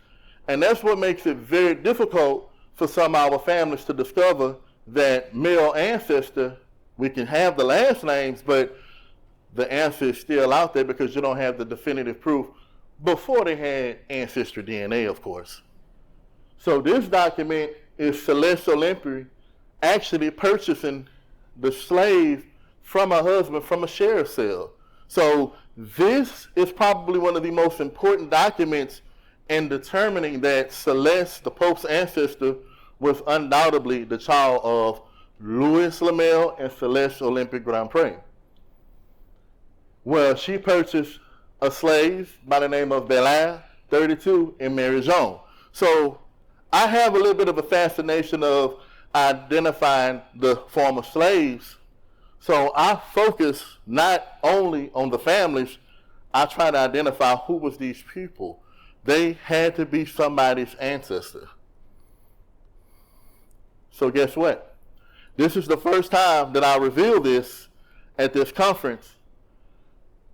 This is Celeste Olympi heirs, which has Celeste's signature, and the rest of the children of Louis and Celeste Olympi all coming together to liberate Mary Jean, who was the slave that their mother purchased from their father, who couldn't keep the finances together. So when you look at that signature of Celeste and all of the children, they wrote that signature. So in 1850, the Pope's ancestor, Celeste Lemelle, got property from one of the men that she had children with, Mr. Frederic Guimond. Don't you see those signatures match? Now, mind you, this was two different notaries during two different eras. One document was from 1835, and this document in 1850. So that's 15 years later, and you can clearly see that undoubtedly that the Celeste Lemelle that I only assume was the child of Louis and Celeste Olympic Grand Prix is definitely the same person. So this right here is the documented proof that confirms. And I'm expressing this because I know once the news broke out, so many people just ran to the internet, but I know that they didn't have the quitance. So they got lucky because using the deductive reasoning, and I'm going to say luck, because if you don't have the documentation or the DNA proof, it's luck. But this the quitance. So while people were working, us, like people like myself and Jari, we knew that we had to have the quitance. Everybody was celebrating out loud, but in the background, we was working through the quitance. And here are some of the Pope's famous St. Landry cousins, and these people are actually closely related to the Pope: Layla Ali, Paul George, Judge Ivan Lemelle, and Suzanne Malvo. These are all people who share close common ancestor of Louis Lemelle and Celeste Olympic Grand Prix. And this is significant to me because none of these people at one point knew about each other's kinship. But when the excitement in the news of the Pope having Louisiana Creole ties, especially to the Lemelle family, now everybody want to know how they connected to the Pope. I was laughing at a lot of my cousins because you share so much information, it's like, oh yeah, I ain't nobody want to hear about that. But when you have the Pope that's connected to the Lemelle family, now everybody want a part of it. And everybody want to tell, don't you know I'm related to the Pope?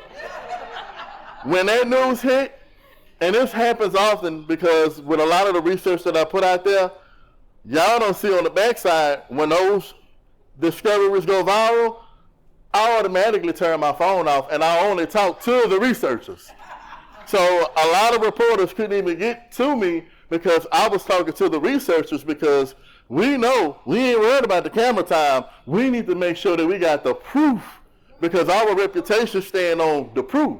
Now, if one thing would have been off, because we still haven't got a DNA test, by the way, but as far as the documentation is concerned, we have definitely checked those sources, checked them again, used deductive reasoning, and I can prove and say, using documentation, that I have successfully connected the Pope to the Lemelle family of Opelousas. And that concludes the presentation.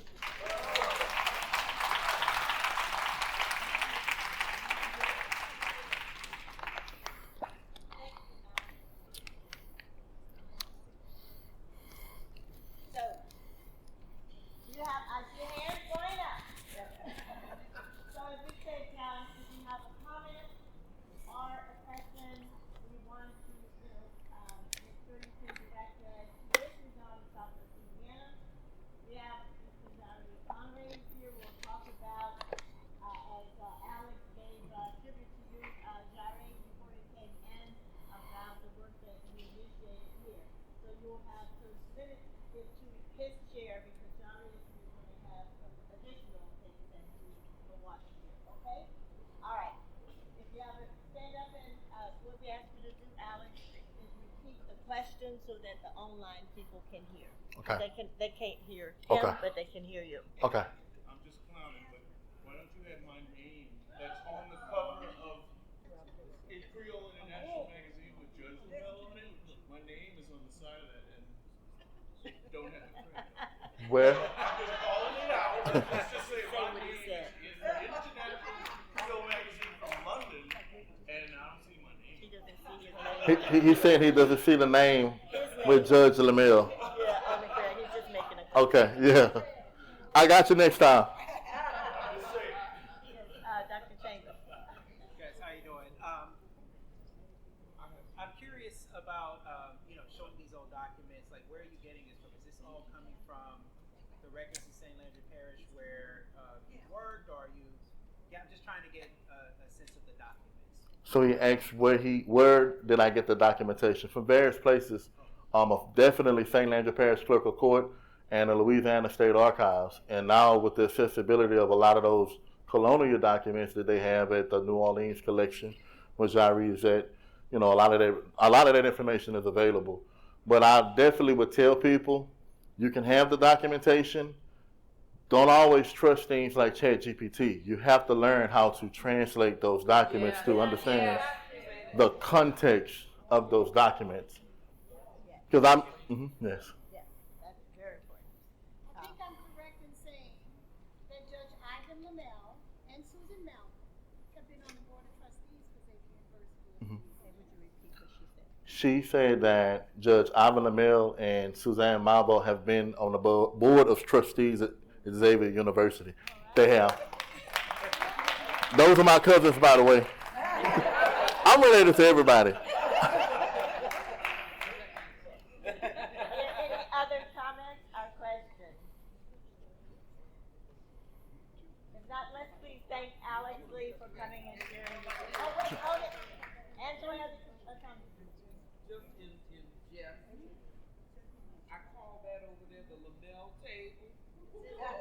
I pulled out my laptop and I pulled it up and I showed them I'm connected to the Lemelle. Oh, wow. She was just expressing that she's related to the Lemelle family and showing the Lemelle table. Well, I'm looking forward to connect with you all.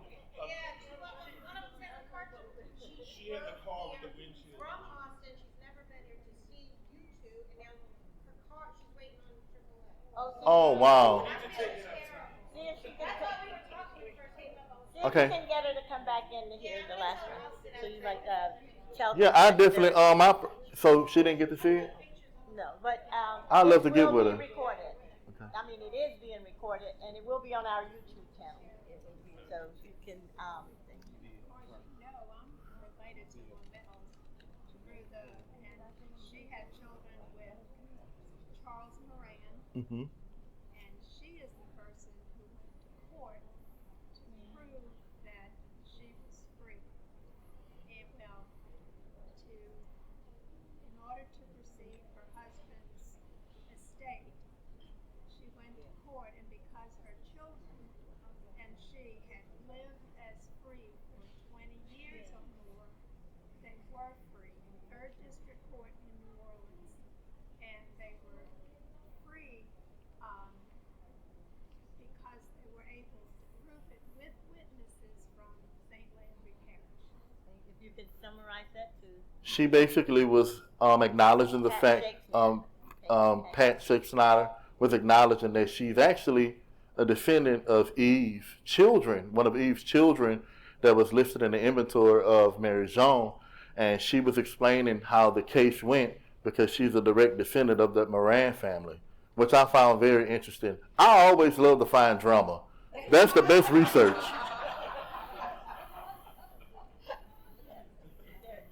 Yeah, I have it in the back.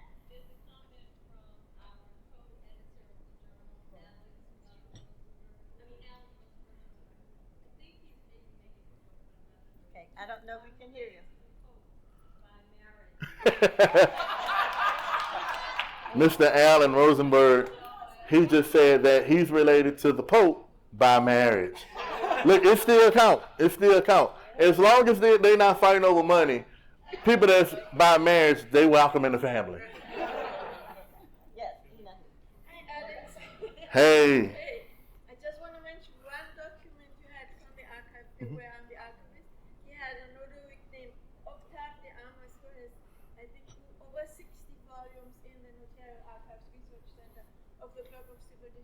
where the archivist. So just want to add that to the sources. You find stuff about Opelousas right here in New Orleans. Absolutely. She was expressing how much documents that they have at the Orleans Clerk of Court that you could see the notary Armas, and she was explaining that you could find information of the people in Opelousas right here in Orleans Parish, which is a great point. And that's one of the most significant things why me and Brother Jari, anytime that they have something that's New Orleans based, Jari, he knows.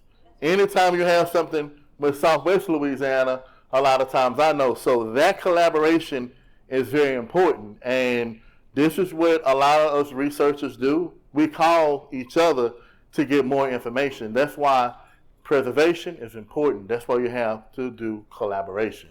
Without much collaboration, there would be less preservation. And then you can repeat this if you can.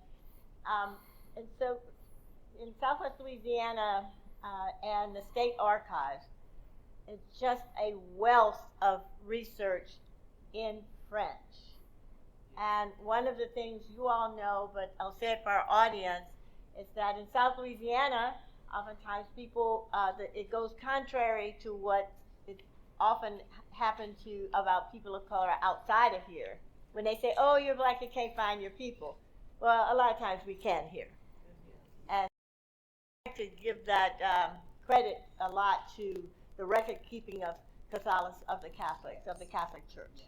Yes. That's a very good point. And I tell this to people all the time. I want you to think about it this way. I know this may not be comfortable to some people to think about it, but slaves was money. You don't think they kept track of the money? So that's exactly why I have been successful to find some of those early records during the colonial period of these slaves being imported with the nations of Africa that they come from, and I can trace it all the way down to people to their Facebook pages and let them know that, hey, I found this documentation on your family going all the way back. So the work that people like myself and others are doing is proving that they have a lot of records on us. We just got to look for the records. All right, let's devour to the pen.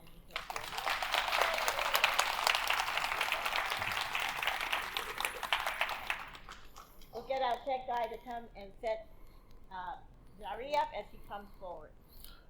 And I want to give another shout out to Dr. Bayham. I like to tell people this all the time.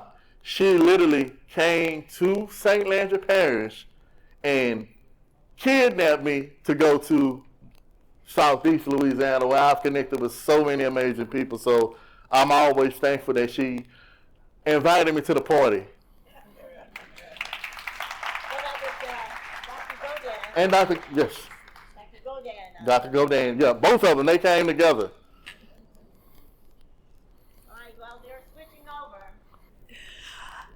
All right, guess what? You have been so great today.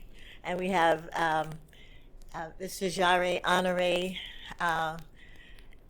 who has just done something great and wonderful by breaking the story to the world. Jari C. Honore, a certified genealogist, is a New Orleans native and proud Louisiana Creole with roots dating back more than 2 centuries along Bayou Lafourche and the German-Acadian coast. He is a graduate of St. Augustine High School and Tulane University. He works as a family historian at the Williams Research Center of the Historic New Orleans Collection. He also does historical and genealogical research professionally, including having done work for the TV programs Finding Your Roots, We'll Meet Again, and the Georgetown Memory Project. Just saw you on social media somewhere where you were in Boston doing stuff with that project. He is a trustee of the Board for Certification of Genealogists and a board member of the Louisiana Historical Society and the Genealogical Research Society of New Orleans. Would you all welcome Mr. Jari Honore? All right, well, good afternoon, everyone. It is a pleasure to be here and to address the members of La Creole on this 21st annual conference. As someone who remembers very well the first annual conference, somebody who sort of kept in lockstep in terms of getting older and La Creole getting older, it's a real pleasure to be here. For this talk, some of which you all heard previously if you were a part of one of the throughout the year programs for La Creole, I've decided to focus on Pope Leo's connections to Louisiana and to the colony of Saint-Domingue, or now Haiti, since the theme of this conference is Creole migrations. So you're all here to hear about my eighth cousin, second remove, perhaps a cousin to some of you, Robert Francis Prevost, who took the name Leo the 14th. And when you think about how quickly his life changed on May 8th of this year, from being Robert Francis Prevost, a native of Chicago, born back in 1955, to being now known the world over as Leo the 14th, it shows you just how quickly names and identities can change, right? And that certainly applies to a lot of our ancestors, a lot of our family members. Let me just say here that three themes that I want you to take away from this are not to make assumptions, two, to put everything in historical and cultural context, to apply that to your research, and three, to never be afraid to pull at any strings that are any threads that are necessary in order to make sound research conclusions. There's only one thing y'all can do that's going to make me mad, and that's if you sit here and you listen to the work that Alex has done out in St. Landry Parish, and you listen to the work that I've done, and you don't go back and apply these skills to your own families. These conferences are not meant to be sort of show-off sessions where you learn about all of this, you apply it. Because you are Creole history, you are the Creole people. If we don't do it, who else is going to do it, right? All right. Let's talk about assumptions.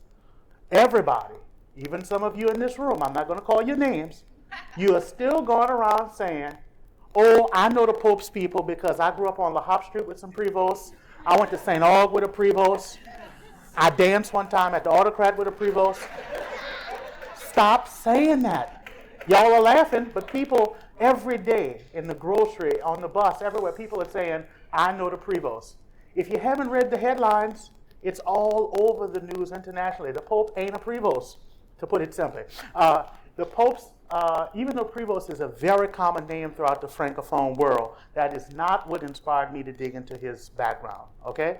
Honestly, I thought, because I knew that Cardinal Prevost then was a Chicagoan, I really thought that he was a part of that sort of rim that surrounds the Great Lakes and that he'd be of French-Canadian descent, you know, Quebecois, something like that. And as you all may have learned, while his father, this is the birth certificate of the Pope's father, Louis Marius Prevost Prévost was born in Chicago in 1920 to Jean Prévost, a foreign language instructor teacher, and Suzanne Fabre. And the same is stated on the birth certificate for his slightly older paternal uncle, John Prevost, who was born in 1917 in Lackawanna, New York. Very quickly, our understanding of these people as, you know, members of the larger Francophone world named Prevost or Prévost, we come to some conclusions that are rather different. You notice that in this little abstract from FamilySearch.org of the Pope's paternal grandfather, John R. Prevost, who was a lifelong teacher of foreign language, birthplace, Italy. You see in the 1950 census there, John Prevost, his wife Suzanne, his son John, he's a Romance language teacher, but birthplace, Italy.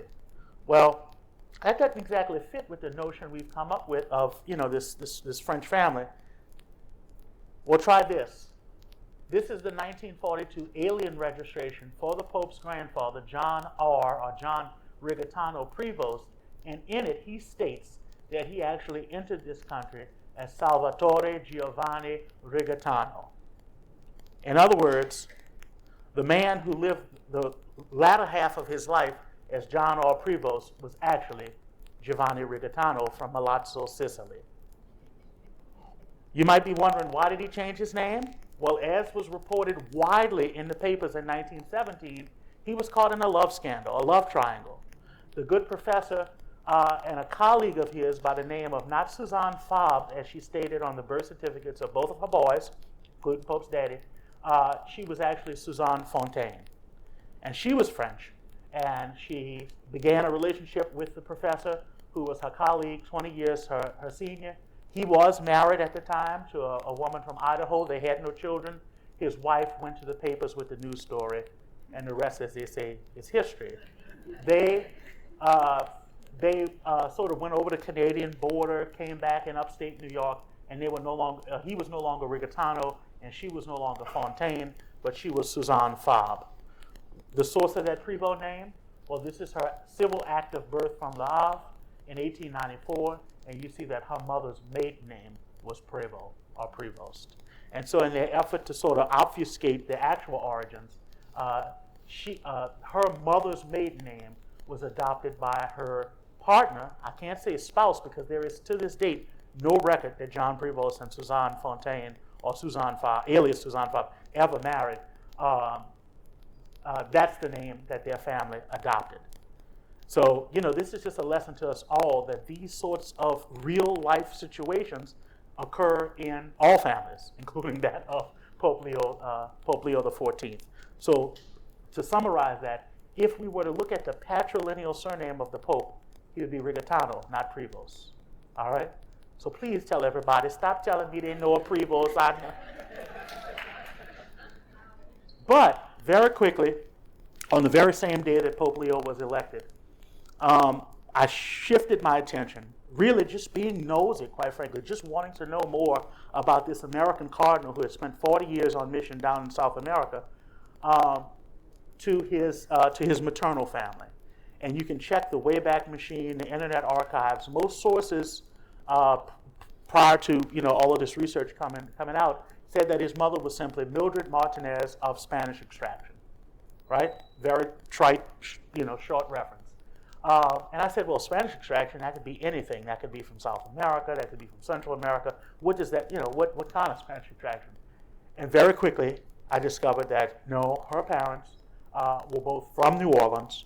Her father born at Port-au-Prince in 1864, and we'll talk more about that. Her mother born here in New Orleans in 1868. And they lived here from the time they married in 1887 all the way until the time they migrated northward to Chicago at some point between 1910 and 1911. Now, the name Baquet is interesting because it is not Baquet, B-A-Q-U-E-T, like our famous family of restaurateurs. It is Baquier. And the name Baquier is not really strong in our community in the contemporary period, but one of the Baquiers, Rodolphe Baquier, who's a first cousin 3 times removed to Pope Leo, was actually a member of the famed Comité de Citoyens, or Citizens Committee, which planned and funded the Plessy versus Ferguson case. Okay? In the 1940, 1930, 1920 censuses for the Joseph Naval Martinez and Louise Martinez family, they and their daughters are all listed in Chicago, and you see that their racial identifier is that of white. And here are 4 of the 6 surviving daughters of Joseph Naval Martinez and Louise Baquier. And the lady second from left there, Mildred, or Millie, that is Pope Leo's mother. Okay? I can't tell you how many times, and you can still see some of it online, people were taking our Mildred Martinez, Mrs. Martinez is in the nursery school, and they were plastering her picture all over the web as the Pope's mama. Don't do that. But again, one of the things y'all can do, that's the only thing that can make me mad with you, if you come to those kind of rash assumptions in your research, then I'm going to be mad with you. So please, don't do things like that. Don't grab photos off the internet and add them to your tree. But anyway, these are four of the 6 daughters who survived. The other 2 became religious sisters. One, a sister of mercy, and the other, a sister of the Presentation of the Blessed Virgin Mary. In 1910, they were here in New Orleans. Actually, the last address they had in New Orleans was in the beautiful, imposing building that you see on the upriver side of Jackson Square there, the Pontalba building, the Upper Pontalba building. When we might think of that as an enviable address now, but remember, the French Quarter was very much a working class neighborhood and a lived-in neighborhood. People were born and reared and grew up in the French Quarter. And you see that the Martinezes were surrounded by people who were from England, who were from Malta, Australia, Germany, Spain, and of course many people of Sicilian origin. So that's the last address they had here in New Orleans. And in 1900, they were in the 1900 block of Purr Street, North Purr, just a few doors from North Claiborne. Unfortunately, that house, like so many of the houses they occupied within the 7th Ward, were taken by the Claiborne overpass. And you see the identification is black. Now, you will also note that the grandfather, while he was an American citizen, he was born in Haiti in 1864. Here is his actual birth record, which states that he was born at Port-au-Prince on the island of Saint-Domingue, or it's mistakenly listed as Santo Domingo because for whatever reason in the American understanding that has caught hold. We call the whole island Santo Domingo when that really only applied to the portion that's now the Dominican Republic, to Jacques Martinez and Marie Rosa Ramos. Why was this man born in 1864 in Haiti, in Port-au-Prince?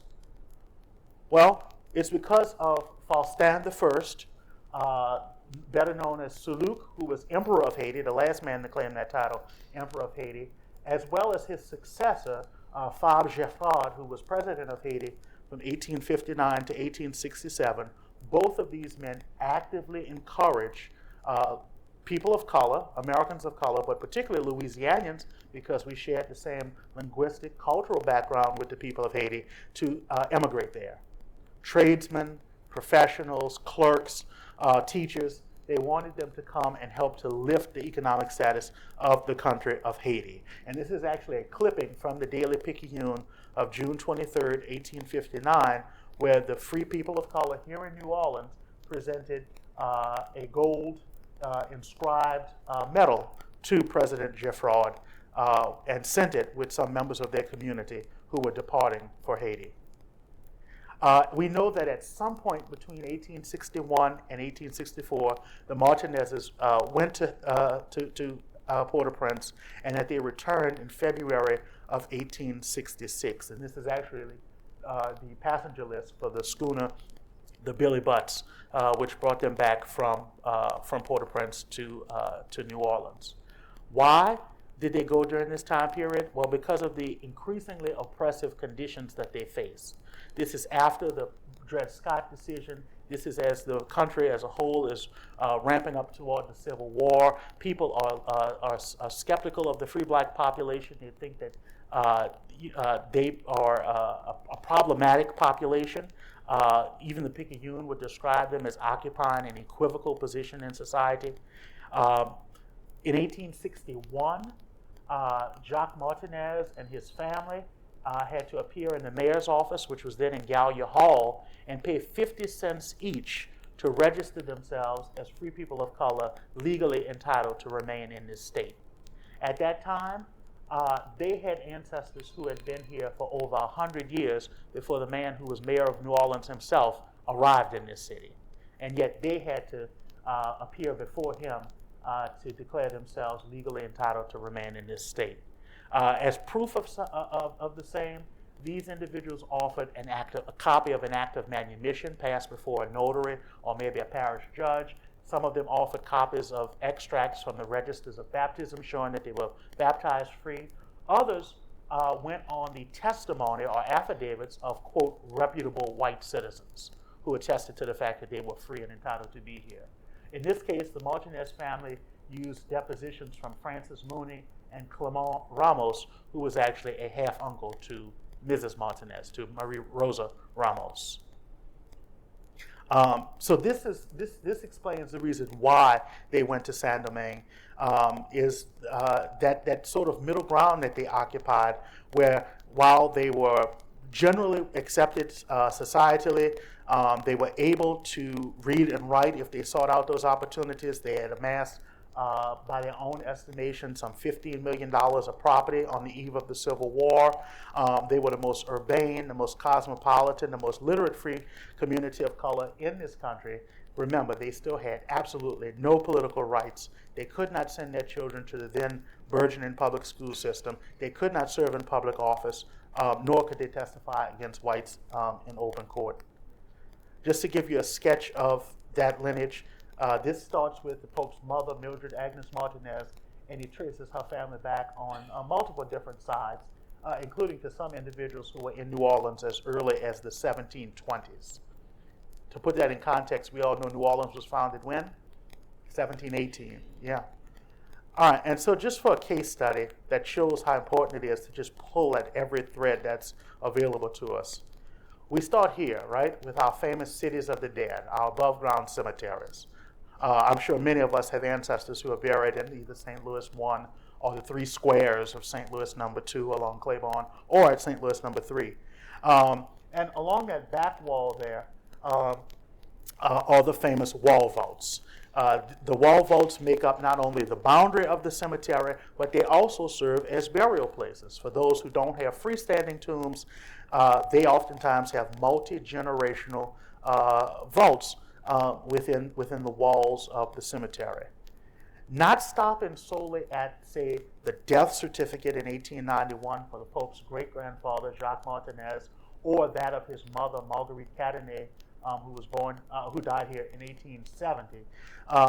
We also sought to get their interment records, the record of where they were buried in the cemeteries here in New Orleans, and we find that they were both interred in Square 3 of St. Louis Cemetery number 2, in Vault number 20 along the Bienville Street alley. Now this is, a 21-year difference between mother and son, the great-grandfather and great-great-grandmother of Pope Leo. The fact that these individuals are buried in the same vault, do you think that's a major clue? Yes, it is probably, most likely, a family vault of sorts. And when you look at the actual vault, it's the one in the middle there. The first name you see is Dame Marie Bourret, a native of Saint-Marc in Haiti, who died in New Orleans in 1848. Well, then our research target kind of shifts, and we sought to question, well, who is this Marie Bourret, right? How is it that these individuals come to be buried in her tomb? Well, we have a death date for her, and so we go to her death certificate, her civil death record, and we see that the deponent, the person who gave the information, was Jacques Martinez, who describes Marie Bourret as his grandmother, right? At that time, 71 years old at the time of her death. Well, if the Martinezes are buried there and Jacques' grandmother, Marie Bourret, are buried there, who else is buried there? Fortunately for St. Louis 2, St. Louis 3, we have ownership books, which are sort of composites made of entries from the chronologically arranged interment books for the cemeteries. And they give us a snapshot of the people who are buried there. And we see that almost everybody there is a Martinez, either son or grandson of Jacques and Rosa, or Jacques' mother, Marguerite Cadenet, the first name there, with just really 2 exceptions. Those being Artemise Germain, who died in 1875, and Pierre Germain, who died in 1877. And so for any good researcher, our question should then become, who them people? Right? It should become, what is their connection to the family? How are they a part of this family grouping?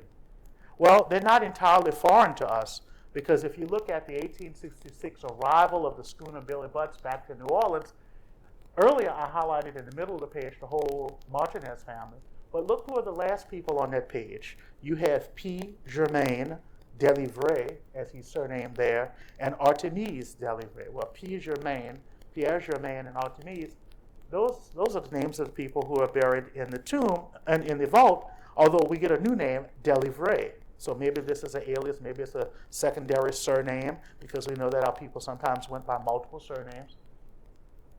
We also find that while the Martinezes registered as free persons of color on May 10th of 1861, just 4 days earlier, there's, again, Pierre Germain, alias Delivre, a mulatto man who was much older. He was 59, a butcher, born in Haiti, and who came to this country in 1809. Now, the interesting thing is, he did not register based upon an act of baptism or based on the testimony of reliable white citizens. He registered based upon his act of manumission passed before the notary Hugues Petitesclos in 1834, and that act was executed by the free woman of color, Marie Barrette. Well, we know that name. So why is it that Marie Barrette, the grandmother to Jacques Martinez, manumitted this man named Pierre Germain or Delivre? The answer actually comes not from the act of manumission that you see here. It's not noted anywhere in that act and all of the attachments that are that accompany it, preserved in the New Orleans Notarial Archives. It comes from the records of the parish police jury, equivalent to a parish council or a city council in New Orleans today. And the police jury called that because one of its big tasks was to police the parish for safety, police the parish for runaways. In fact, she stated that she sought to manumit Delivre because he was son nephew, her nephew. So now we see the connection between Delivre, who's Pierre Germain, and our Marie Barrette, or Marie Burdette, as it's sometimes recorded. And this is the actual act of manumission from 1834, passed before the notary Hugues Petitesclos. And in it, Marie Barrette states that she acquired him 5 years earlier from another free family of color, the Tagrins, and you see that we can trace the whole chain of title, if you will. In this case, not a chain of title for a house or for a car or for a personal property, but the chain of title for this young man back to 1818 when Charlotte Tagrin acquired him from a woman named Anne-Sophie Janton, who was the widow of Joseph Marie Barrette, and who was the widow by first marriage of Antoine Germain Cadenet. You may remember that Marguerite Cadenet, that's the name of the Pope's great-great-grandmother. When we pull that first act for Delivre, that first act of sale for Delivre, the widow Barrette, Anne-Sophie Barrette, she states that that he was one of the slaves that belonged to her from Saint-Domingue and was born on her plantation in that colony. That's March of 1818. Just a few months later, in May of 1818, as the widow Barrette is on the verge of leaving New Orleans to settle permanently in Guadeloupe, she actually manumitted the adult mulatto slave Marie. This is our Marie Barrette. As a part of that long, extended process of manumitting Marie, long before the act of manumission could be executed before the notary John Lynn, one of the things she had to do was have this notice posted by the parish sheriff in French and in English for 40 days at places like the popular bars, the parish church, conspicuous places where people gathered, asking whether anyone objected to the manumission of Marie. Fortunately for us, no one did, and she was given permission by the parish judge to manumit Mary or Marie, a mulatto woman who was her sole possession, no other co-owners, co-heirs, which began on the island of Hispaniola, where Marie was born. And indeed, the Cadenet and Janton families were rooted in the parish of Saint-Marc, in the little commune of Montrouille, which is circled there, or underlined there in red.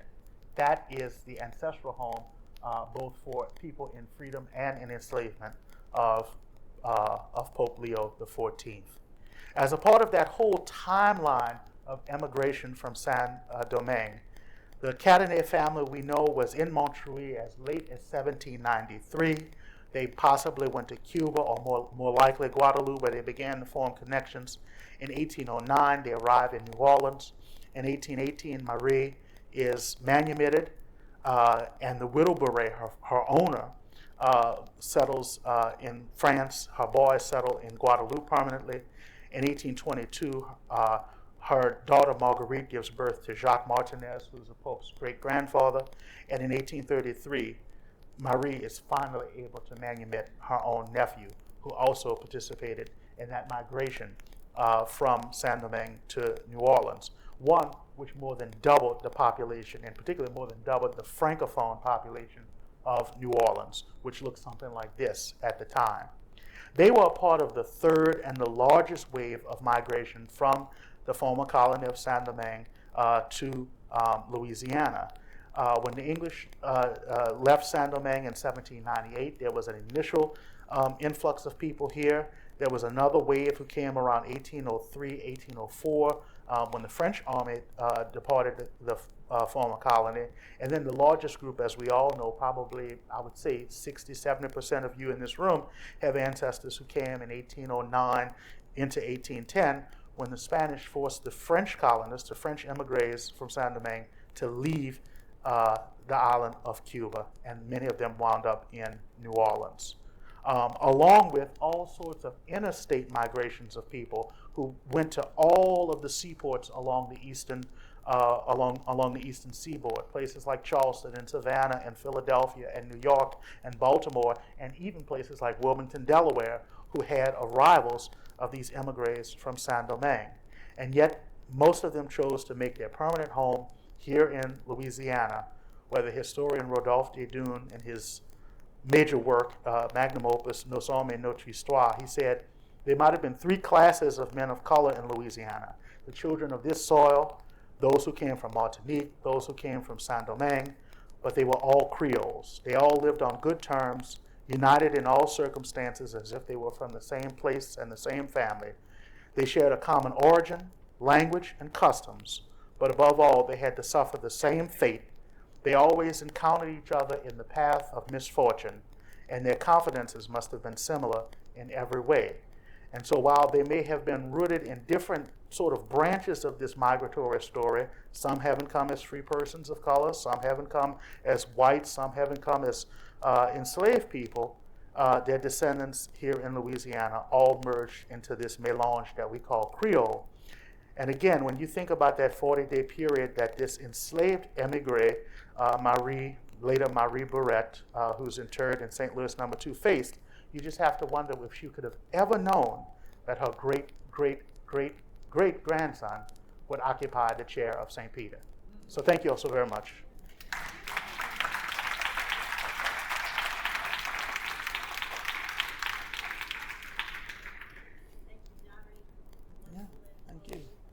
Any questions?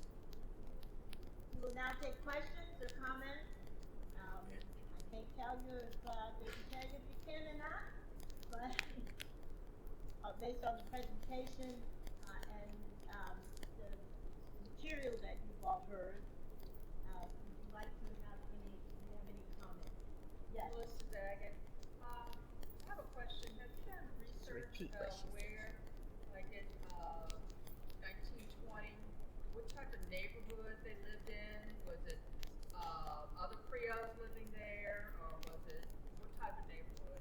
In 1920 up in Chicago? 1920 in Chicago. I know that they were on, broadly speaking, the south side of Chicago, but I didn't look at the neighborhood to see if there were other, Louisiana natives. I can tell you that out of the Pope's grandparents, his grandfather, Joseph Naval Martinez, only one of his siblings stayed in New Orleans, and that was his brother Michel. His sister Adele Martinez, who married a Rouzon, but they did not have any, and their kids, they moved to Chicago. His other brother Gerard Martinez, who married a Rouzon woman, they also migrated with their kids to Chicago. And then one of their nieces married a Paul Saraparu. They also migrated to Chicago, but they didn't have any children. That's why they're buried in the very same plot with the Pope's grandparents. So the family all merged together to Chicago. I can tell you that you all may have seen the story in the Picayune with our newspaper. They wanted to find people who were closely tied to the Pope. And they said, can you do that? I said, well, yeah, give me some time. And we found a second cousin by way of the Pope's grandfather's family, the Martinez line, and we found a second cousin by way of his grandmother, Louise Bacquier's line. And the second cousin on the grandfather's side, a lovely lady, Miss Diane Martinez, who lives out in New Orleans East. She had no clue that she was related. She had no clue really as to the whole origins of her Martinez family, which is actually Czech. That name is Czech. They come from Prague, not Spain. You see how we can't make assumptions? Anybody else would say Martinez or Martinez, as they say it everywhere else outside of Louisiana, is of Hispanic origin. Nope, it's Czech. She had no clue. On the other side, the Bacquier descendant, Mr. Malcolm Moore, who lives out in Ormond, in Destrehan, because his family stayed in Louisiana, but they also crossed to the other side of the racial line. They passed for white. they maintained contact with their cousins in Chicago. And actually, because his father and his grandfather died early in life, his daddy's wedding band and his grandfather's wedding band, they sent up to Chicago to be melted down to be a part of Pope Leo's first chalice, when he was then just Father Bob. But you see how families were fractured. Even those who remain in New Orleans, the Passablanc relatives maintained contact because they could. The ones who identified as people of color, no connect, no association. Yes, ma'am.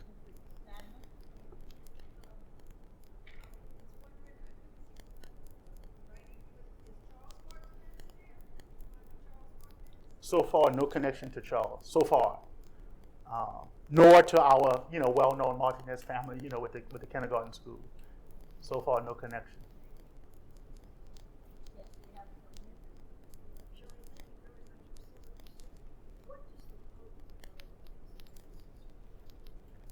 What does the Pope know of his ancestry? Well, before this, not much. Not much.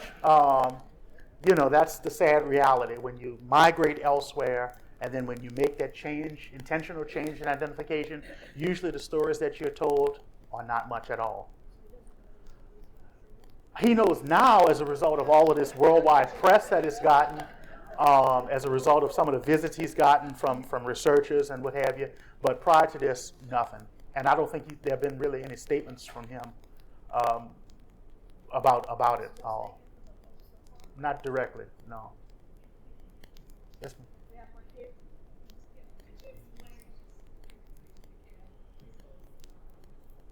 You missed something with the previous.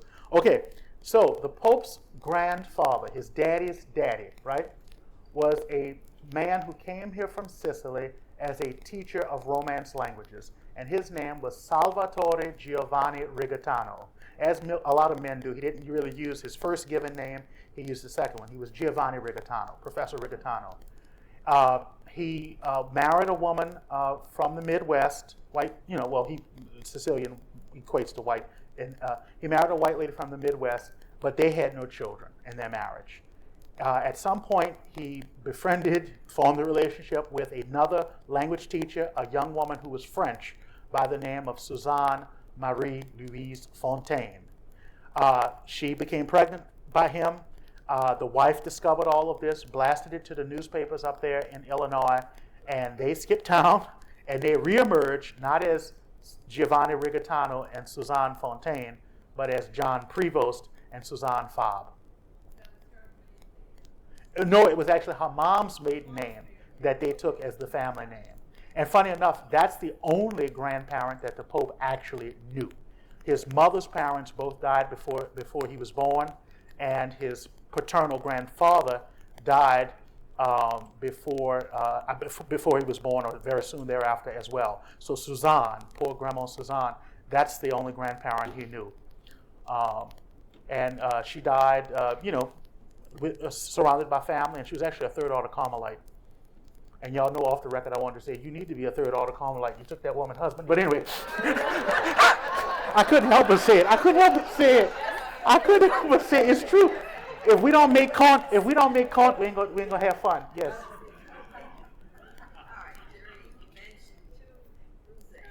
Mm-hmm. What can you tell me about them? My sister Wanda got a call from Roule's in Chicago, who are relatives who say they are relatives of the Pope. They are, yes. And they're our relatives. That's right. So how does that go? Yeah, so the Pope, one of the Pope's great uncles married a Rouzan, and one of his great aunts married a Rouzan. So a brother and a sister married a sister and a brother, which is, very common in our families. Two people from one family will marry two people from another family. So the Pope has Rouzan cousins. Those Rouzan cousins are all, rooted up there in that Chicago area and live as, on the other side. But no, that does not make all the Rouzans kin to the Pope. It makes those two particular groups of Rouzans kin to the Pope. So it doesn't make us. No. Okay, because they're claiming they contacted Wanda, and they said we're your cousins. That's right. They are cousins to you all. And we're also related to Henriette DeVille. I knew that already. Right. That's correct. This whole thing came out from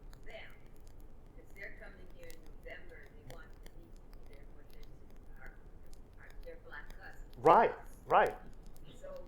And you fit that bill. You the black cousins.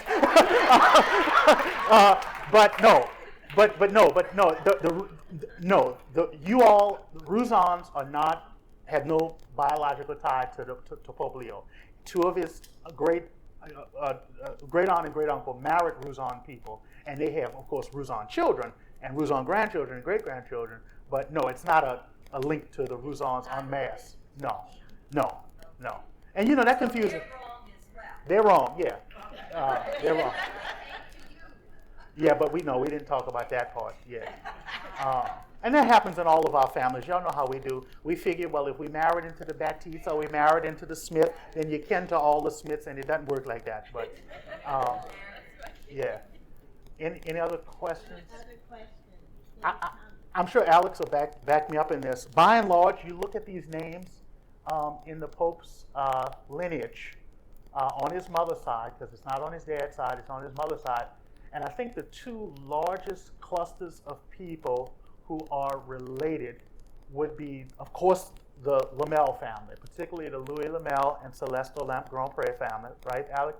And then on the other side, by way of Odile Coppel was first cousin to members of the Pierre and Modeste Beham family. And of course, there are a lot of Pierre and Modeste Beham descendants out in St. Tammany Parish. Yeah, and again, it's not all of them because there's a whole bunch of brothers there, but the Pierre and Modeste Beham family for sure would be blood relations. The Martinez side is very small. The Jacquet grandmother, who is somewhere up there, I can't see, but there's a Jacquet grandmother whose mother was a Savoy from Acadie. And so by way of that Savoy great-grandmother from Acadie, then a whole lot of people of Acadian descent are, distantly related to the Pope, including me. That's why I say my eighth cousin twice removed. But yeah. So if you look hard enough, I think you can probably find a connection, especially if you have Acadian descent. But I'm going to ask Jari to just leave that up. Yeah. Get close and see it, and see if you are even by marriage. See where you are connected. Could we all give Jari a thank you so much. Thank you, Jari. Let me, hold on, don't go anywhere. Jari, I want to tell you that I just heard that Giovanna created something for you. If you all will give us just a few moments and let her share. Stay right there.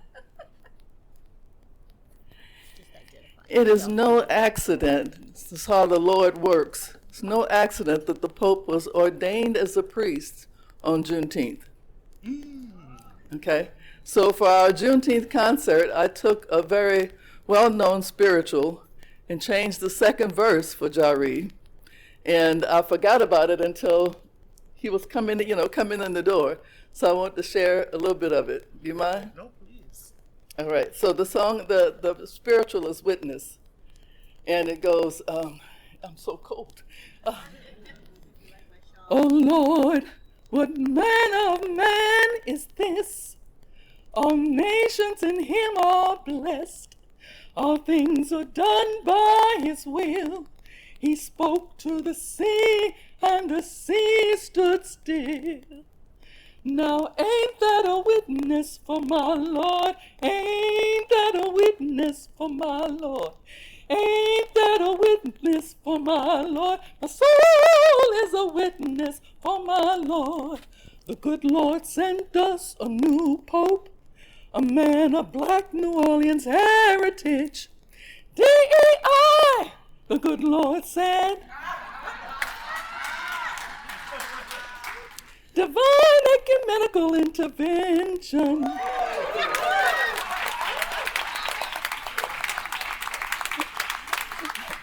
Now just like old Samson, he's walking about, our people's strength no longer in doubt.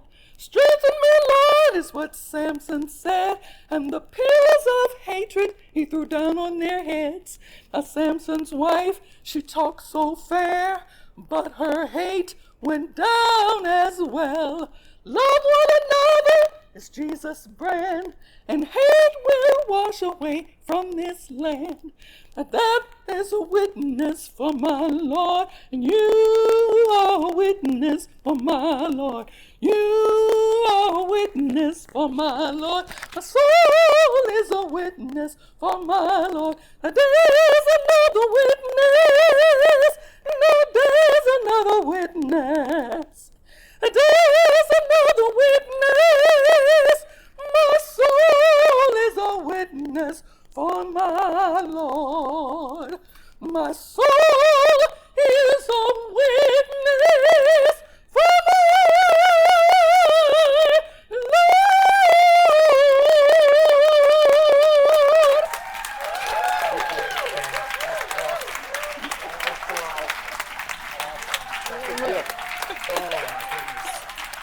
Such a gift.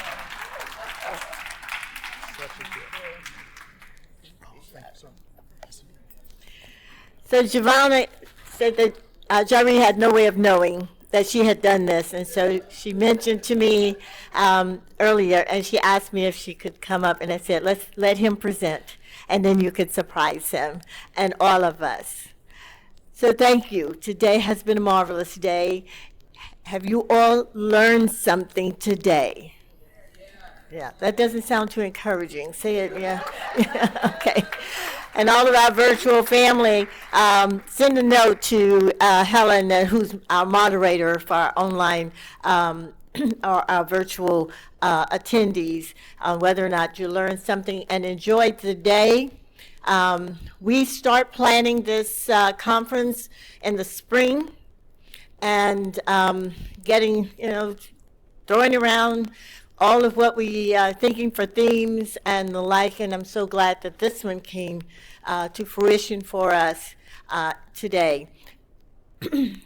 What I'd like for you to do is I'd like you to designate one person at your table to collect all of the surveys, and then I will have someone, I see Fatima standing up. Let's see, I could ask someone to go around and pick them up for us. And just put them, you can put them in the center, and that helps us a lot. I think that's it. And guess what? Guess what? We are on time. And one thing, don't forget, tomorrow, for those of you who are in town and want to, is the Sunday brunch, 4949 Bullard. If you did not purchase your reservation yet, you could see Jennifer. I think we might have some room. So we welcome you just to come socialize and enjoy. Thank you all for coming. Thank you all for being in our virtual audience today. This concludes our program.